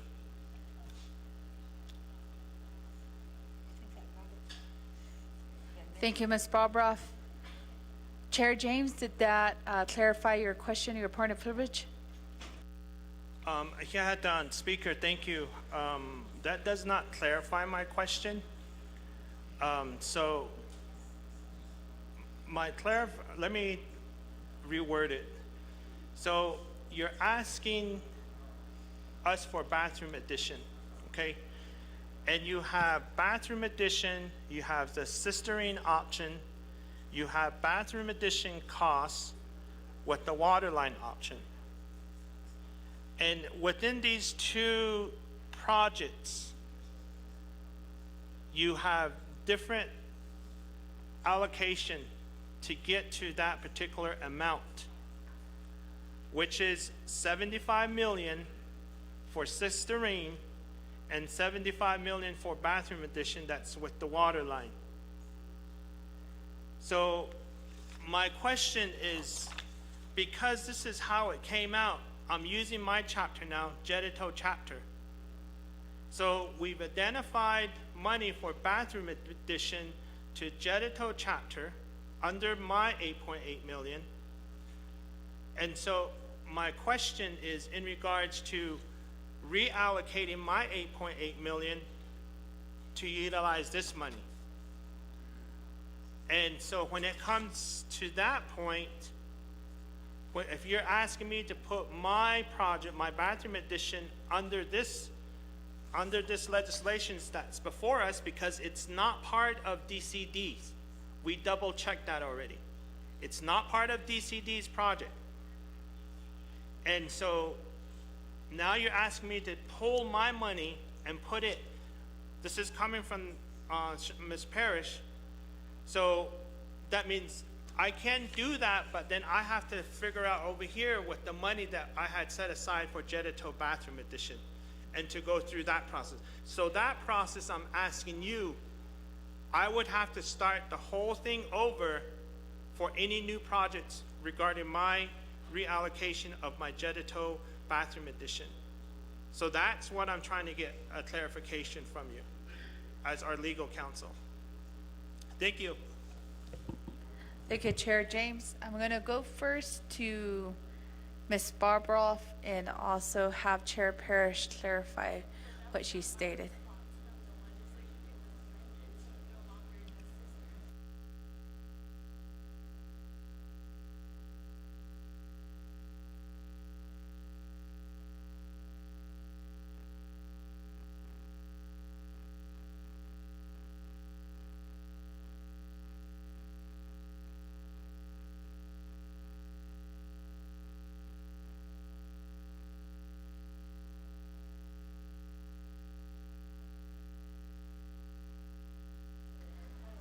Thank you, Chair James, for that point of privilege. So there needs to be communication between Office of Legal Counsel and also the sponsor on what is currently within the amendment.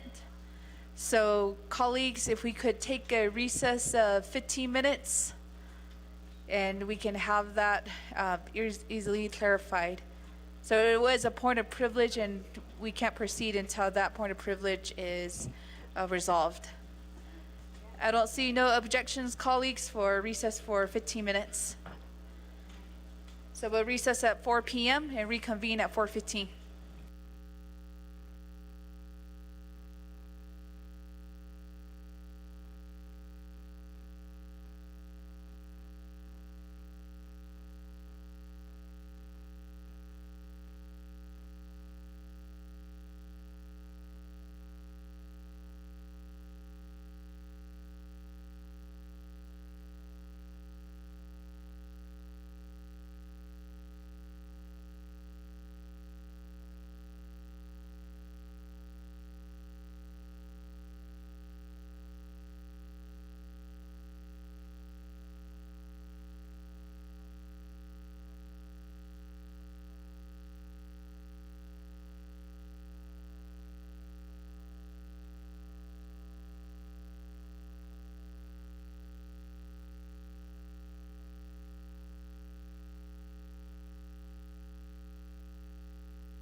For our colleagues, there is a request from legal counsel and also Department of Justice to extend recess for an additional 10 minutes. So we will put 10 more minutes on the board.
Colleagues of the 25th Navajo Nation Council, we will reconvene here, but first I want to do a roll call to see if we do have quorum here in the council chambers.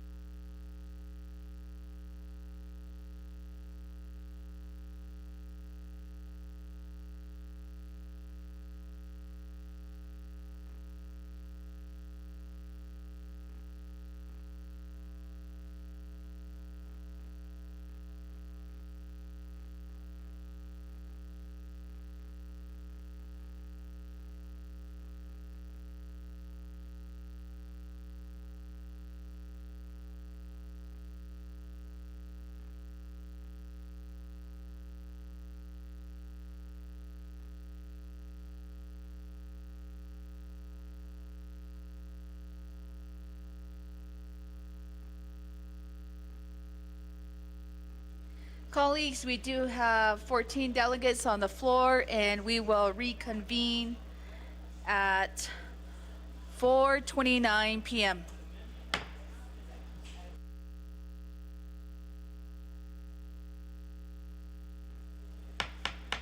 So if we can find our way back to our seats, colleagues, and also staff and folks in the gallery, we are reconvening back at 4:30.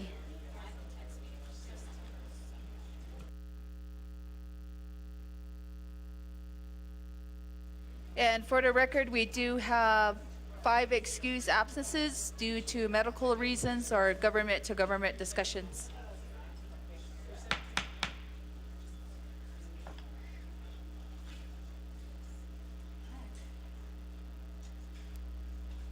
Thank you, staff and colleagues, for taking the time to provide some clarification, discussion between Department of Justice and also our legal counsel, the sponsor, and colleagues here. We were in the middle of a point of privilege that was raised by Chair James on the clarification of the implementation of the amendment number 1. So, Chair James, would you want to proceed forward to get that further clarification from legal counsel and possibly Department of Justice? Speaker, I'd like to get further clarification from our Navajo Nation Department of Justice and then from our Navajo Legislative Service legal counsel. Thank you, Chair James. First, I'm going to recognize Ms. Barbroff, and then following afterwards, Mr. Roger Brigade from Department of Justice. Okay, thank you very much. So, Office of Legislative Counsel had numerous discussions with the Department of Justice.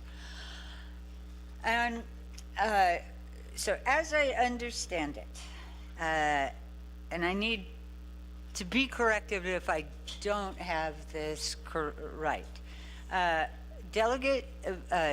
Chairman James, in his delegate region plan, included bathroom additions. He is asking is if the bathroom additions expenditure plan dollars can reimburse the dollars he spent under his delegate region project plan for bathroom additions. So my question to Chairman James is, do I have that correct? That is part of my point of privilege. Okay. So after discussions with the Department of Justice, they've recommended that just to make sure, we should include additional language in the amendment which authorizes that reimbursement at your choice, your discretion, delegate's discretion, if they use bathroom additions, if they funded bathroom additions under their delegate region expenditure plan, and they now want to reimburse that with dollars from the bathroom additions expenditure plan, And then we're going to include that language in this amendment. And then you should be able to do that. My question back to Delegate James, will that satisfy your point of privilege or your goal here?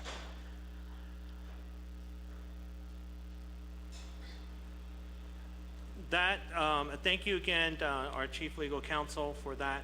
That does clarify my point of privilege. Again, to that extent,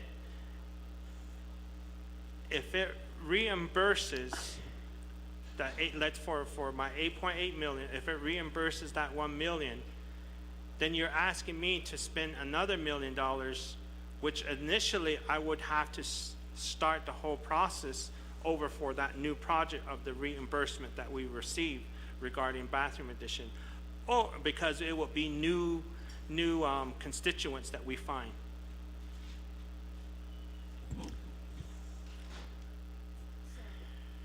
I still don't understand what he's saying.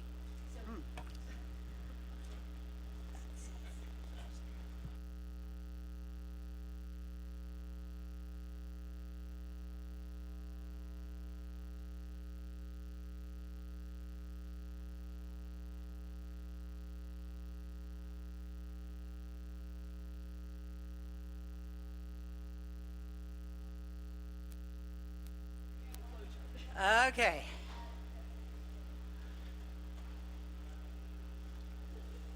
Okay. I think I have your question. So I'm going to use some fake dollar amounts because I don't know what your dollars are. But let's just say right now, under your delegate region project plan, you have 500,000 in bathroom additions for Jedito chapter. I don't know. Okay. So you want to be reimbursed from the bathroom expenditure plan for that 500,000. Okay. So then it would be the bathroom expenditure plan who would be charged with doing the Jedito bathroom additions. You would get an additional 500,000 added into your delegate region project plans, and you would need to pick out a new project with that 500,000. Okay. Okay. I can do that by drafting an amendment, but I probably need about 5 or 10 minutes to do that. So perhaps you can discuss more while I write or something. Thank you.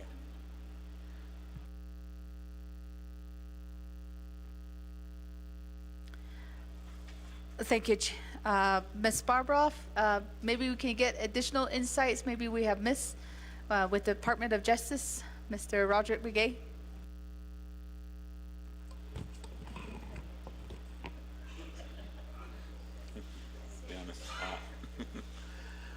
Yeah, Speaker, Delegate James, your question, and members of the 25th Navajo Nation Council.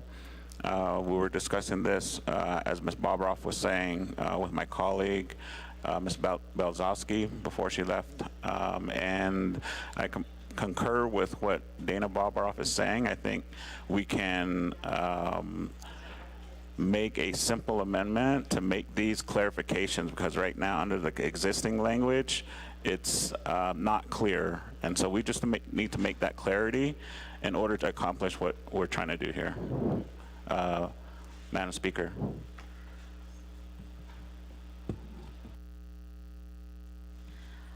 Thank you, Mr. Begay. Chair Vince James, did that clarify the questions that you needed? All right.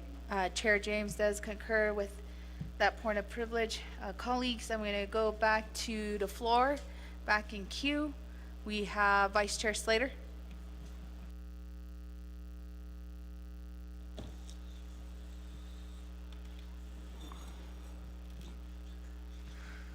Thank you, Speaker, and thank you, colleagues. I want to raise a point that I think it's inappropriate to vote on this legislation before we consider the comprehensive amendments to the ARPA FRF, because I don't quite I won't know how this interacts with that legislation until it's introduced and considered by the council, and then I would see that as the sort of master guide for how we'll be working on all these different fundings. Because I think there is a world in which whatever funding hasn't been obligated to NECA should be redistributed accordingly to the delegate region expenditure plans, and that funding can be used by the chapters for housing, for bathroom additions, whatever it is. That said, I guess I'd like to ask the sponsor what the timeline is for introducing the comprehensive amendments. I'll reserve my time. Reserve time of 4:06. Chair James, you do have reserved time of 2 minutes.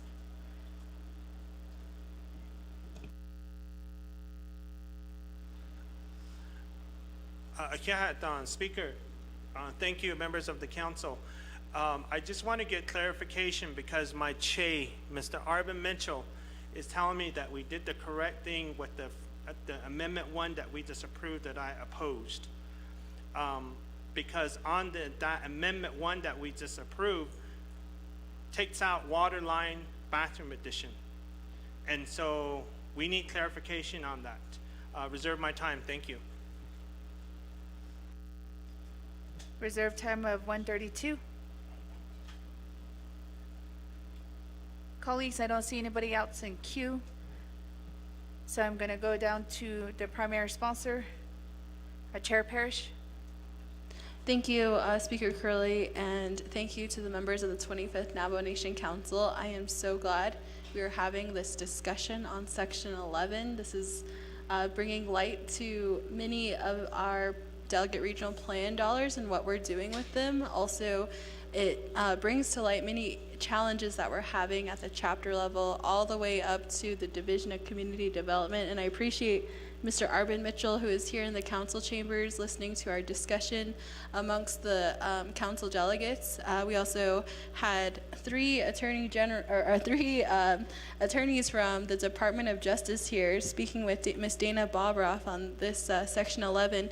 And I really want to commend each and every one of you being a part of this discussion because we can always just talk about what we're going to do to the ARPA dollars, but if we don't actually work through the process and really share with one another the challenges that we're going through, then we're never going to spend the dollars as quickly as possible. I think these amendments, they will make the process better.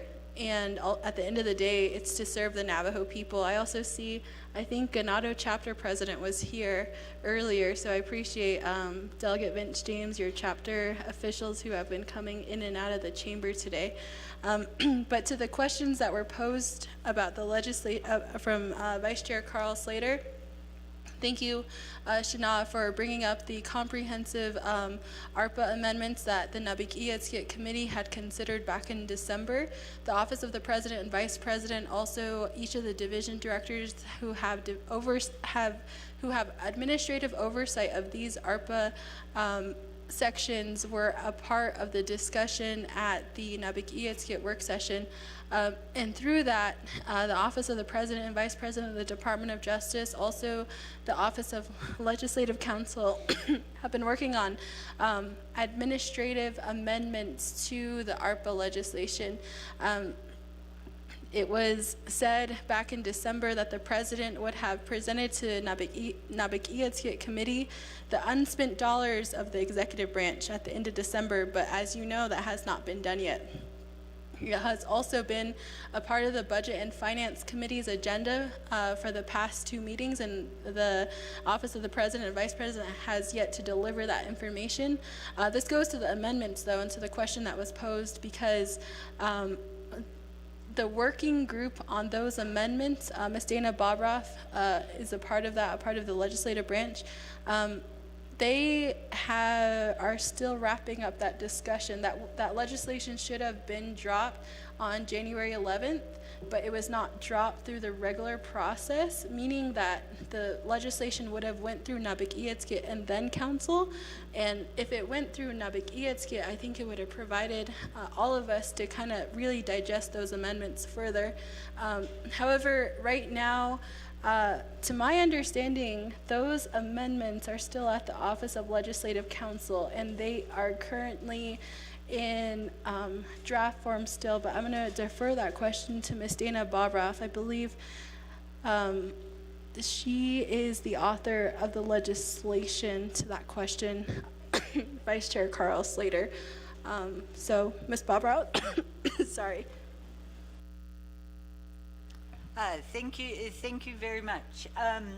So yes, there are comprehensive amendment. There is a legislation that has comprehensive amendments to the, let me emphasize this, the administrative provisions of CJN 2922 and CJY 4121. And those amendments, they also set up a, besides amending the, modifying the administrative provisions, they also establish indirect cost recovery, capture, and personal operating costs recovery. But I'm just emphasizing that those are really administrative amendments. They're not reallocations of any expenditure plan dollars.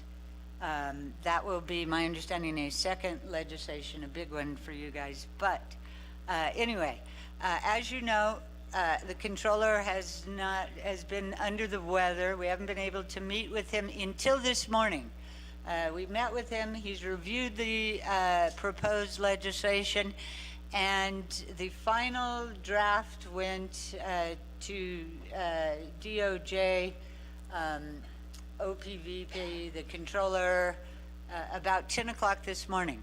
So as soon as I get their final comments and we get Chairwoman's signature, that legislation can be dropped. The one question, I believe it's going to go, it's not going to be emergency legislation because it is 40, right now it's 45 pages, so a lot of fun reading, but it won't be emergency legislation. It'll be dropped today. It'll go to NABI and then council, and if it is dropped today or even tomorrow, it will be available for NABI next week. So that's what I have. I think I got everything. Okay. How does this legislation work with this one?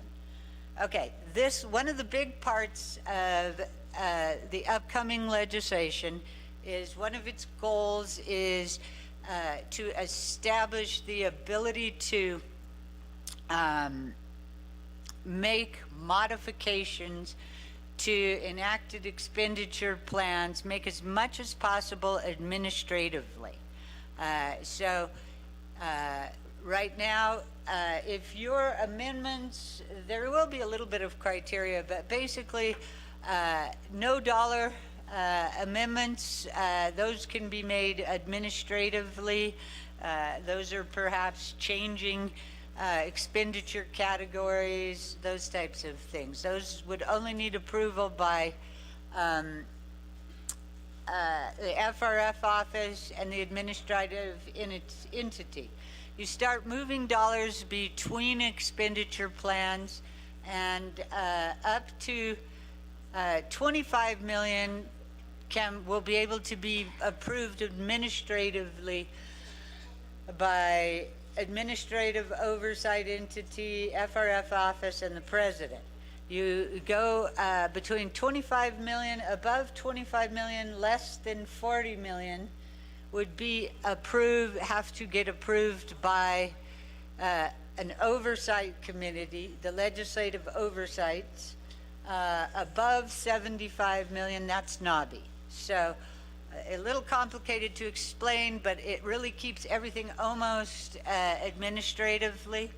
And so where I think this would fit into that legislation is essentially, I think that this would probably be an amendment or to change these expenditure categories, which is actually what you're trying to do in a way.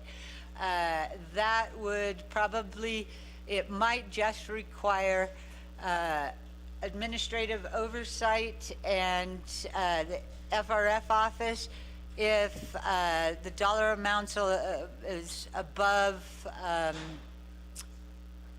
think above 5 million or in that range, you're probably going to have to get president sign off too. But in short, I think that this change in expenditure categories, expansion of them, will be able to be approved administratively after the big legislation is voted on. Back to you, Madam Chair, and I apologize for the long-winded response. Thank you, Ms. Barbroff. I was just going to recognize you as an agent. Just kidding. But thank you, Ms. Barbroff. And next, we do have honorable point of privilege raised by Chair James. Thank you, Speaker, and the members of the 25th Council audience, and then also to our Chief Legal Counsel. Thank you for that additional information. So that throws me back to the expenditure plan on Appendix A. Can you please tell me how the wording on expenditure plan Part 2 details, how the detail does not fall under bathroom renovation? Bathroom additions program will use the fund to build ADA compliance bathroom addition. To build, how is that not under renovation? Connect the homes to electricity, provide the home with drinking water through a water cistern or connecting to a water line, and provide the home with septic tank. How is purchasing septic tank not part of renovation? Connect to the sewer system. Homes will also be provided with a water heater. How's water heater not considered under renovation? Wall heater, toilet, bathroom sink, and utilities sink. I don't understand if DOJ already approved this expenditure plan and it indicated that it's eligible. Why do we need a word renovation? How are these items that are already approved by DOJ as it being eligible? I mean, I'm after you provide that clarification, I don't understand why we need to add renovation when it's all part of renovation of what they've already determined eligible. Thank you, Speaker, and thank you, Legal Counsel. Thank you. Thank you, Chair James. Ms. Barbara?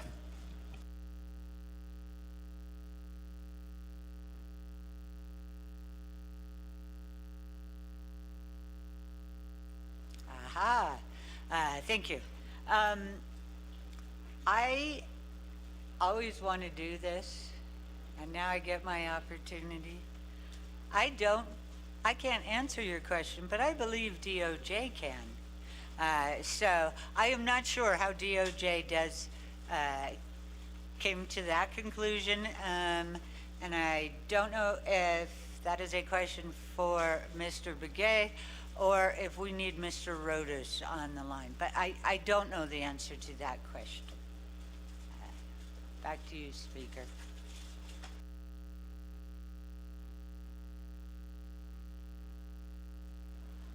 Mr. Roger Begay with the Department of Justice. Kia Nana, Speaker Do, Delegate James, members of the 25th Navajo Nation Council. I also am not privy to that information. Might be coming from Mr. Rodas, and I have been contacting him. He's in a meeting right now, and so I'm hoping I can get an answer for you, but I do have an example for funding that we get sometimes from New Mexico or some other entity when there was a time where, you know, the dollars could be used, for example, for construction, or council passes legislation saying it can be used for construction, but the council doesn't specify that it can also be used for planning and design. And so we start saying, well, if you want to use it for planning and design, you need to go back to council and get that clarification because the legislation specified construction.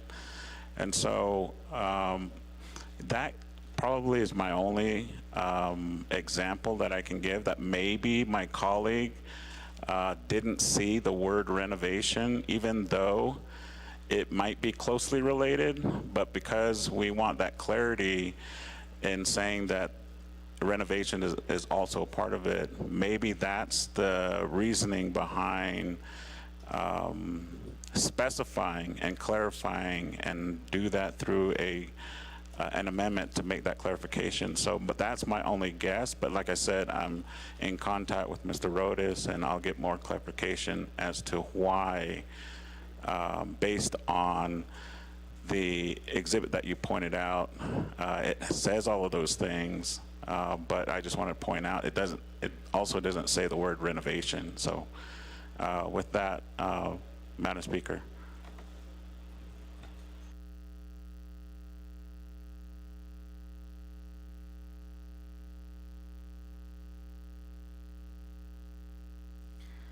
Thank you, Mr. Roger Begay.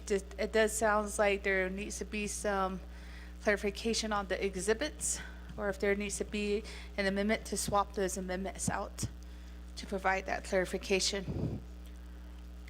So, Chair Vince James, did that answer some of the questions on your point of privilege? Thank you very much. It'll be clear as much once we hear from Rodas, Mr. Rodas. Thank you. But we can move on. Thank you. All right, thank you. I'm going to go down the line again. Who's in queue? We have Honorable Simpson. 5 minutes to the main motion. Thank you, Madam Chair, members of the 25th Council, staff, guests are still here in gallery. Good afternoon. Also, the individual listening. Thank you, Madam Chair, Parrish, for sponsoring this legislation. My question, as it was stated, this Section 11 for bathroom addition, $150 million has already been contracted between Navajo Nation and NECA. And as we know, these bathroom additions are, I don't know, to me, it's very expensive. $70,000 to $75,000 per bathroom addition. I still disagree with that. So how is this going to work out since there's a contract already in place with NECA, which was signed back in October 23rd, 2023. So is NECA going to be the contractor to build to do the bathroom renovation, to do the leach lines, do the septic tanks? The reason why I'm asking that is because, again, going back to the bathroom addition, $70,000 to $75,000 per bathroom addition, very expensive.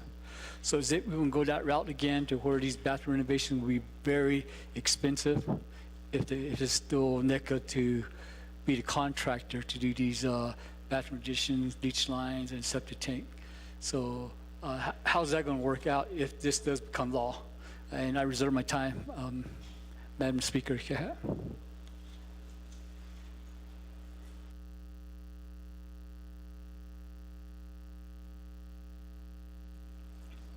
Reserve time of 3:26. Honorable Simpson. Next in queue, we have Chair Jesus. 5 minutes to the main motion. Thank you, Speaker. And again, Shadeja Ada, Chair Parrish, for bringing this legislation before the 25th Navajo Nation Council. And again, I think there's a lot of areas that pretty much still needs to be answered. And again, with the bathroom addition, we're talking about a more in-depth, I guess, activities to a bathroom addition. We're actually talking about redoing the layout of an existing bathroom addition, either installing new walls, and you're talking about rerunning plumbing lines or adding plumbing lines and the electrical work of it. So with that, I really think that the full analysis needs to be done. And one of the concerns that I have is RDC has oversight over DCD. There was no movement in what was happening with the bathroom additions as of October of 2023. So finally, we started getting information from DCD. So with that, there was really no set guidelines on how to approach a bathroom addition of what is feasible and non-feasible. And again, this would have to go back to the starting point with that. So again, this is where DCD or whoever we're going to give the administrative right to really needs to come up with some guidelines and to really understand, because right now it just seems like we're puzzling these pieces of puzzle together as we go, which is really not a way, if you really think about it in project management perspective. This should have been already outlined with a workflow diagram. So again, you know, with the bathroom addition, it's been an ongoing discussion for several months, and we just need to, I guess, properly outline that. And I'm glad that Division Director, Mr. Mitchell, is here, and we look to his leadership and guidance as well. So I just wanted to add that. So again, this really needs to be reconsidered and really looked at again, because right now Mel Rodas from DOJ, I understand, lays out the eligibility requirements. What are we looking for, or what are we looking at? And again, from a project management construction perspective, it's a little bit different than giving legal advice. So I just wanted to put that in. So at this time, I just wanted to put that recommendation in, Madam Speaker, and I will reserve the rest of my time.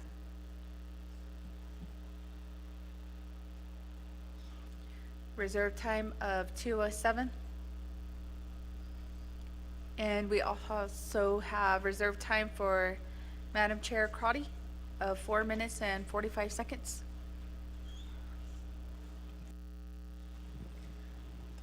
Thank you. I appreciate it. I appreciate all the comments. So at this time, do we need to table this legislation, sponsor? Or where are we at in terms of moving forward? I could make that motion if there's more time that's needed. But Speaker, when it comes to this, as mentioned, this funding was allocated back in 2021, and each delegate has an allocation.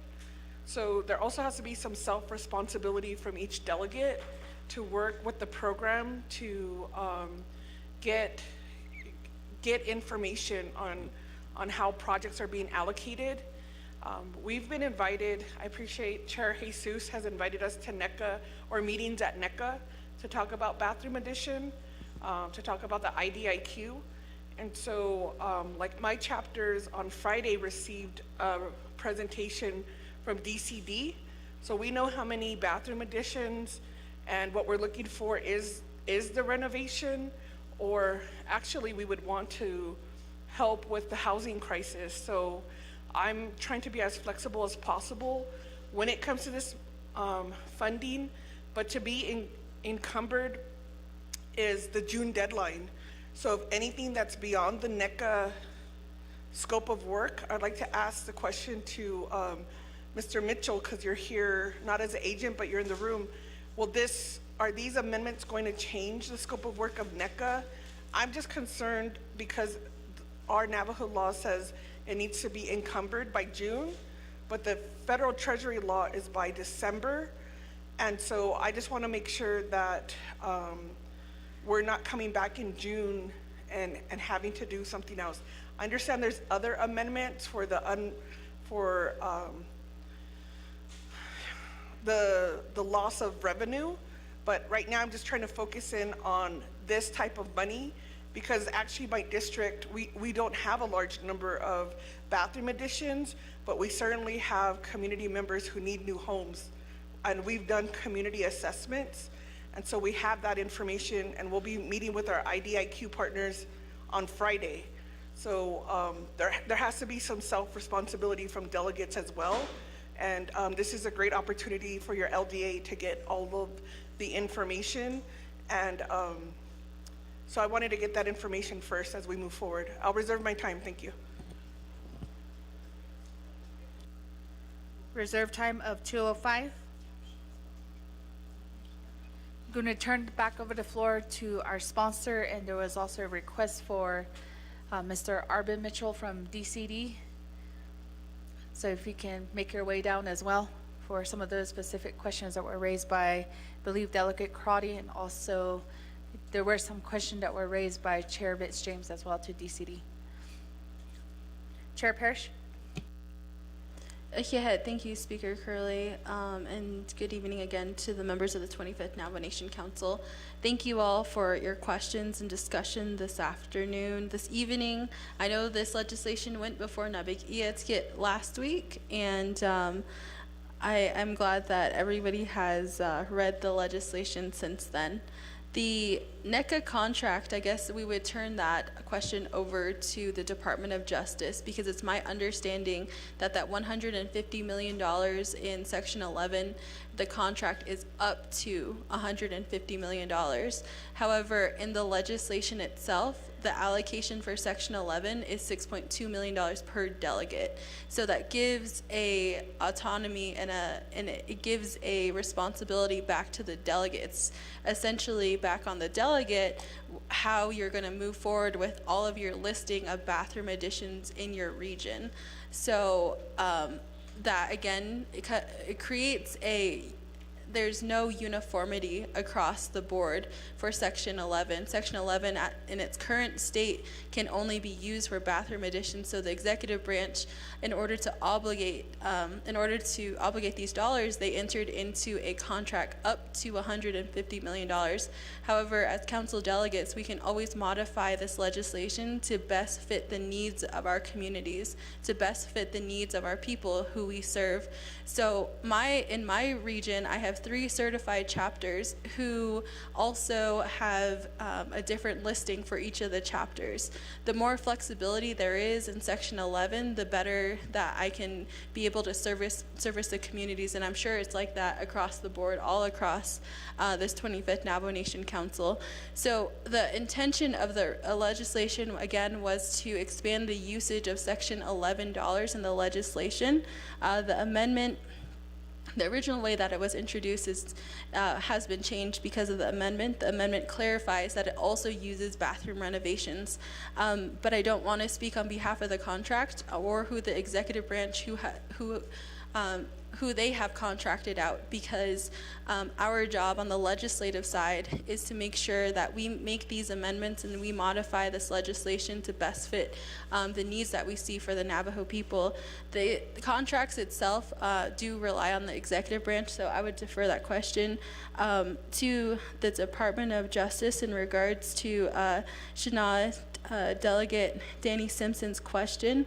How does it impact the legislation? One of the discussions that I had about Section 11 and expanding the usage of these dollars was how as delegates then do we concur with this contract? Meaning, how are we ensuring that our section of the $150 million is being maximized for our region? So I know that Shana, Chairman Vince James, also Shada, Chairwoman Delegate Amber Knezba-Crotty, and myself, we've met with the Division of Community Development and IHS on some of these internal issues. So again, this goes back to some of that information. There's even when you talk about this section of bathroom additions, this money doesn't include in the way that we amended it, it does not include water. So it does not include water lines as it's amended right now. However, we as council have the authority to amend this section to include and meet the needs of our people. Because as we know now, bathroom additions are construction and the water lines is a completely different discussion. The way, again, I'll defer to the Department of Justice and how the NECA contract was constructed is that NECA is responsible for the construction of new bathroom additions as it stands, and then they're working in conjunction with IHS and their projected water line infrastructure build out. So it's two different entities working together in order to use these dollars. However, this legislation right here, as it's amended, allows us as delegates and to work with our chapters to use it for renovations as well right now. So again, we can defer the questions and how it impacts